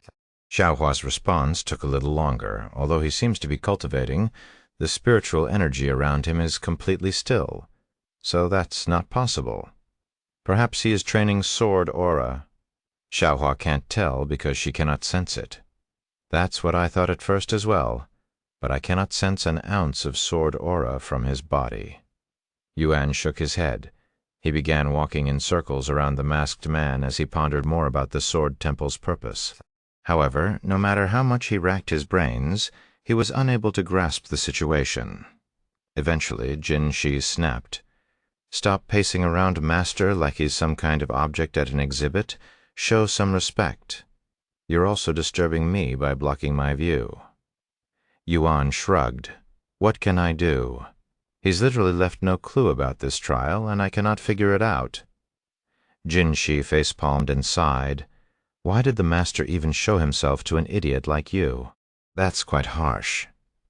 But can you really blame me here? This trial is different for everyone, so it's not like I can prepare for this after sighing again."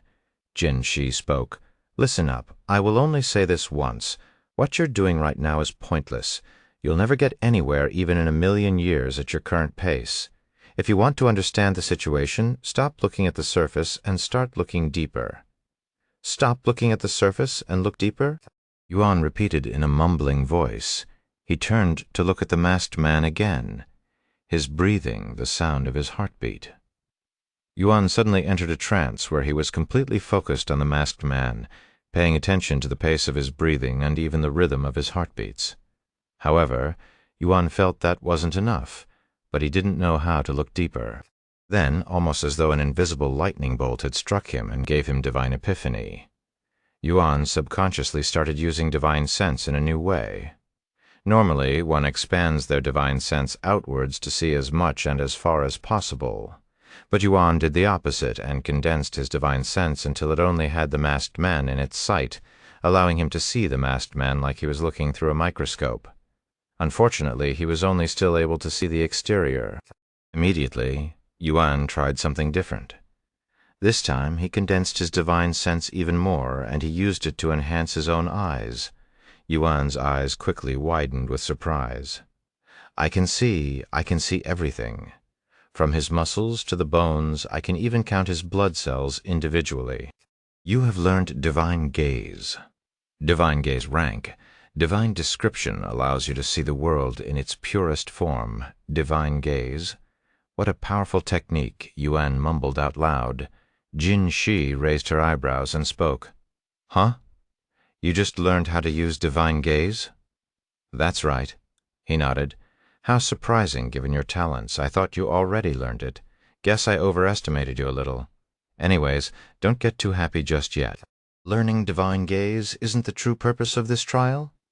It isn't." Yuan looked at her with wide eyes, and since he still had divine gaze activated, he accidentally glimpsed at Jin Shi's bountiful body for a brief second before it stopped working, before he could even deactivate it. Jin Shi sucked her teeth in a disdainful manner.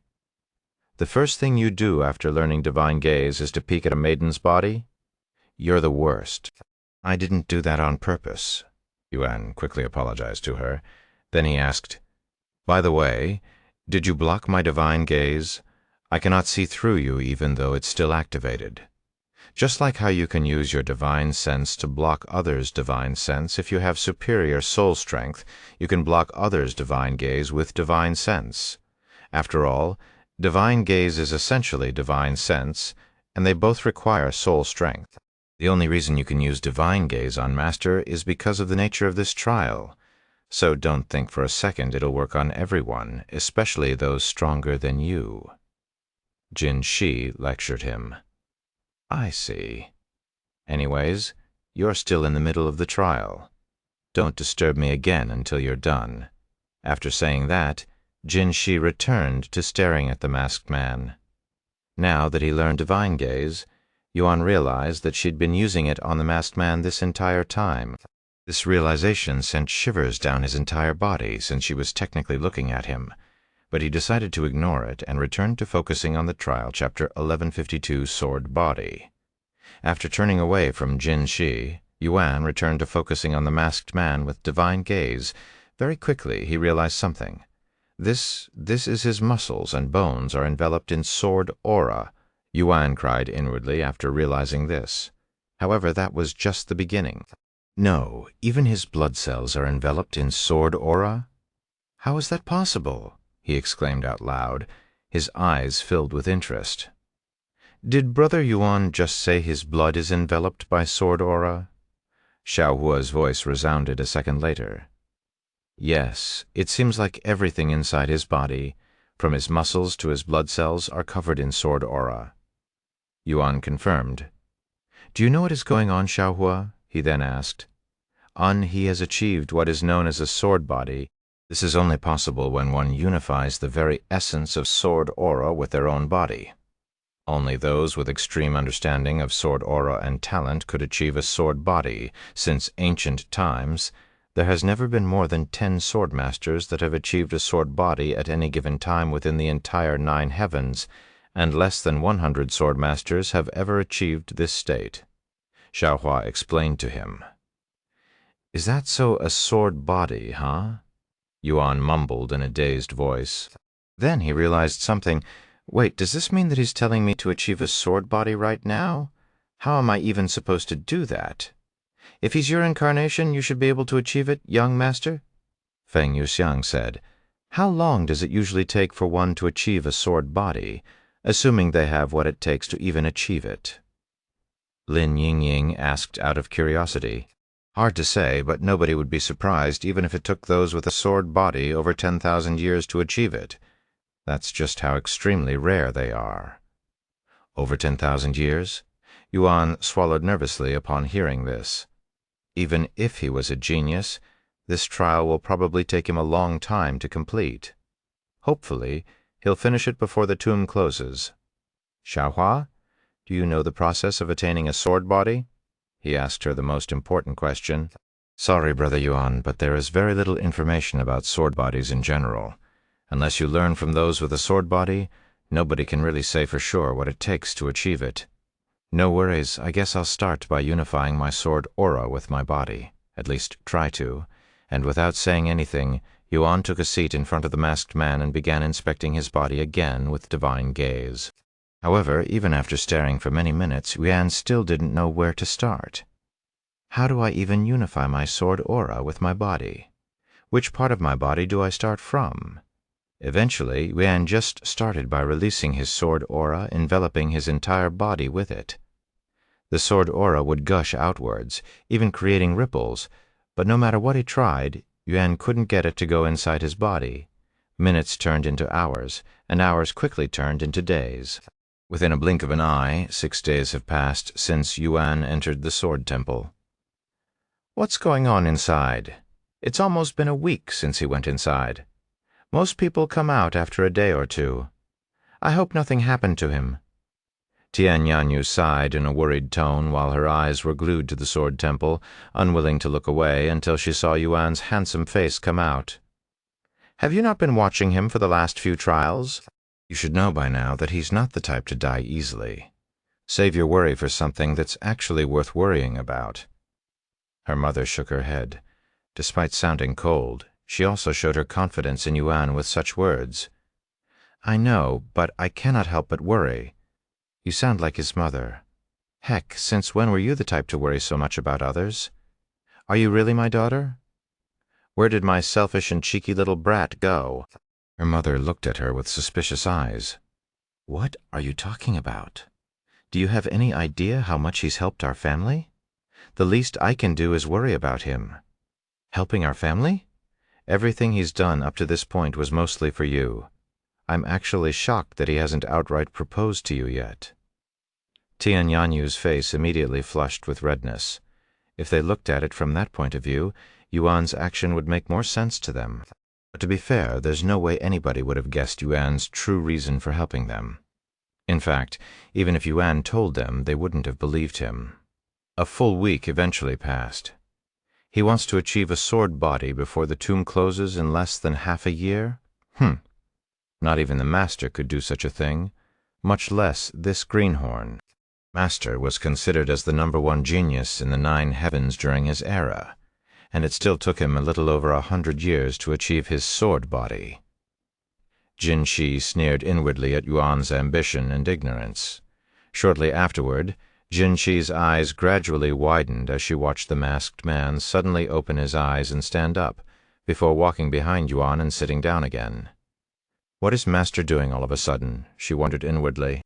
Yuan wasn't aware of the masked man's movements, as he was too absorbed in his own thoughts, almost as though he was in trance. Meanwhile, after taking a seat, the masked man lifted both of his arms and gently placed his palms behind Yuan's back, looking as though he was trying to help Yuan cultivate. It can't be.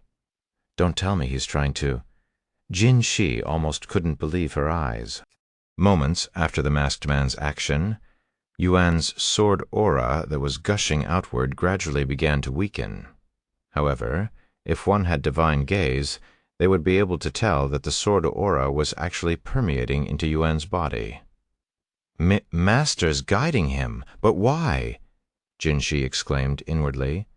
Her jaw dropped 1153, sword body 2. What's happening? It suddenly feels like I know how to unite sword aura with my body. Yuan was surprised when his sword aura began entering his body. It also felt like he was being guided by someone, but he still wasn't aware of the masked man helping him. However, he didn't think too much about it and continued to follow the guidance, slowly combining his sword aura with his body. Time passed quickly, and within the blink of an eye, half a month has passed since Yuan entered the Sword Temple. He's still inside, huh? It's been too long. Did something happen to him inside? Long Chen pondered. He came out of the Sword Temple 3 days after Yuan entered the place, and has been waiting for him to come out since then. As far as I am aware, the Sword Temple isn't a dangerous place, and nobody has died inside before. So what is he doing inside? He wasn't too worried about it, especially when he recalled how long Yuan took in the Sword Pagoda. Eventually, another half of a month passed with Yuan nowhere to be seen. It has been an entire month now since he entered the Sword Temple. During this time, rumors about Yuan dying inside the Sword Temple have spread throughout the Endless Emperor's tomb. This greatly shocked everyone, mostly because they all believed that the Sword Temple was a safe zone where one couldn't die. Many were also filled with pity, knowing that a peerless genius had passed away in such an unfortunate manner. I don't believe it. There's no way Xiaoyang died inside. He is still alive, he must be. Tianyanya refused to believe the rumors. No matter what you believe, it won't change the fact that he's been inside for a month now. We have less than 4 months left before the tomb closes. If we stop wasting our time and leave now, we can still regroup with the others. I refuse. I will not move from this spot until Zhao Yang comes back out, Tianyanya exclaimed with a stubborn face. Her mother could only silently shake her head. Meanwhile, inside the Sword Temple, Yuan was still being guided by the masked man. After a month of constant assistance, his sword aura is almost fully unified with his body. Even someone as tremendously talented as Yuan required the help of his incarnation, and a month to reach this point, proving how ridiculously difficult it was to acquire a sword body. However, in the eyes of Jin Shi, his progress was still unbelievably fast. Even with Master's help, he's managed to reach this point in such a short amount of time. This kind of talent is unheard of. Several more hours later, the masked man finally lowered his arms and stood up. Is it done? Did he achieve a sword body? Jin Shi used her divine gaze to look at Yuan's physique. "This bastard! He really did it! He really achieved a sword body at that age," Jin Shi muttered in a shaky voice, her body trembling as well. At this moment, Yuan's sword aura could not be sensed, almost as though it did not exist. However, if one were to look inside his body, they would see that all of his internal organs and muscles are being protected by sword aura. Congratulations, you have achieved a sword body. You have gained the title One with Swords.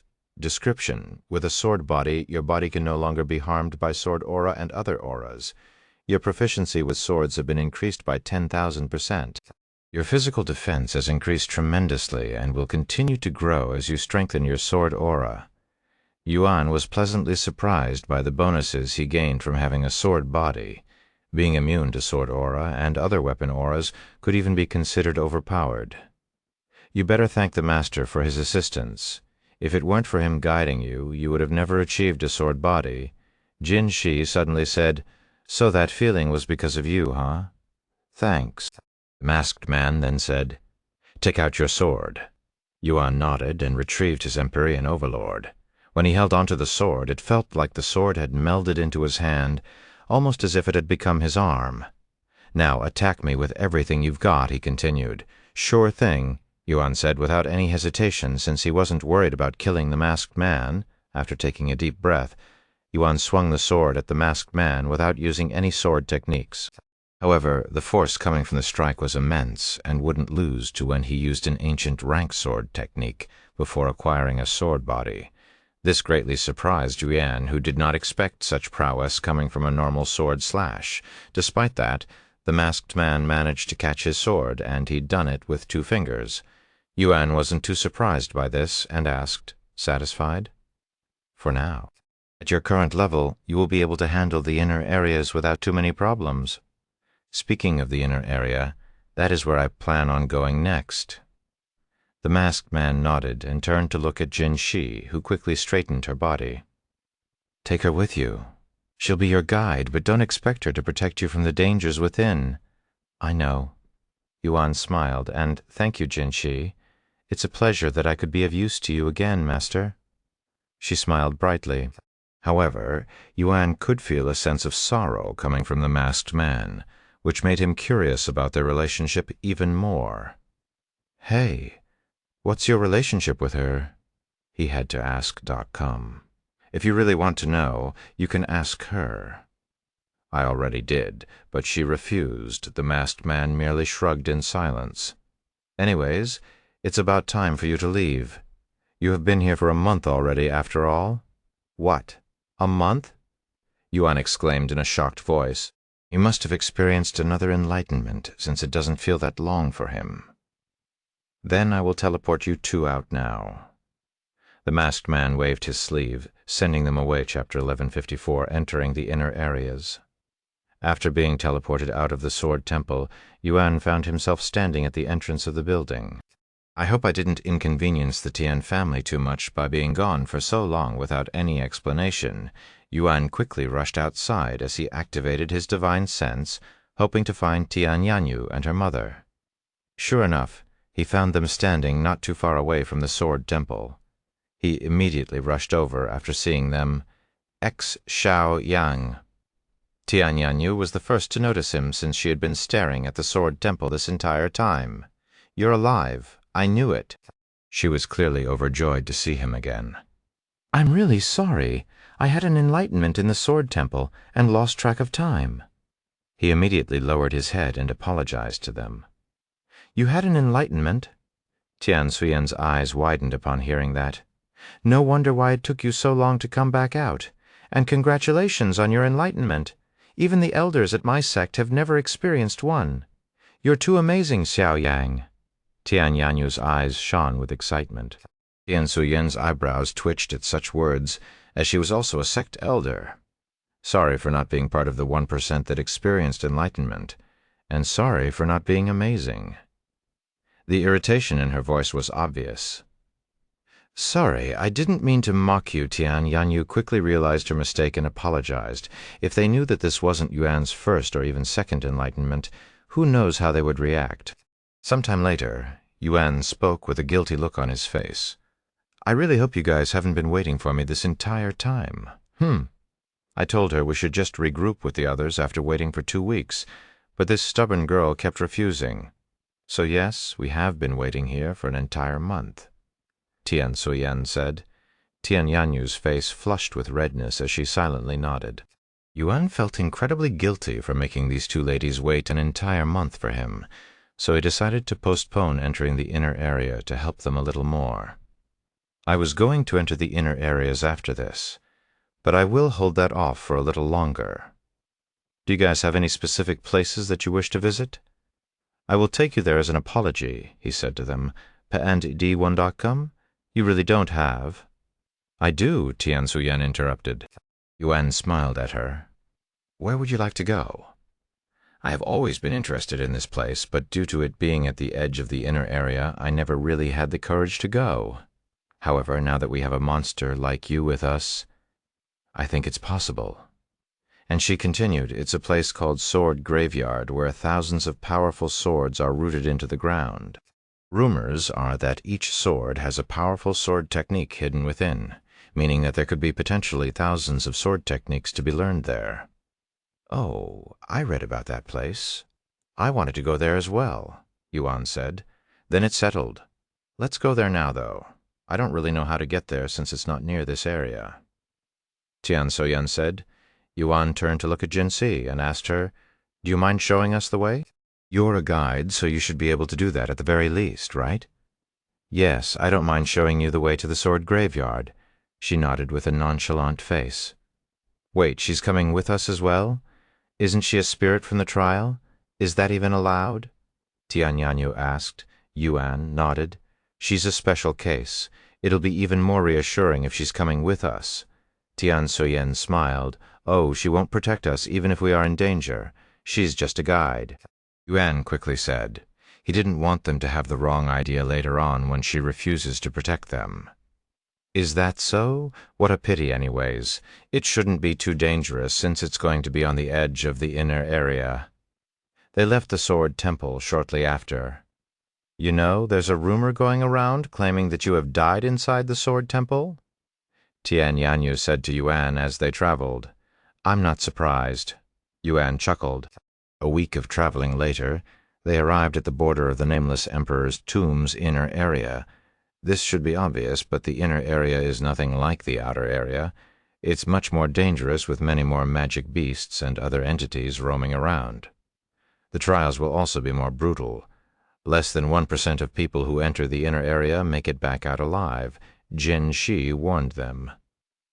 "Other entities, huh?" Yuan mumbled. "By entities, she's probably talking about demons," Tian Suyen said. "Oh, right. I read about this before, but I didn't care about it since I never imagined entering the inner areas." Tian Yanyu sighed. "Unfortunately, they are not something even you can handle, Xiaoyang. We must run if we encounter one," Tian Suyen said to him, unaware of his demon-slaying expertise. "Oh, they must be really strong then. I can't wait to fight one. I like a good challenge after all." Yuan decided to play dumb and act like he's never encountered a demon before. "Are you even listening to me? Unless you know demon-sealing techniques, it's nigh impossible to kill them because of their immortality. I do not want to repeat myself again. We must run if we encounter one." Tian Suyen spoke with a frown on her face. "If it's Xiao Yang, maybe he can kill them," Tian Yanyu said, showing her absolute trust in his abilities. Tian Suyen face-palmed at her daughter's blind trust in Yuan. "Whatever. If you really want to fight it, I won't stop you. But I will also not stay to fight it with you. I am not reckless after all." "Of course." Yuan nodded with a smile. Chapter 1155. What just happened? Yuan and the others stepped into the inner area of the tomb after mentally preparing themselves. The second their feet touched the ground in the inner area, they felt the atmosphere instantly change, and it suddenly felt as though they'd entered another world, a world that is filled with death, and a place that humans don't belong. "This is worse than I thought," Tian Suyen muttered as she subconsciously pinched her nose to avoid the smell. Where did the stench come from? It wasn't there just a second ago," Tianyanyu was baffled. You cannot see it, but the inner area and the outer area are separated by an invisible boundary. In fact, they can be considered as their own world. Jin Shi said, "No wonder." Tianyanyu mumbled, "You guys should block the smell with your spiritual energy," Yuan said to them, calm. "No need to state the obvious. I was just surprised by how sudden it was." Tian Suyen said with a slightly rosy face as she stopped pinching her nose. They followed Jin Shi deeper into the area shortly after, entering a heavily forested area. Everything seemed normal for the first several minutes, but Yuan suddenly stopped walking and said, "Careful, there's a demon coming our way, huh?" "What nonsense are you talking about?" "I don't sense any," Jin Shi said, halting her sentence halfway through. "No way, there's really a demon approaching us. How did you sense it before me?" Jin Shi was pretty proud of her own sharp senses. Unfortunately for her, no matter how sharp her senses are, they would never defeat Yuan when it comes to sensing demons. In fact, Yuan could sense multiple demons in their area, with some of them being hundreds of miles away. "What are you waiting for? Do you really plan on fighting a demon? I'm telling you, they are far more terrifying than whatever you're imaging right now. We need to leave right now," Tian Suyen exclaimed in a nervous manner when she noticed that Yuan didn't seem to have any intention of running. "We'll be fine," Yuan reassured her, but his words didn't sound convincing at all.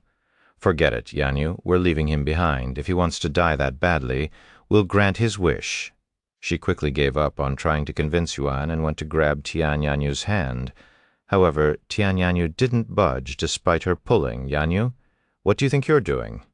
Tian Suyen looked at her with wide eyes filled with disbelief. "I'm going to stay here with Xiaoyang." Tianyanyu responded in a low voice with a subtle smile. "Have you really gone mad?"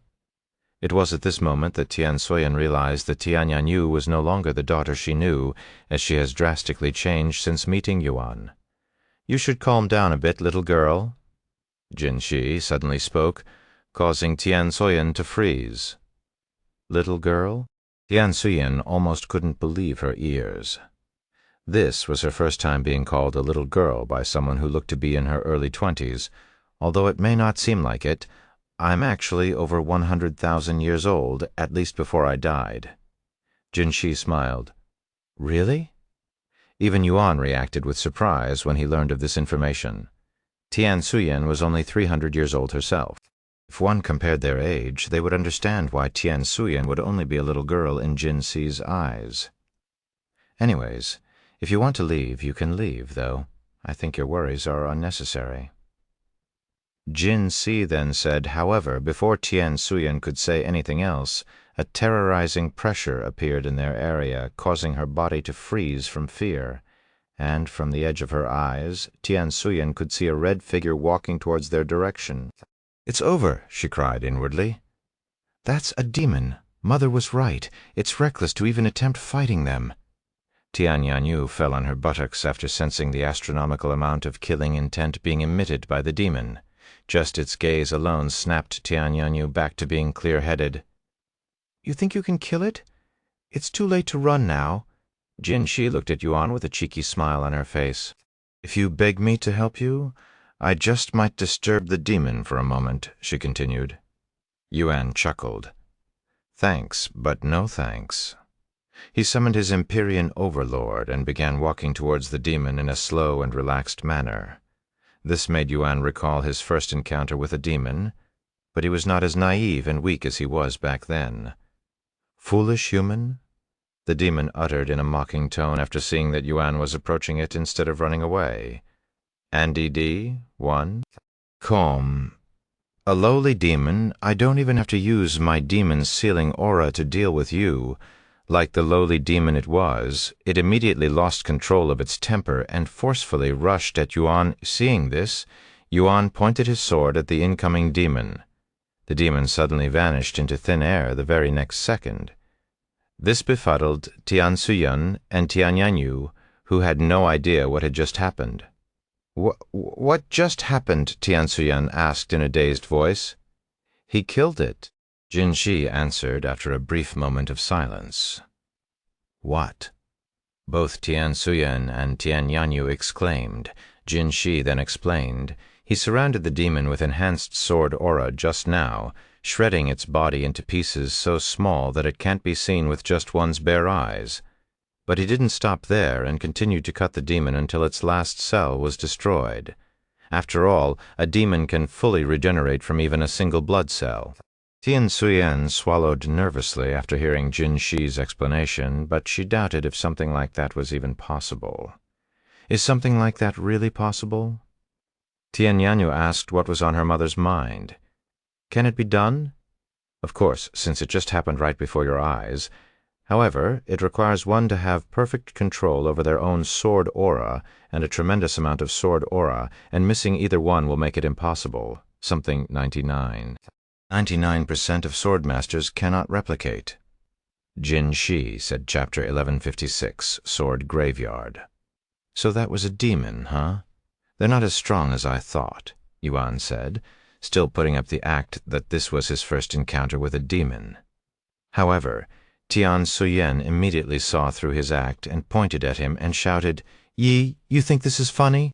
There's no way that was your first fight with a demon, since you clearly knew about its regeneration abilities, or else you wouldn't have done something so ridiculous as your first move." Yuan smiled at her remarks and asked, "Even if I told you that I have the ability to kill them, would you have believed me?" That's... Tian Suyen immediately became speechless, as there was no way that she'd have believed him. "You're really full of surprises, Xiaoyang," Tian Yanyu said with a dazed face. "Not only have you encountered them, you seem very experienced with fighting them. Where'd you learn that, Jin Shi looked at him with an intrigued gaze. "I will tell you if you tell me your relationship with the masked man." Yuan smiled at her. "What? Why do you care so much about my relationship with another man? Are you jealous?" She laughed. Tian Yanyu stared at Yuan intensively. Yuan merely shook his head in silence before speaking. "Anyways, let's continue." They started moving again shortly after. "Xiaoyang, are you really jealous?" Tian Yanyu asked him using divine sense. "Huh? No way! Then why do you care so much?" "To tell you the truth, I have some connections to the masked man, so I was just interested." "What?" Tian Yanyu exclaimed in a shocked voice after hearing this. "Why are you suddenly shouting?" Tian Suyen frowned. Sorry?" Jin Shi glanced at them. She contemplated listening in on their conversation, but knowing Yuan's ability, he'd easily realize it. "Keep it a secret, okay?" Yuan chuckled. "Of course. But how do you know the masked man? Isn't he the creator of this place?" "I don't actually know him. Sorry, I don't know how to explain it. It's complicated." After all, it wasn't as if he could say that he was the masked man's reincarnation. Is that so, despite her curiosity? Tian Yanyu didn't pursue the topic any longer. After walking for a little longer, Tian Yanyu suddenly asked, "Hey, I just noticed this, but why are we walking? Wouldn't it be faster if we flew there?" "If you wish to be spotted easily by demons and magical beasts, by all means I don't mind flying," Jin Shi said. This quickly made Tian Yanyu speechless. Actually, never mind, I was being too short-sighted," she apologized in an embarrassed manner. "Wait a second." Yuan suddenly jumped in, and he continued, "That's actually not a bad idea. Time is precious in this place after all. Don't worry, I will deal with any danger that we encounter." Normally, this is where Tian Suyen objects and starts calling him reckless. However, after what she witnessed before, she realized that Yuan was not the reckless type and that he had the power to back up his confidence. "Since nobody is objecting, let's start flying now," Jin Shi said as she ascended into the sky. Literally not even 5 minutes later, Yuan could sense demons approaching them calm. "Be careful, we have 3 guests," Yuan calmly warned them. "3," Tian Suyen exclaimed. "Don't worry, they are all low-ranking demons. I can deal with them with closed eyes." This guy, Tian Suyen, was speechless. "Woohoo!" An excited voice suddenly resounded from a distance. "It's been over 100 years since I last tasted humans. Lucky me." The 3 demons laughed merrily as they surrounded Yuan's group. Tian Suyen and Tian Yanyu subconsciously moved closer to Yuan when they felt the demons scanning their bodies with starved eyes. "Let's feast." One of the demons suddenly rushed forward. Yuan raised his arm and pointed at the incoming demon before unleashing his sword aura. Almost instantly, the demon's body was shredded until there was nothing left. This shocked the other two demons, who had no idea what had just happened, and while they were scrambling to make sense of the situation, Yuan unleashed his sword aura for a second time, killing another demon. The remaining demon trembled, and with hesitation it turned around and began flying away at maximum speed. "Where do you think you're going?" Yuan sent his sword aura chasing after the fleeing demon. The demon could feel the lower part of its body quickly being consumed by the sword aura, but it could not run any faster. In the end, its life also perished to the sword aura. Pada da Inkem? After dealing with the three demons as though it was nothing but a walk in the park, Yuan sighed in a disappointed voice. "It's a pity that I can only target one of them at a time right now." Tian Suing looked at him with a baffled face. "Is there anything that he can't do?" she wondered inwardly. "Let's continue, shall we?" Yuan smiled at them, acting like nothing had just happened. Eventually, they arrived at the sword graveyard. It took them nearly half a month, and they had encountered over 100 demons on their way there. "One of you here must be a demon magnet," Jin Shi said, because of their abnormal number of encounters with demons. Yuan could only show a stiff smile regarding her remarks. "So this is the sword graveyard, huh? It exceeds my imagination," Tian Suyen mumbled, her face full of delight, almost like a child at an amusement park for their first time. Before her was a large field with thousands of unique swords plunged into the ground, invoking a sense of both awe and sadness. The sheer number of swords was overwhelming, and it made Tian Suyen wonder why this place existed. Had these swords been discarded? Is this truly a burial ground for swords? Or is there a deeper meaning for this place? All these swords, what a waste. Tian Suyen sighed. As someone who walked the path of a sword master, this sword graveyard was a sorrowful sight. When Yuan first laid eyes on the sword graveyard, his body froze, and for some inexplicable reason, he started feeling many emotions that he could not explain. Chapter 1157, Sword Graveyard 2. Xiao Yang. "Are you okay?" Tian Yanyu asked him when she noticed that he had tears in the corner of his eyes. However, almost as though he couldn't hear her, Yuan remained silent as he stared at the graveyard. Perhaps he'd recognized these swords. Even though he himself might not remember them, his soul remembers the time they had spent together. In his daze, Yuan started to approach the sword graveyard, and it even looked like he wanted to reach for one of the swords there. When Tian Suyen saw this, she immediately sprang into action and grabbed him by the collar before yanking him back. "Whoa! This," snapped Yuan out of his daze. "Are you crazy?" Tian Suyen shouted at him afterward. "You cannot touch these swords. Anyone that does so will face severe punishment." Really?" Yuan expressed genuine surprise, as he didn't know about this. "Many people have tried to take a sword from this place, but all of them have perished after being punished. Even immortals have died in this place, so no matter how talented you are, even you won't survive," Tian Suyen explained. And she continued, "The only thing we are allowed to do here is study these swords and hopefully learn something from it." "Is that so, Sorry? And thank you for waking me up." "I don't know what just happened to me," Yuan said. "Are you okay?" Tian Yanyu asked him again. "Huh? What do you mean?" Yuan asked with a puzzled face, still unaware that he had been crying just now. Tian Yanyu pointed at his eyes and said in a low voice, "You're crying. What?" Yuan quickly wiped his eyes, and sure enough, it was wet. "Why did I?" he muttered in a dazed voice. Jin Shi silently stared at Yuan with narrowed eyes, seeming in deep thoughts. That idiot really tried to take a sword from this place? Why did she have to stop him? It would have been a spectacular sight to see him get punished. Yuan suddenly heard voices that he was unfamiliar with, and they were laughing at him. He looked around, and it was at this moment that he realized they were not alone, panned A1COM. There were over 100 other people there at glance, which surprised him. "I thought not many people dare to venture into the inner areas," he asked Tian Suyen. "Since this is just the border and the least dangerous area, many people risk their lives to come here, especially since the techniques they can learn in this place are at least divine rank. Is that so?" Yuan didn't mind the mockery and acted as though they weren't even there.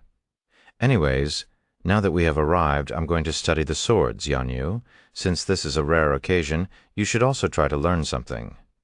We might not get another chance to come back here after all." Tian Suyen said to her daughter, "Okay."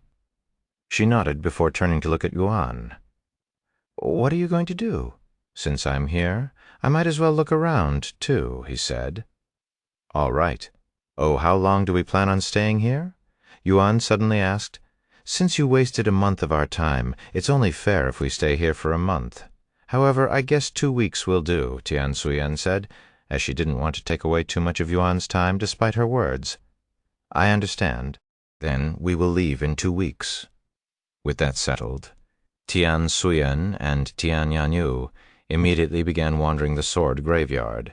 Like tombs in a graveyard, each sword had enough space between each other to allow people to surround it, so nobody there had to worry about fighting for spots. With that being said, some swords are especially popular and do become overcrowded at times. "Oh, lucky me, there's a spot left for the Silver Moon Soul Blade." Tian Suyen was filled with joy when she noticed an empty spot at one of the most popular swords in the sword graveyard. The Silver Moon Soul Blade is a mythic-grade sword, a treasure that normally wouldn't exist in the third heaven except for the nameless emperor's tomb, so its popularity was only natural. There were a total of 3 mystic-grade swords in the sword graveyard, and they are usually packed to the brim with people, hence Tian Suyen's excitement. Meanwhile, Tian Yanyu settled with a random ancient-grade sword that caught her eyes the moment she looked at it, almost as though she had a connection with it. Radiant Scarlet Blade. Tian Yanyu read the engraving on the sword's crimson blade. As for Yuan, he merely stood at the entrance of the sword graveyard. There were so many swords that he didn't know where to start. Eventually, he picked a random sword and sat before it. "You guys can look around if you want," Yuan said to Xiaohua and the others. "I don't use the sword, so I'm fine staying here," Lan Yingying said. "Me too," Feng Yusheng said. "Xiaohua will stay with you," Xiaohua said. Yuan didn't say anything else and returned to focusing on the sword before him. "Let's see what kind of technique you'll teach me." Yuan smiled inwardly.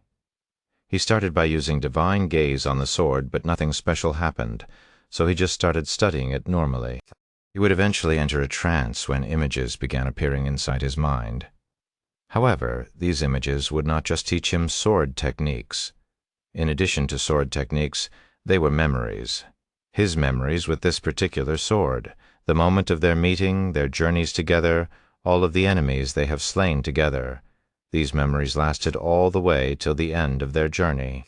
Yuan was surprised at first, but he quickly calmed down and started to absorb these memories like a dry sponge with water. Since he'd grown accustomed to being fed memories, he found the process to be quite pleasing, as it was like watching a movie of himself. Chapter 1158, Memories Within the Sword Graveyard, 10 hours. Yuan had spent 10 hours in real time recalling his memories with the sword, but inside his mind dozens of years have passed. He'd fought thousands of enemies, traveled tens of thousands of miles, and eventually had to put the sword to rest when it had become too damaged to use.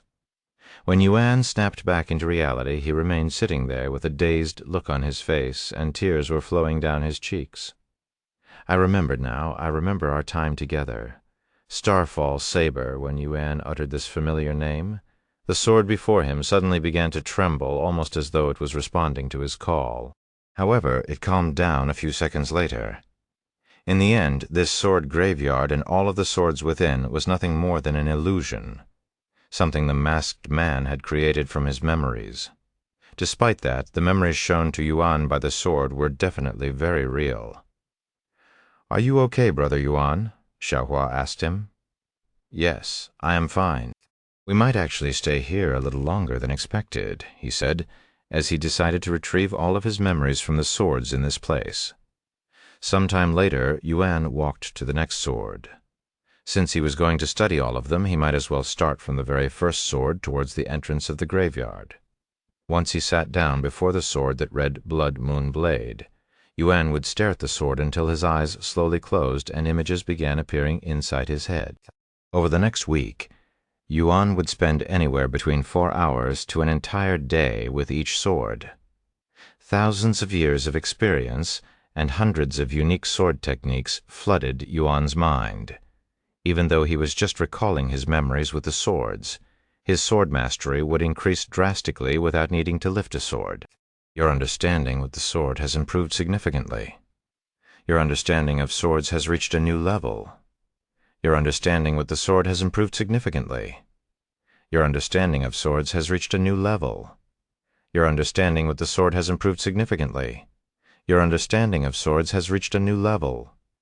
At the end of the second week, Yuan looked at how many swords were left in the sword graveyard and sighed, "At this rate it will take me years to go through every single sword here."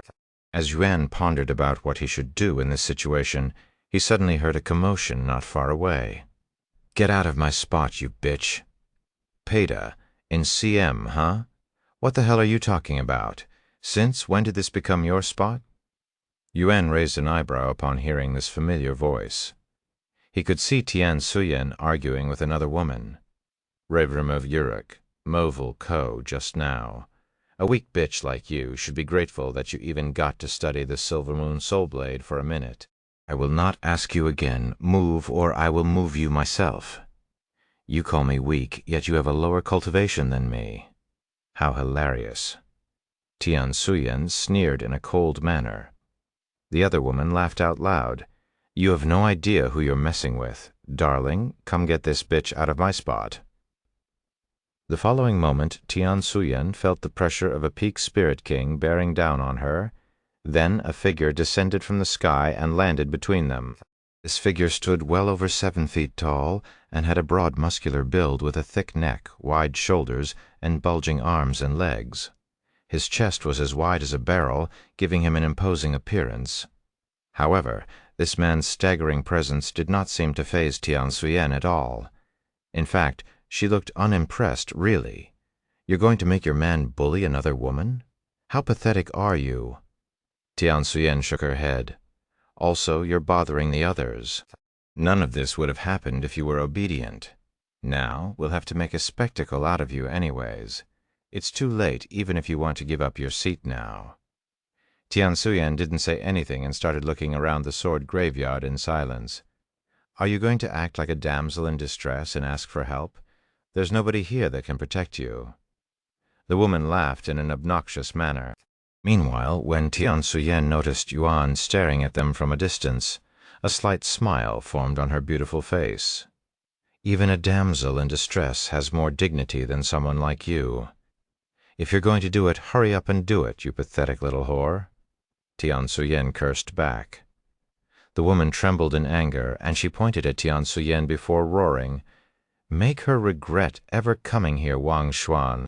The bulky man's eyes became filled with killing intent as he retrieved a massive axe from his spatial ring and swung it at Tian Suyen. The axe was also coated in a thin layer of axe aura, something similar to sword aura but only available to those who mastered the axe. Tian Suyen's eyes widened slightly, but her vision was suddenly blocked by someone that had appeared in front of her like a ghost. This person was obviously Yuan, and he lifted his arm to casually catch the incoming strike. Whoosh! A gust of wind swept the sword graveyard the moment Yuan caught the axe with just his fingers. This shocked everybody there. As for the bulky man, he was in utter disbelief that someone had just caught his powerful attack with 2 mere fingers. "You okay?"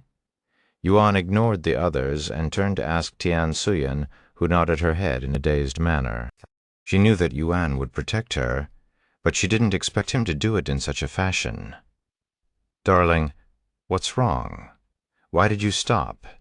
Just cleave through this fool who thinks he's a hero." The woman misunderstood the situation and thought that the bulky man had stopped his attack right before his axe reached Yuan, as the thought that someone as small as Yuan in comparison could block the man's attack was simply impossible. That is, the man didn't know how to respond, and he was still trying to comprehend the situation himself. Chapter 1159 Sword Graveyard's Fury. When the bulky man eventually realized the reality of his situation, his clothes became soaked in cold sweat. And Dee, one come? I cannot even pull away my axe from his grasp. What is happening? How is he holding on to my axe that is coated with axe aura with his bare hands? Darling, what are you doing? Hurry up and kill them. His partner shouted again. Damn it! This dumb bitch has no idea the gravity of our situation. The man cursed inwardly.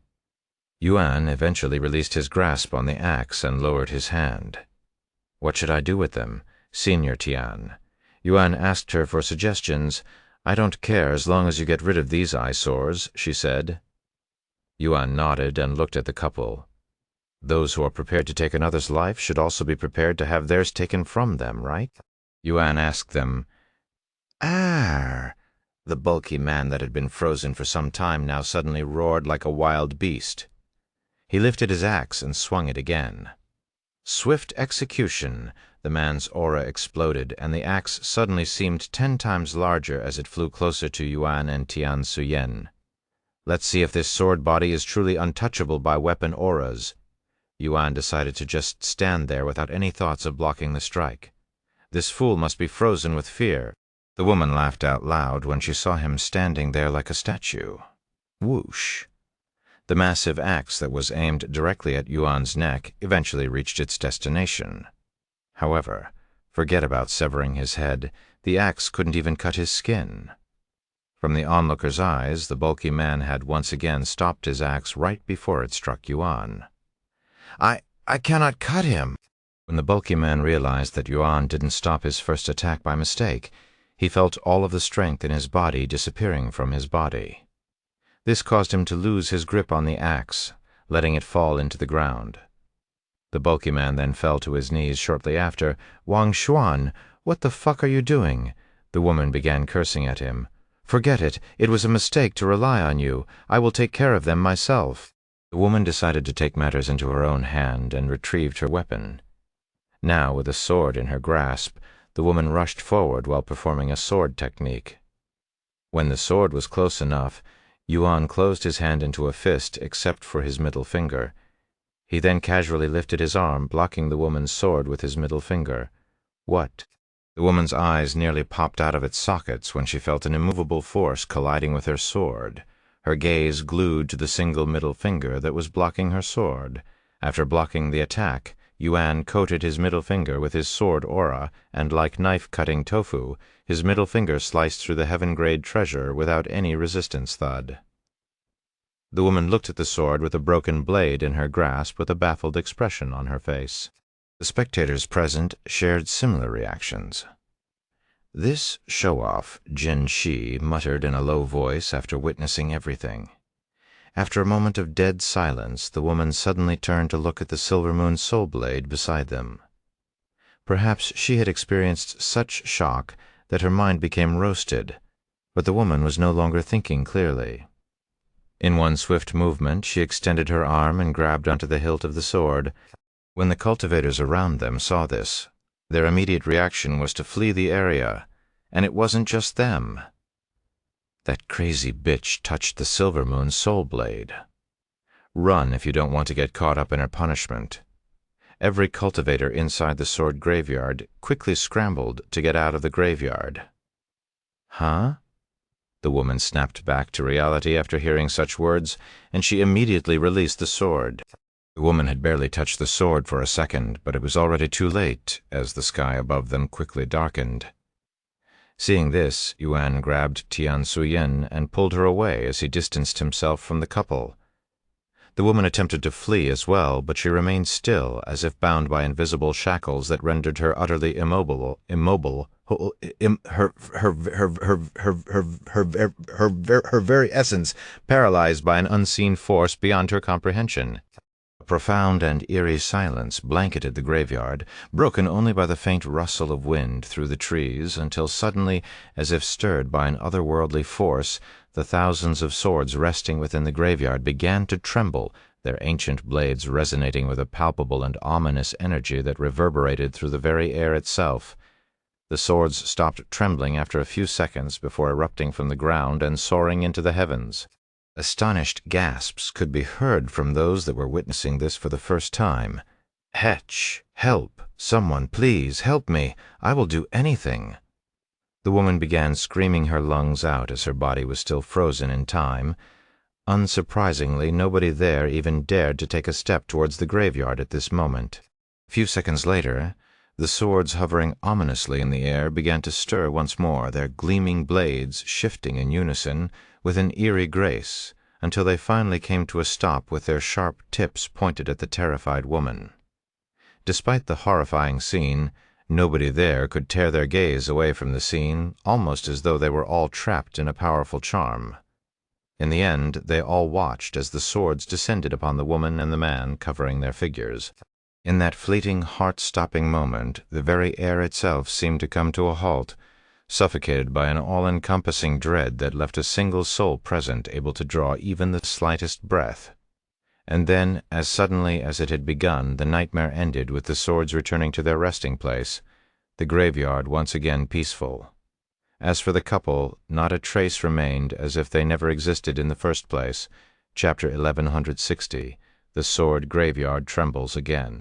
"Senior, I'd like to thank you again for stopping me before," Yuan mumbled in a dumbfounded voice after the sword graveyard's fury ended. Tian Suyin was still in a state of shock, so she didn't hear him. "I think that was our cue to leave. It's been 2 weeks anyway." Tian Yanyu said, "Oh, about that, I would actually like to stay a little longer." Yuan then said, "Really? How long?" Tian Suyin immediately snapped out of her daze. "Please visit." Calm, as terrifying as what had happened was, it wasn't enough to deter her from the sword graveyard, as she has yet to gain anything from it. "I can't say for sure. How about another 2 weeks for now?" Yuan said after a moment of pondering. Tian Suyin and her daughter agreed. After their decision, they returned to the sword graveyard. The other cultivators also made their way back to their respective positions, but with a sense of unease grasping their heart. Their movements were stiff and careful, caused by a newfound hesitation and a growing apprehension of the unfathomable power that lay hidden within the swords. Unsurprisingly, Tian Suyin returned to the Silver Moon Soul Blade. The cultivators present with her purposefully distanced themselves from her, as they were also frightened of Yuan's presence. Tian Suyin didn't complain, since this gave her more breathing room, allowing her to focus more easily on the sword. As for Tian Yanyu, she decided to try her luck on a new sword after 2 weeks of no progress from her previous sword, even going for a lower-grade sword. Yuan wanted to go back to studying the swords as well, but he has yet to resolve his problem regarding the lack of time in this place. What should I do? He continued to ponder, but to no avail. In the end, he decided to only study the swords that resonated with him the most. The first sword was a mere heaven-grade sword.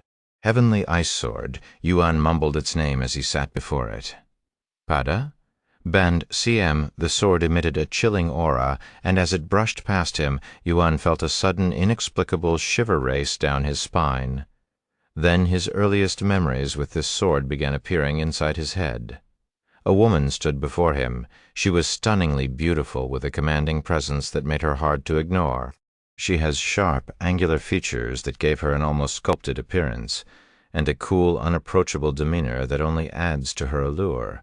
Her eyes were piercing and seemed to have the ability to see through even heaven itself, their light blue color perfectly complementing her pale, flawless complexion. Her lips are full and perfectly shaped, but one glance and anyone could tell that she rarely smiled. Despite her cool exterior, there was a sense of overwhelming strength to her gaze that suggested she was not someone to be trifled with, and in her grasp was the heavenly ice sword. "Why are you here?" the beauty asked him in a nonchalant voice. "Your family is worried sick after your sudden disappearance, so they asked me to find you. Out of the millions of people they could have asked for help, they decided to ask for your help? I don't buy it." Yuan chuckled. "If you don't believe me, you can go back to your family and ask them with me." The beauty suddenly unsheathed her sword and pointed its cold blade at him. "Do you take me for a fool? I wouldn't dare." If you want me to go back, defeat me, are you sure? I have always wanted to fight you, who is proclaimed as the #1 genius by many. If you say so." Yuan retrieved his sword the very next moment. "Ah, I know this sword. It was also in the sword graveyard," he thought to himself as memories continued to flow inside his head. 3 hours later, Yuan slowly opened his eyes, muttering a name as he came to his senses. Binge. After wiping the tears from his eyes, Yuan stood up and scanned the sword graveyard until he found a certain sword. It was the sword he wielded when he clashed with the cold beauty. Red Dragon Fang Yuan quickly submerged himself in its memories. In the blink of an eye, 3 weeks passed. Even though they were supposed to leave a week ago, Tian Suyen and Tian Yanyu decided to stay longer when they noticed how engrossed Yuan was with the swords, and they were afraid to disturb his trance. "I wonder what kind of techniques he is learning from them." Tian Suyen's sigh carried a subtle hint of envy, a longing for something that seemed just out of her reach. "I'm sure he'll tell us about it once he's done." Tian Yanyu smiled. They returned to their own studies shortly after. In the 3rd week, after staying at the sword graveyard for a little over a month, Yuan received a notification. "Your longing for a reunion has been heard by the spirits within the sword graveyard. Would you like to receive their response?" Yuan was taken aback by this notification that felt different than usual. "Yes, I do," he answered a moment later. The very next second, the swords within the sword graveyard began to tremble once again, shocking the cultivators there. "Aye, it's going to punish someone again." The trembling intensified as the cultivators began scrambling out of the area, and the swords soon began to glow with an otherworldly light, their blades pulsing with an energy that seemed to defy explanation. It was as if the swords themselves were alive, reacting to some unknown force that only they could sense. Within seconds, all of the cultivators exited the sword graveyard, all but a single young man who stood at the center of the place with a nonchalant expression on his face. Xiao Yang? Tian Yanyu cried out loud at the sight of his lone figure in the graveyard, her heart beating so hard it was on the verge of bursting through her chest.